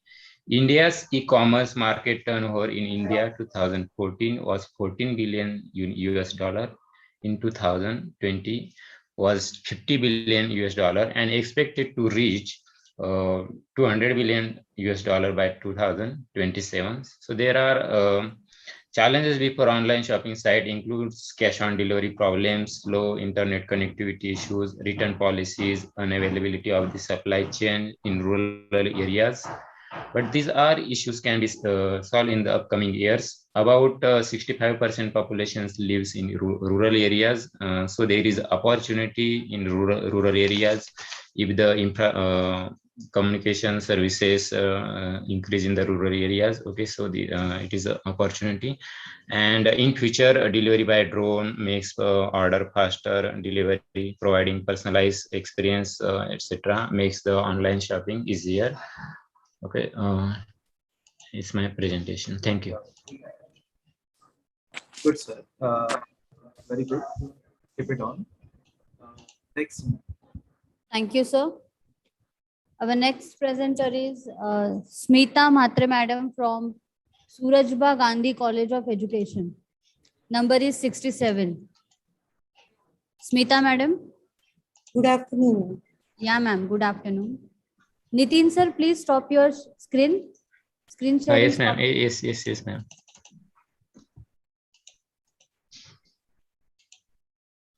Yes, sir. Thank you, sir. It's welcome. Yes, Smita madam, please start. This can. No, ma'am, just restrict yourself to objectives and. Can you see my screen, ma'am? Yeah. Okay. Yes, sir. Yes, ma'am. Good afternoon, everyone. This is Smita Matre. My guide is Dr. Francis Ketan Vaidya, madam. My topic is usefulness of technological assisted textbook as learning resource in the teaching learning process. My objectives of the study to study the usefulness of technological assisted QR coded textbook for teachers, students, and parents, and on the basis of level of education, that is upper primary school and secondary school. The next objective of my study is to compare the usefulness of technological assisted QR coded textbook for teachers, students, and parents on the basis of level of school, that is upper primary school and secondary school, and on the basis of types of school, that is municipal school, government aided school, and private school.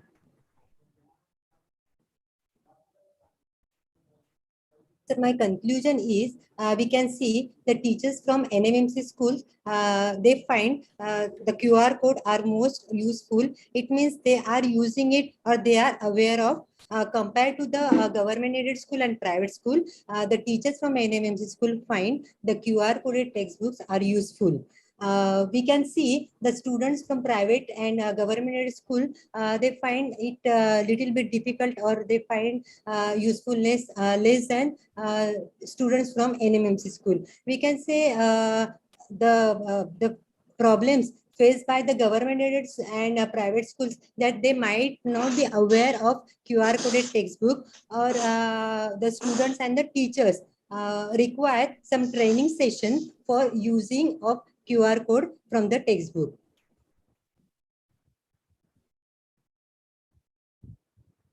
Sir, here for upper primary school and secondary school, teachers find the QR coded textbook is useful for both of them. It is same, but for students and parents of upper primary school, we can see secondary school students and parents find that it is more useful, and whereas upper primary and upper primary students and upper primary parents, parents of upper primary school students, they find it a little bit less.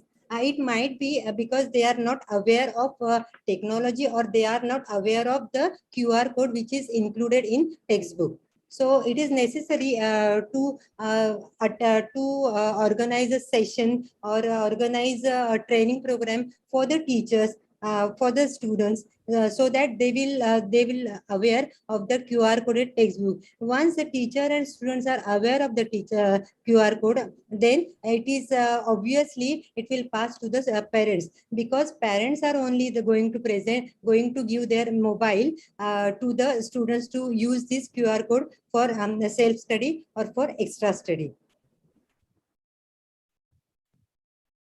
And the major findings are usefulness for teachers of municipal school, government aided school, and private school. Analysis shows that private school teachers facing problems while using QR code. On the other hand, municipal school teachers find less difficulties in accessing the QR code. So it is necessary, the suggestions that it is necessary to conduct training sessions of awareness of QR coded textbook for teachers, students, and parents. Students should know how to scan it and how to use it for self-study, for extra learning. These are my bibliography. Yeah. Very good, ma'am. Thank you, sir. Keep it up. Yes, sir. Thank you, Smita madam. Thank you. Next presenter. Hello. Yes, our next presenter is Jyoti Raut from Yes, ma'am. Surajma Gandhi College of Education. Yes, ma'am. Her Yeah. number is 68. Am I audible? Yes, ma'am. Yeah. So, shall I start? Please share your screen.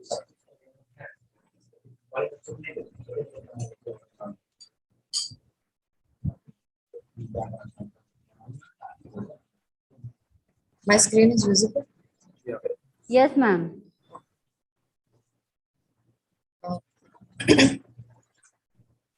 Jyoti ma'am. Yes, sir. Just here. Your Yes. objectives and conclusion. Yeah, sir. Good afternoon, one and all.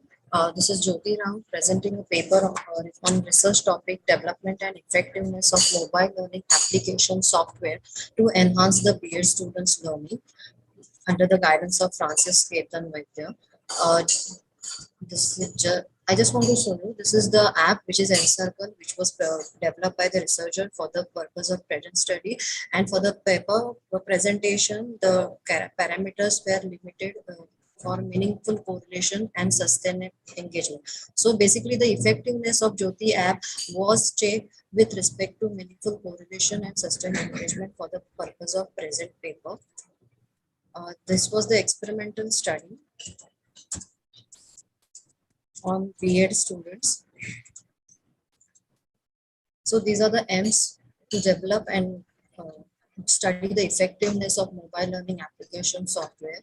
These are the objectives. The main objectives are to study the pre-test, post-test scores for meaningful correlation and sustained engagement, to enhance the BEd learning and to compare the same. So these are the hypotheses. Two hypotheses were selected for the present paper. That is, there is no significant difference in pre-test and post-test scores of project-based course learning for meaningful correlation and sustained engagement to enhance the BEd students' learning for the 2 years credit-based choice system. Okay, so basically the result for the analysis was done with the descriptive and inferential analysis.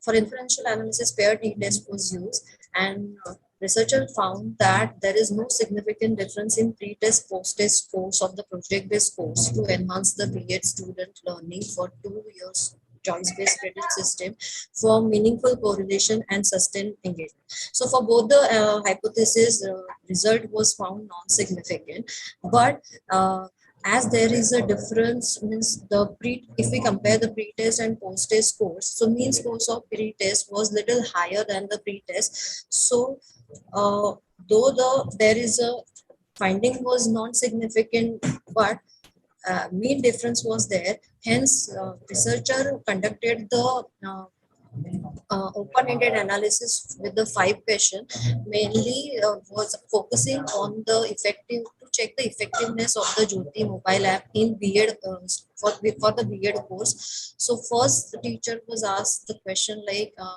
how did they use the app? So 100% were students were saying that they definitely used. Then 100% were said that Jyoti app content was meaningfully correlated with the project-based course activities.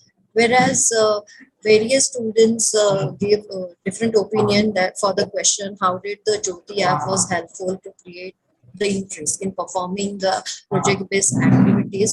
So students were said that they found the clearly mentioned activities in Jyoti app. It was very easy to access and helpful for the learning of PPC, effective for new concept. It gives proper guidance, detailed instructions, and explanation. Whereas systematic and innovation information, lively learning experience was provided by Jyoti app. Also, it helps to clarify the doubts like a teacher. For the question, how did Jyoti app is different than the normal teacher? To the conclusion. Okay, sir. Okay, so the conclusion in basically all the respondents found out that Jyoti app was helpful, meaningfully correlated, maintained the interest, and it is really different than normal teaching, and it's useful for BEd teaching. And no significant difference statistically, though it was not significant, but there is a slight higher mean that shows that it is effective. So additionally, researcher need to add some features. Researcher can suggest to improve the efficiency of Jyoti app. That research can be done. More interactive self-assessment can be added. Immediate virtual feedback can be given. Thank you, sir. And this is just the features of the app. Very good, ma'am. Develop a Thank you, sir. app and all the Thank you, best for Jyoti your- madam. Thank you so much. So we are done with the presentations. All over? Yes, sir. Yeah. This was the last one. Yeah. We are done with the presentations. Now we are moving towards the valedictory session. I request all to stay tuned for your next valedictory session. I request Bunty sir to take the charge and start the valedictory session. Bunty Keval Ramani sir has completed his PGDBA in finance and MCOM in management. Sir has been working as an advisor in stock market for 8 years. Sir has 10 years of teaching experience and presented papers in national and international conferences. I request Bunty sir to take the charge and start with the valedictory session. Sharwari ma'am. Yes, ma'am. Let us give a break of 5 minutes to Yadav sir if required. Yeah, I need. Sir, please. Yeah, I'll We'll come start back. in 5 minutes. We'll Yeah, start yeah. in 5 minutes. Yeah, I'll come back. Okay. So we will have a break of 5 minutes and we will start with the valedictory function. Thank you.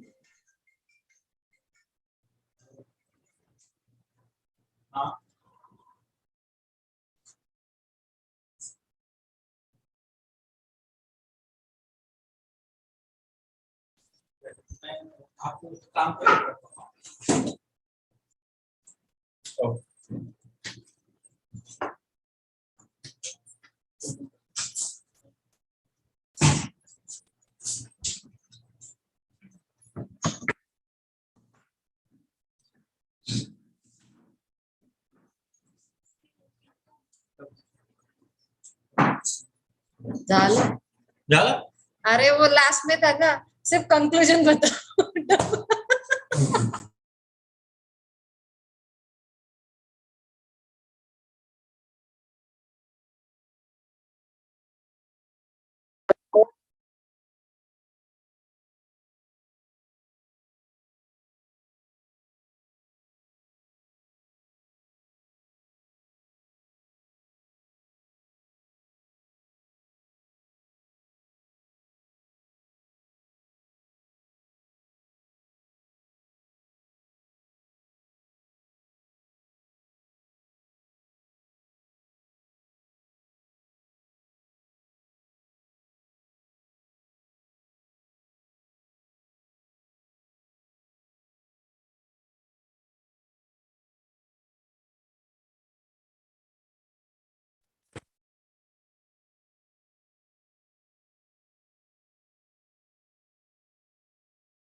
Ritu ma'am, you can start now.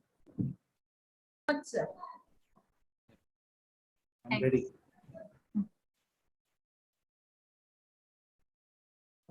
Thank you, Sharvari ma'am, for giving an introduction and telling something more about me. Today, very good afternoon. Louder. Little louder, ma'am. Yes, yes, please. Yes, okay.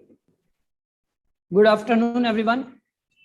The time has come to draw a curtain to our program as we come to the close of this one-day international conference on E3. I hope all the presentation would have really provided you with a food for thought, though you would have escaped your physical lunch. So let's start the validatory function by welcoming the dignitaries to the show. I, Assistant Professor Banti Kevalamani from BMS Department, welcome you all on behalf of Bharat College of Arts and Commerce.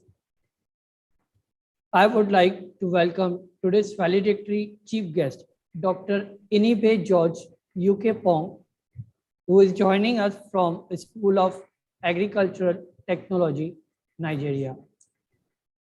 I would also welcome Dr. Sudhakar Yadav. He is a chairperson of technical session. Once again, sir. I would like to welcome our in-charge principal, Dr. Neetu Kapoor, IQAC coordinator, Dr. Savita Punjabi, participants from various colleges and institutes, my dear friends and students.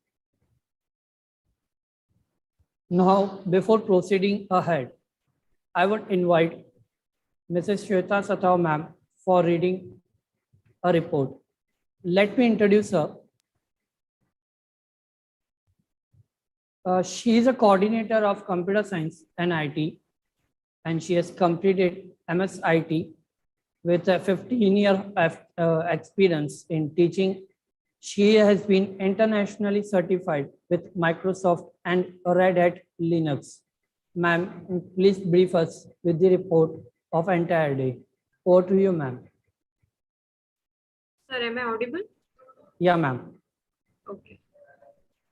A very good afternoon, respected dignitaries and professional experts witnessing the second online international conference organized by Bharat Friends Association's Bharat College of Arts and Commerce. This is Professor Shweta Sato, Coordinator of Computer Science and Information Technology, welcomes you all for this valedictory session. Indeed, it's a great pleasure and privilege to me to present this one-day international conference reports to you. Conference began with the inaugural function. The same is beautifully hosted by Professor Pooja Oak Madam, Assistant Professor in BMS Department. It started with National Anthem, followed by General Welcome, Lighting of Lamp, and Saraswati Vandana. Convener of the conference and IQAC coordinator, Dr. Savita Punjabi Madam, delivered a brief idea about the event, which is followed by the welcome address by our respected in-charge principal, Madam Dr. Neetu Kapoor. Dr. Jacob Cherian, sir, Associate Professor of Management and College of Business, Abu Dhabi University, honored this function as a keynote speaker. In his inaugural address, he particularly emphasized upon different strategies required to enter international business market. Dr. Advocate Harshul Savla, sir, Principal Partner of M Reality, Suvidha Life Spaces, Amazon Selling Partner, graced today's session as a chief guest. Sir has highlighted particularly on various trends and career opportunities in real estate sector. The inaugural function concluded with the expression of gratitude and vote of thanks by Professor Yogita Chaudhary Madam, Assistant Professor in Computer Science and Information Technology Department. The inaugural function proceedings was wonderfully coordinated by Dr. Savita Punjabi Ma'am and respective organizers. The organizing committee has invited good number of distinguished professionals to share their professional knowledge. Total 83 participants from 11 different states like Chandigarh, Haryana, Himachal Pradesh, Uttar Pradesh, West Bengal, Tamil Nadu, Punjab, Karnataka, Maharashtra, and more than 5 from abroad from different countries have registered for the conference. Coming to the technical session, which was gracefully handled by Professor Sharvari Paranjpe Ma'am, Head of the Computer Science and Information Technology Department, and Professor Vishakha Torne from BMS Department. Total 26 researchers presented their paper, and all the discussions were very interactive and knowledge-provoking. I congratulate all the researchers who participated in the event. Thank you all. Over to you, Banti sir. And thank you, ma'am, for giving us insight about today's session. It was really privileged to hear that we have got so much good response from all over India, as well as we have dignitaries from different regions. Let's move ahead. Now, I would like to invite Dr. Sudhakar Yadav, sir, for his feedback on technical session. Over to you, sir. Am I audible? Yes, sir. Yeah. So, with the technical session, researchers has presented, 25 researchers has presented on various topics, which is very much related to the Empower, Elevate, and Excel, the theme of international conference. Overwhelming response from the scholars as well as from the researchers. Nowadays, presenting a paper, writing that paper for international conference is one of the very hectic job, because duration we get to write a paper. In that duration, we have to collect the data as well as we have to analyze the data with the help of some statistical technique. It's very difficult, but we are promoting Bharat College also. I know them. I know Savita ma'am. I know that Neetu ma'am. They are promoting the researcher every year by organizing such conferences, and people, the researchers also, they are taking a part in this presentation as well as writing of the paper. I have just gone through all that 71 papers. Out of that 71, I found that many of the students or many of the researchers or many of the faculty members also, they have taken efforts to collect the data. I first of all congratulate to all that researchers. They have contributed their research work for this international seminar. Sir, It was sorry very to nice disturb you. experience. Sir. It was very great experience for Hello, myself sir. also. I also see. I'm also. I have completed my PhD. I am a guide, but still I found myself as a student. I want to learn. I have to learn from many youngsters. They come in this research field. So many things I learn from this researcher or these scholar students, what they have written. Out of that 64 or the 25 presenters, I have just analyzed or I have assessed their way of presentation, their content, their knowledge, their data collection methods or the technique, analysis technique. And on the basis of all this, I have just selected one research paper as a best research paper. Sir, I excuse announced me, that, sir. best research paper over here. Excuse me, sir. We Sunita need ma'am to, hello, or Nitu ma'am, hello, sir. Sir, Yadav sir will declare the result with at your the end. permission, I can No, at the end, sir. at the end. At the end. Not yeah. No, Okay. not Okay. now. Let the curiosity be there till the end. Okay. It's okay. No problem. So, as per the request or as per the instructions given by organizer, so I will announce later on. But many researchers, they have collected the data, they have analyzed the data. One thing that I want to give you hint or which is lacking in the researcher is that, see, we are from humanities, okay, basically accountancy or commerce or any other subject which is related to the humanities. We are very lacking in analysis part. Analysis part means statistical part, because we don't have that much technical knowledge how to analyze with the help of some statistical tools. So it is my advice, it is my request to all the researchers that they have to learn some software, and not only software. For example, SPSS is there and R software is there. There are many other softwares are available. But we should know that the way that we are analyzing, the technique that we are using, why we are using the technique. Say, for example, t-test or chi-square test, or sometimes that you have to apply that technical test or statistical test to test your hypothesis. So which test that you have to select.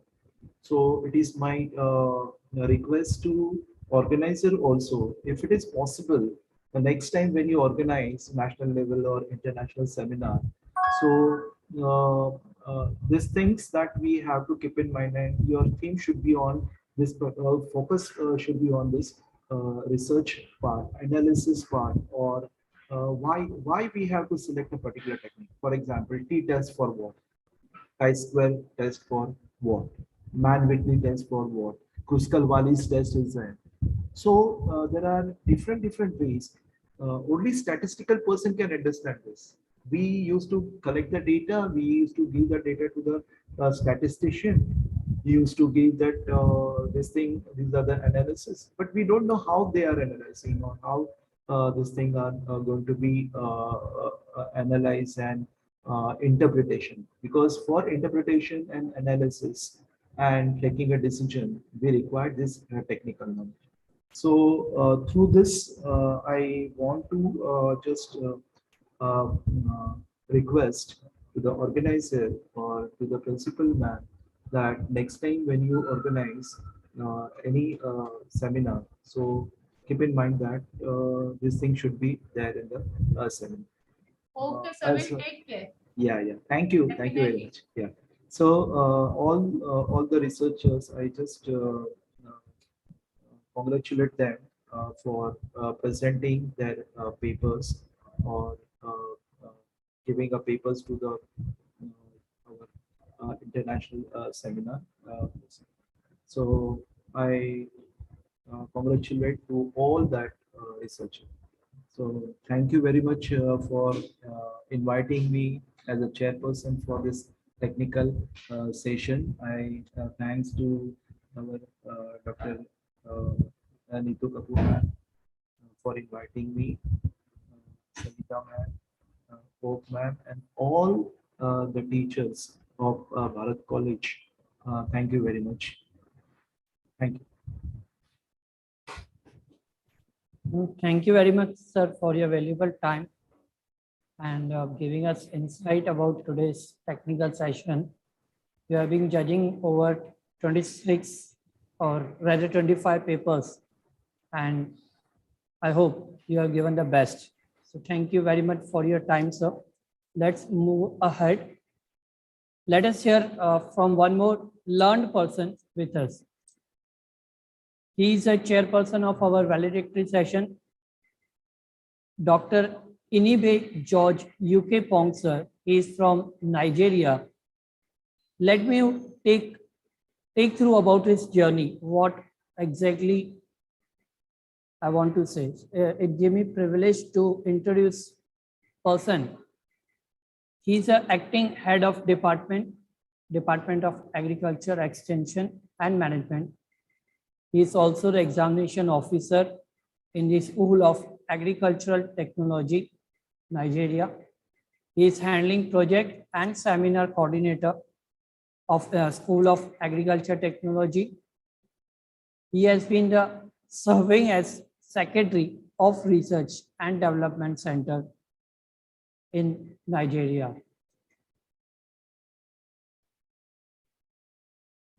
Dr. UK Pong will talk about coping with new normal in the post-COVID changing world. Now I would like to invite Dr. UK Pong, sir.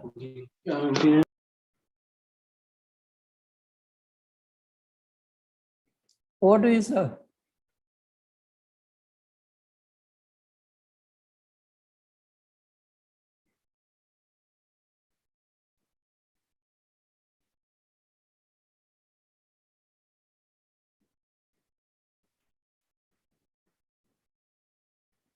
Dr. UK Pong, sir.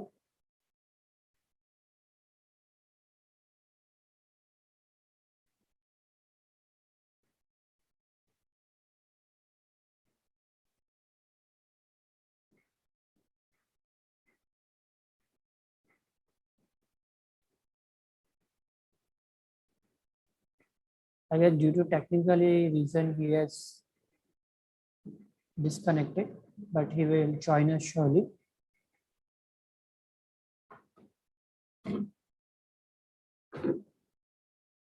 Sir has joined.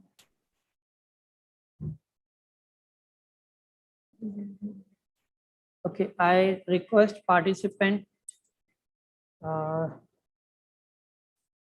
give or share your knowledge, whatever we have gone through about E3. Yeah, ma'am. Just a minute. Inibe sir has joined, sir. Okay, so he will take yours, ma'am. Sir, you are not audible. Can you unmute yourself and put on your video?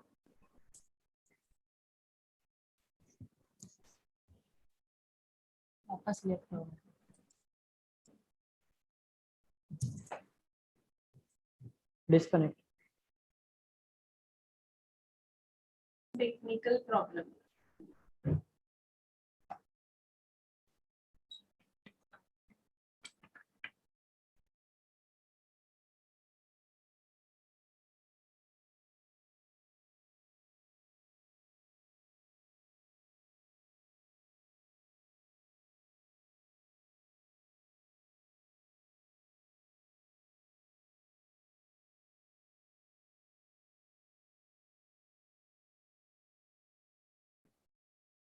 I think again technical problem is there. He has joined. Just a minute. Yeah, yeah, ma'am. Yeah.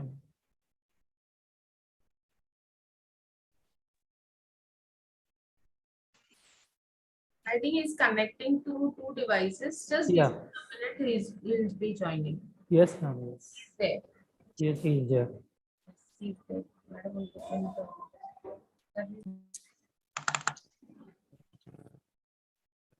Hello. Hello.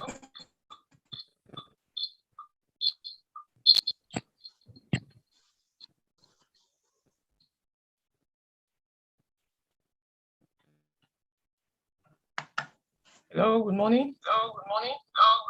Hello, good morning. Sir, you have joined from two devices from one device. You need to you need not join with the sound. You have connected sound on two devices, so because of that there is an echo. If you want, we can share your presentation. Join from a device, then share the presentation.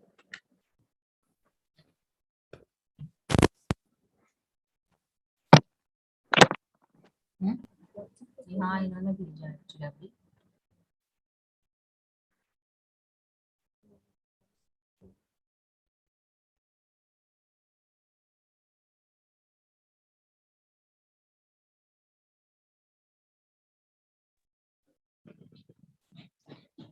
Hello. Yes. Hello. Yes, sir. All right. Sorry about that. It's okay. We have pleasure having you, sir. Please. Thank you very much. Please, you have to share my screen for me from there. Sir, I'm having a bit difficulty. Yes, sir, we are sharing. Just a minute. Okay. Good morning, distinguished participants. My name is Dr. Inibele George Okpong. I'm a senior lecturer with the Department of Agricultural Extension and Management in the Federal Polytechnic, Bayelsa State in Nigeria. Right now, I'm joining you from southern Nigeria. It is sunny and breezy here.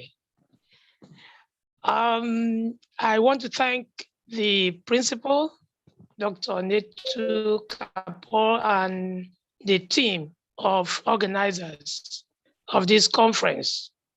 It is my pleasure to be given the opportunity to present a valedictory speech and presentation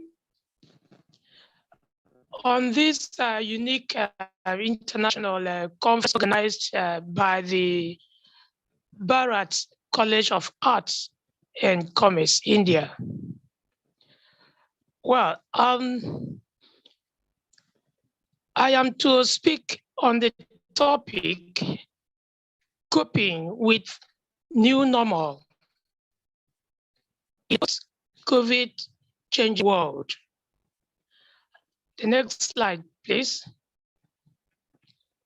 Let me start by saying the 21st century has been a unique era in the history of humanity. And the whole world has had its own share of the impact of change in all facets of life. The planet we live in, the Earth, is a beautiful piece of creation, characterized by a serene ecosystem, which provides a natural environment and habitats within which life exists. With our natural resources, the green, the forest, it is obvious that the world was meant to be a beautiful place where human beings will live in peace, safety, and happiness. This overall design has continued to change over the last few decades, following various natural events and mostly anthropogenic or human activities. In the quest and exploit for satisfaction and survival, human beings have almost overexploited the ecosystem, resulting in changes in the natural nomenclature, potential, and patterns of ecosystem parameters.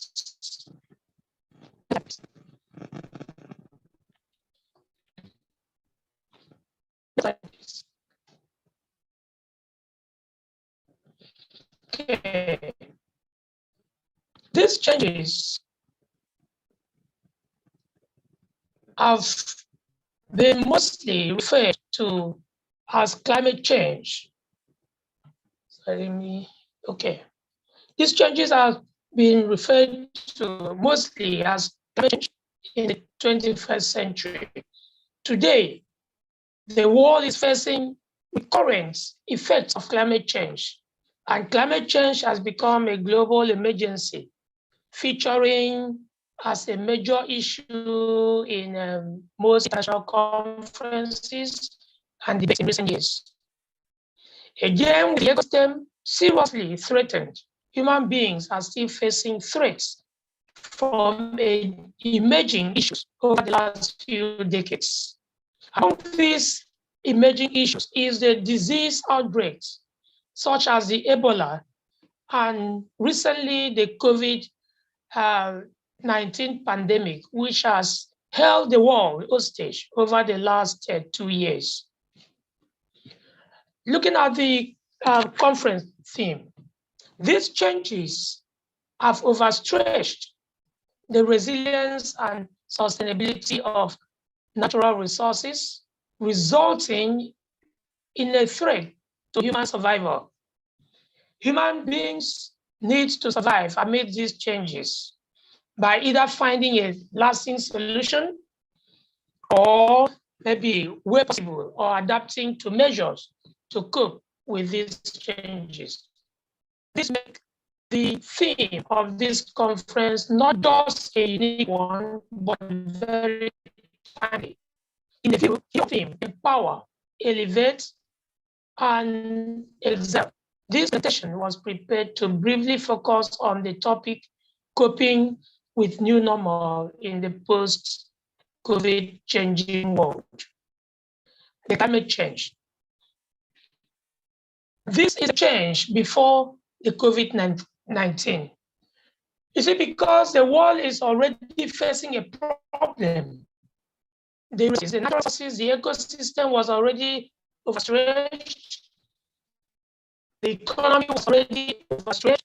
Now, by effects of climate change, COVID-19 becomes, the impact of COVID-19 becomes even worse because we have already overstretched our resources.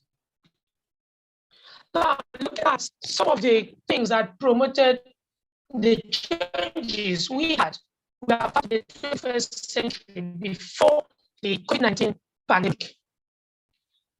We can see the issue of bush burning for farming. This happens mostly in most African countries where a large portion of land is being burnt, cleared and burnt for farming. This also contributes to the ecosystem. We have issues with the timber where people get so much wood, destroy the forest to get wood for fuel and other uses. We have the issue of waste disposal.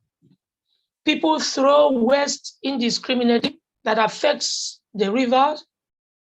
As you can see, that is a river bank filled with all sorts of debris washed ashore. Then the oil companies, the oil and gas industry also contributes to the climate change issue which have also caused the changes we are facing in the world today. That is an example of a gas flaring site somewhere in southern Nigeria. Then we have the issue of oil spill. You can see the spill on this part of the forest where we have the spill. Sometimes it happens in the rivers. Then change issues. I just want to brush through this before I get into the issue of COVID-19. So that we know COVID-19 becomes a serious problem. Now we have food, the climate change issues. Climate change has already affected food and agriculture, causing food safety, food security issues, low food production. Then the threat to regional peace and security, where we have issues with farmers and others, as I will show us later. Then we have other environmental issues like drought, flooding, desert encroachment, a whole lot of it, and the public health issues. Then we have the malnutrition disease outbreak, where the COVID-19 falls into the death of human beings. Then we have livelihood issues, such as household poverty, then migration. Then I just want to show us some of the climate change footprints that we have today in the world. We have the coastal erosion problem. We have the flooding problem. That is a plantain farm completely flooded. Then we have a flood here that you can see. This keep moving this screen, please. Hello? Okay. Next slide, please. Next slide, please. Okay. Next slide. Okay. Those are footprints. Okay. Please hold it there for me. Thank you very much.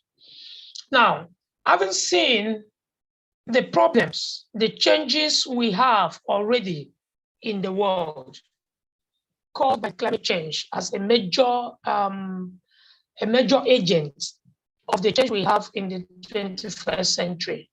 Then comes the COVID-19.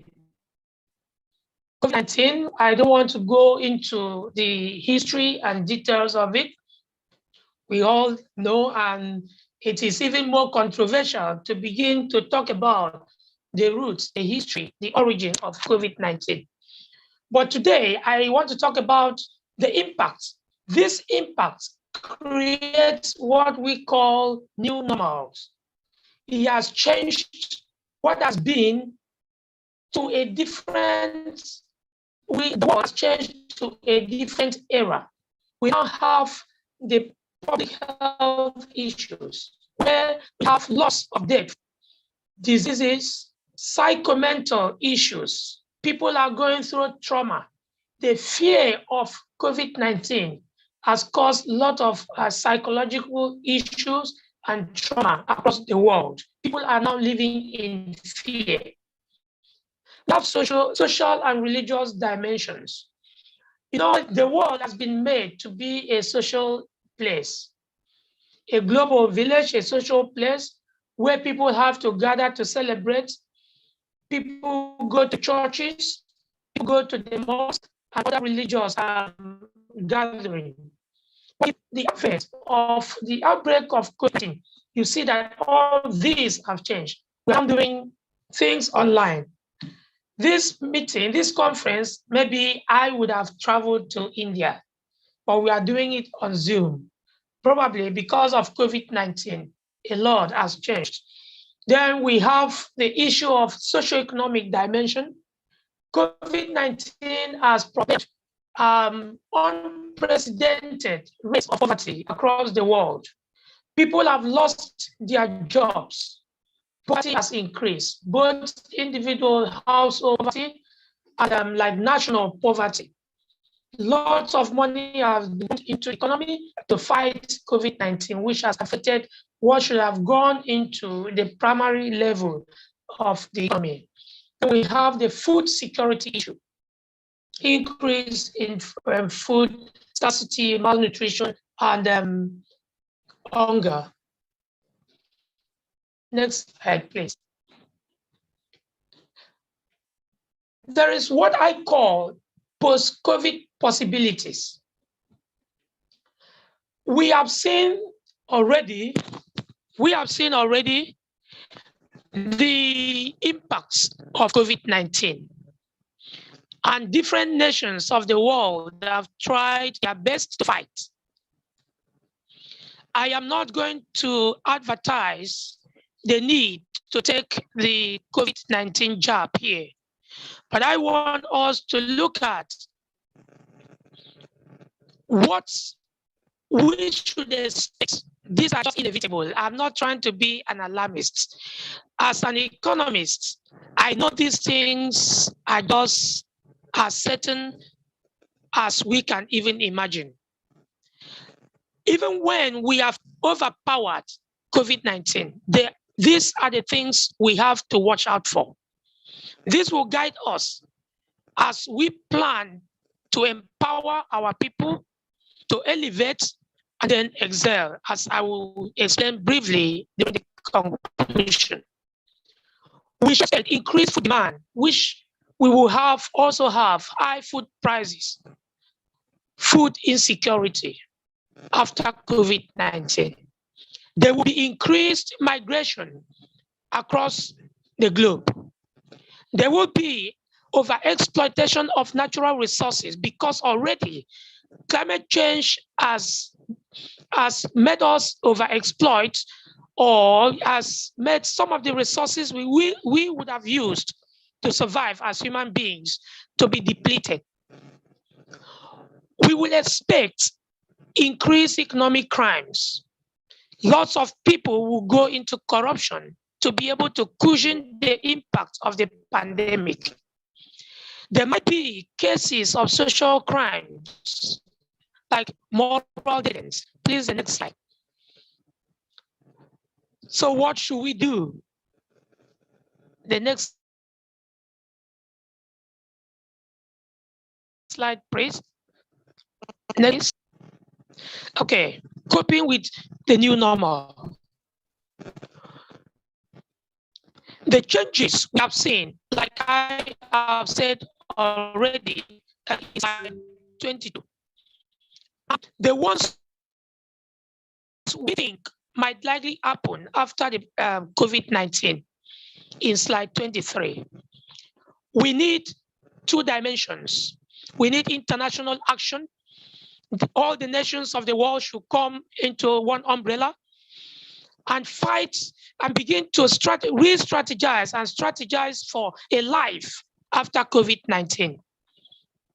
We have seen lots of strategies taken by different countries to be able to help the people to survive.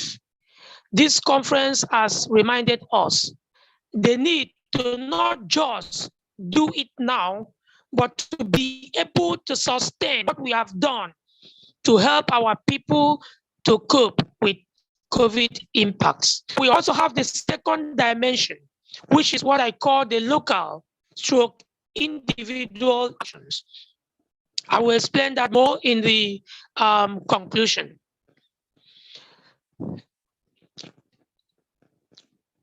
There should be an industrial and agricultural revolution. Every nation should invest more in industrialization and to create more jobs for people who have already lost their sources of livelihood. Then there should be agricultural revolution. Nations should encourage the people to go into farming to be able to cushion the impact of the realities of food insecurity currently happening across the world. There should be social and economic empowerment, lifestyle readjustment. People should be able to readjust their lifestyle to be able to cope with COVID-19 impact.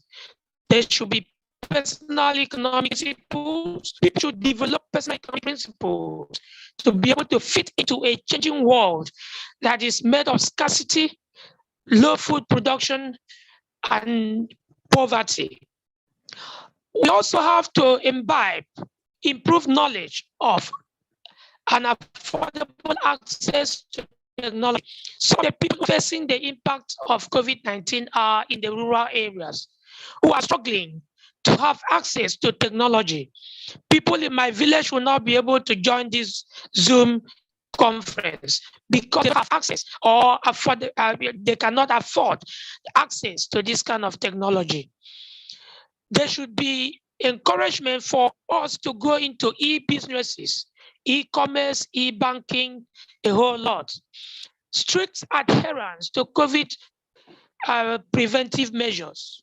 People should not take for granted the preventive measures designed by different countries to be able to prevent the spread of COVID-19.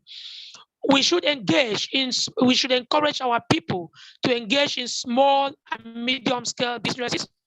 There should be a global campaign for self-sanitation and hygiene. There should be increased investment in the health sector, especially in developing countries. This is the next slide. Next slide, please. Conclusion. It is obvious that COVID-19 has caused undeniable changes all over the world, otherwise known as new normal. These changes have constituted a global emergency, an emerging threat to both global economic development and human survival. At least every country has witnessed the horrible footprints of this pandemic. There is a need for increased individual and global commitments, like I've said before, and awareness towards the prevention, control, and future consciousness of similar pandemics. The next slide, please. COVID-19 has directly distorted the models, all economic models and concepts of global development. It is therefore important that every individual, groups, governments, research institutions, and multinational organizations should be committed to the Sustainable Development Goal as underlined by the United Nations, with a view to helping to address the challenges of the present and that of the future.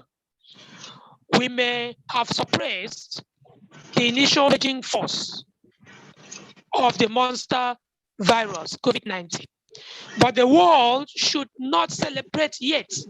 Everybody must be a stakeholder and a part of the recovery process by promoting the cause to empower ourselves and others, elevate or promote the cause of speedy recovery in terms of health, economy, and socio-cultural aspects, and excel in terms of achieving a sustainable growth and recovery across the world.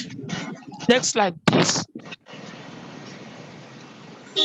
Next slide, please.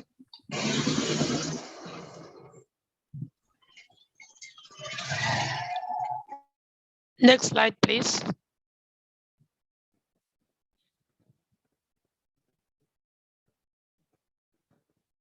Hello. Next slide, please. All right. Thank you very much.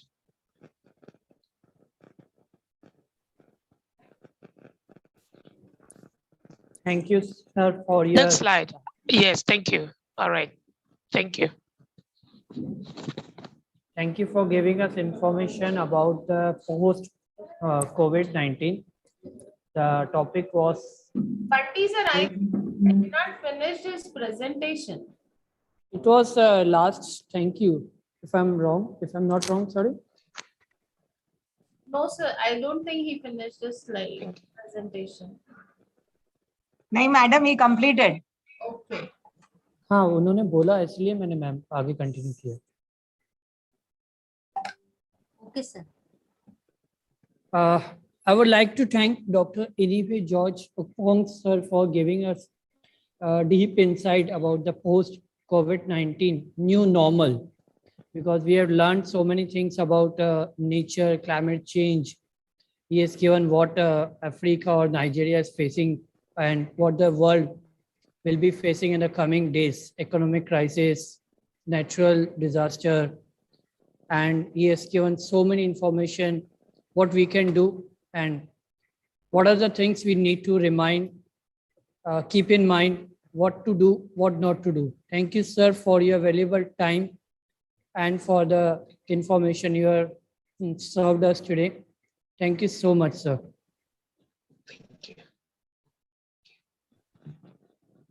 Moving ahead, now I request Dr. Sudhakar Yadav, sir, to declare the Best Paper Award. I hope everyone is excited and let's keep your finger crossed. Over to you, sir. Okay. Thank you, sir. See, out of today's presentation, one paper I have selected as the best paper for this international seminar.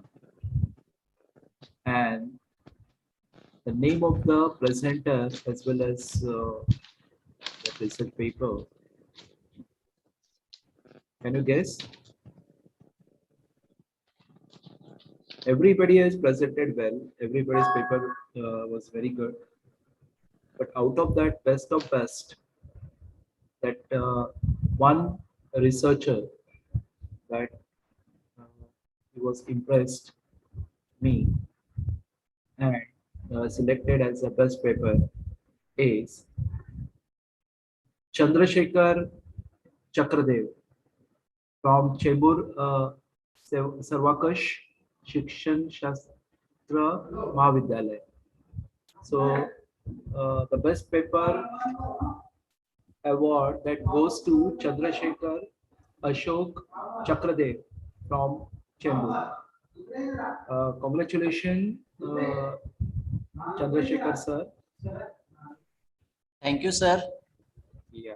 And thanks to all my research teacher who taught me the minutes of the statistics that generally we implement in our research paper. Yeah. Thank you once again, the Bharat College, for giving me this opportunity for presenting the paper, and hats off to you. I know it's really a great job to listen to all the presenter because we all are very eager to present our paper. So thank you to everyone. Thank you so much, sir. Yadav sir. Yeah. Yes, yes, ma'am. Chandrasekhar sir has got the best paper award from our college for the second time. Second time. So, okay. yes, Great. it's a Good. big applaud to him. He is really an actual researcher, we should say, who can research also and who can present also properly. Congratulations, sir. Yeah. Thank you so much, madam. Good. Now over to. Thank you, Yadav sir, for declaring a winner, and hearty congratulations. Now our organizers will get back to you, sir, for the award. Let's move ahead. Now I would like to invite the captain of our ship, that is our in charge. Yeah, ma'am. Before we move ahead, I request everyone to please start your video for 1 minute so that we can have group photograph. All are requested to keep your cameras on.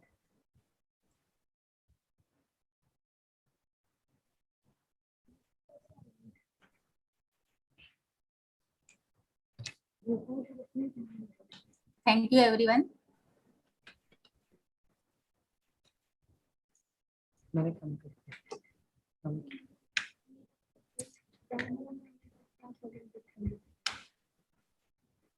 Okay, it'll give me immense pleasure to invite the captain of our ship, our in charge principal, Dr. Neetu Kapoor, ma'am, for her concluding remarks. Over to you, ma'am. Thank you, Bunty sir. We started the journey by deciding that we have to host an international conference. From that day till the day today, it was a day always exciting me, always asking me to move ahead. Empower, elevate, and excel. I think we got this opportunity through this international conference, through conveying this international conference. We empowered ourselves, we motivated, we elevated ourselves and excelled today by completing it successfully. Similarly, we also had an opportunity for everyone who presented their papers, who participated their papers. The journey from start till end went very successfully. Anything I feel that we should express as a team leader, what Pooja madam said in the beginning, I feel as a team leader, I'm blessed to have all my colleagues who are so obedient and so dedicated in doing their work that I never took a review or meeting also of international conference. Once it was decided, brochure was floated, we went on with the conference and the team managed itself. To end up, I would say that feeling gratitude and not expressing it is like wrapping a present and not giving it. To start with the today's valedictory chairperson, Dr. Ibe George UK Pong, who delivered the valedictory today so well. Sir, we are really thankful to you for sparing your valuable time, though there was a time constraint. I should say that there was a time zone difference. Still, you managed and you joined before time. You took so much time in preparing your presentation and expressing the scenario post-COVID, what need to be done. We had Sudhakar Yadav sir, Dr. Sudhakar Yadav, I always call him Yadav sir. Yadav sir is so close to me, he has always guided me through in my PhD, though he was not my guide, but he has always helped me in all the situations of research wherever I needed a help. I always started with Yadav sir, ये मेरा topic है, how do I do it? How do I go about it? So an apt person for today's sessions chairperson, technical session chairperson. Sir was so calm, patient, and so attentive. Sir, hats off to you. For me, it would have been impossible. अगर मुझे कभी किसी ने ऐसे बोला ना 3 घंटे बैठ जाना है और किसी को सुनना है, I think it's not possible for me, sir. सब लोग participant भी बहुत अच्छे थे मैडम. सर participants को तो 5 ही मिनट बोलना है, बाद में कुछ नहीं करना है, लेकिन आपको सब participant को सुनना है, and then you have to review all the papers, so many papers to be reviewed, and giving judgment on that is really a difficult task, and I think you have just very well justified your task. Sir, Bharat College will always remain grateful. Thank you. In the morning session, we have Dr. Jacob Cherian, the keynote speaker, and Dr. Advocate Harshal Savla. I actually, to tell you the real fact that I never knew Dr. Harshal. Just we were in touch on WhatsApp, and I just posted him a message, sir, will you be the chief guest? And he said yes. So it went on like things comes, you decided, and the destiny works for you. That is how your sincere efforts definitely are going to pay for you. Then my management, that is our honorable chairman, Mr. Bharat Sarupai, who could not join because of some other commitment. He has always been supportive in all the work, whatever we do. I think we have learned this 3-letter words, empower, elevate, and excel only through him, because he has always given us power to do whatever we want, elevate to whatever level we can, and excel in that.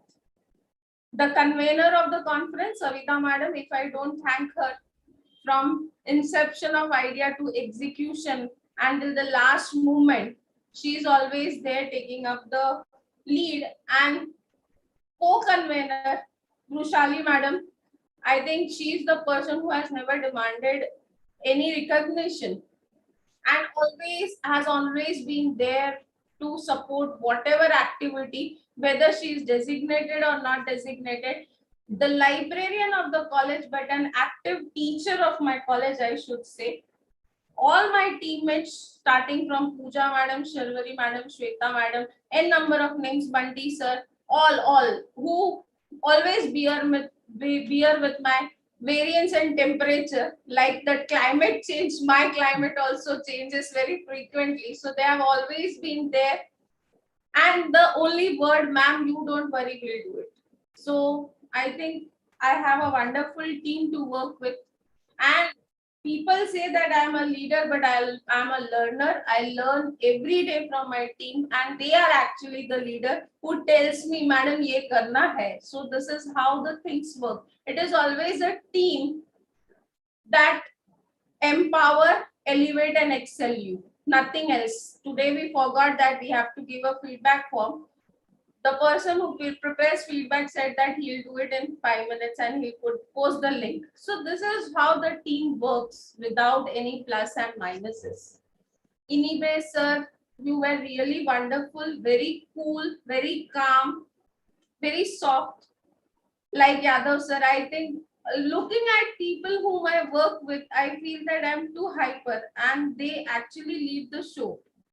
So I think whatever was decided went well. Participants took initiative and presentations, sending their papers on time. I think that is really remarkable because presenting a paper is not an easy task. Doing a research is really very difficult. The feedback link is there in 5 minutes. So this is how the team works and leader doesn't do anything. This is how it happens. So I don't want to be called as a leader or a captain of the ship. I want to be one of the team member working for the goal of the institution of empowering, elevating and excelling. This is what I feel so.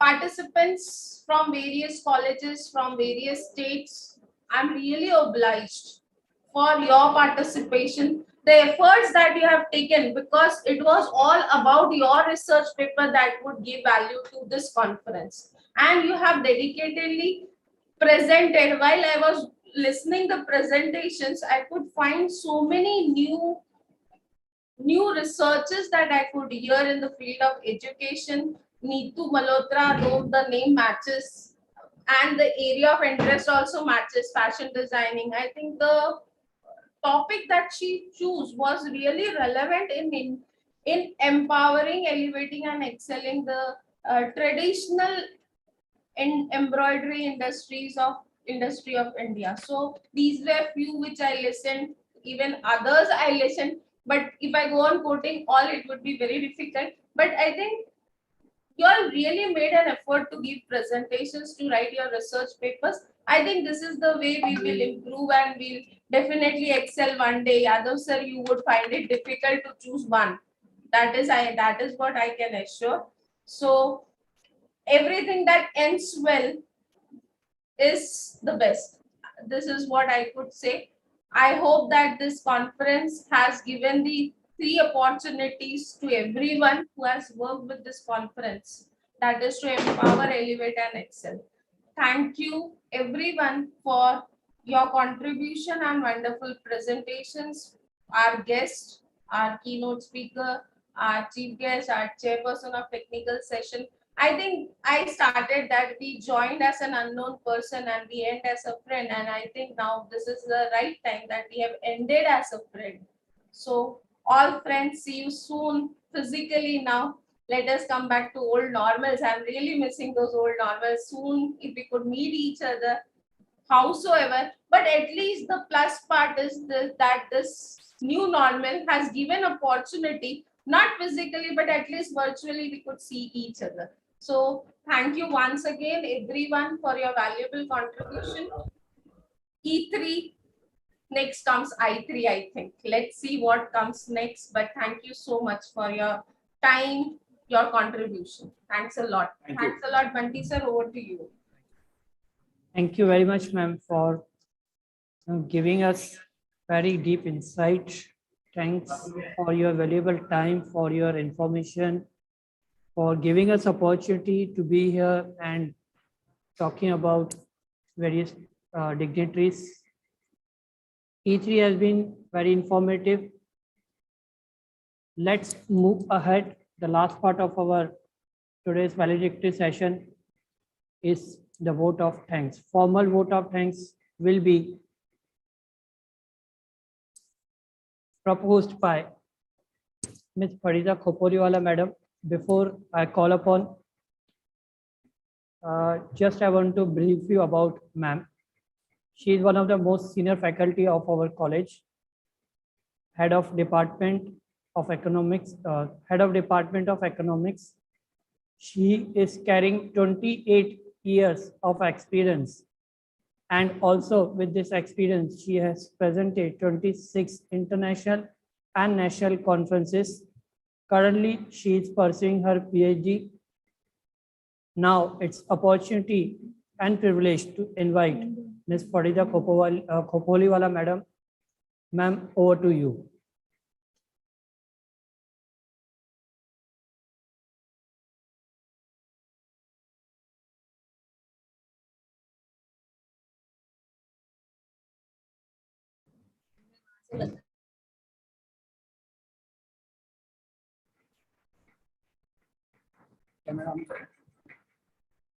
Thank you, Vanki sir.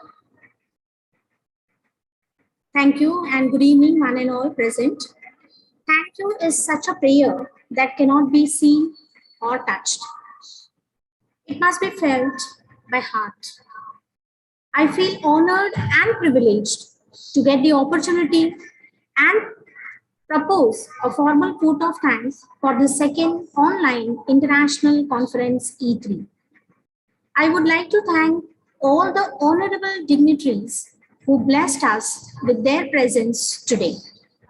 Also thankful to all the program advisory committee members, chairperson of technical sessions, delegates from different places, and students. I, on behalf of the organizing committee, convey my deep regards and hearty thanks to one and all present for this second online international conference E3. We also express our deep gratitude to our chairman, Mr. Bharat Sarupa, chief patron of our college, our in-charge principal, Madam Dr. Neetu Kapoor, convener of international conference, Dr. Savita Punjabi, Madam, co-convener, Ms. Roshali, Madam, for their constant help and guidance that radiated a source of energy within us. This event, which has been done, an event of this dimension cannot happen overnight. The wheel started rolling months in advance, and we have been fortunate enough to have been backed by a team of enthusiastic, energetic, motivated, and dedicated teachers and students. And I cannot thank everyone enough the involvement they have shown and the willingness they have expressed to take the completion of the task beyond their comfort zones.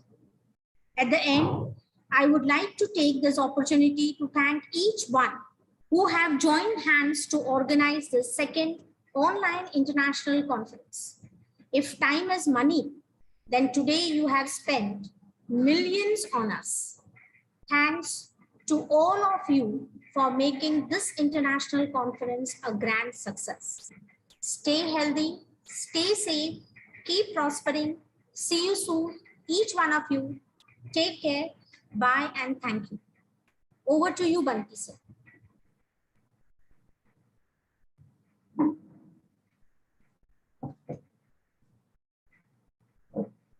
Thank you, ma'am, for your valuable time. And now we are at the end of the session. Now I would like to declare the session is ended. I hope each and every one of you have learned, enjoyed, and now want to excel in their own respective field. Thank you very much for being here, giving us opportunity to serve you, and thanks again for being here. Thank you, everyone. Thank you, Dr. Anyway, George Kupong. Sir, you have been excellent. Nice to hear you, sir. Dr.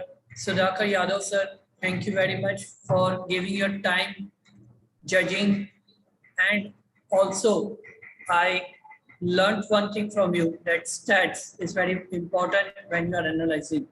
So thank you, sir, for your information, knowledge. I hope this will continue the cooperation with our college, and your time, your knowledge will help each and every one of us. Thank you, sir.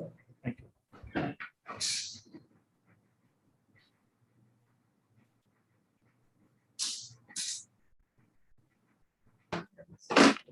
Thank you, everyone. See you in the next conference. Thank you. And please do invite if there is any conference.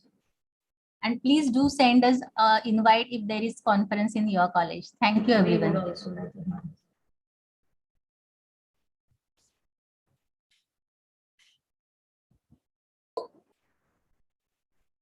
Yadav sir, thank you so much.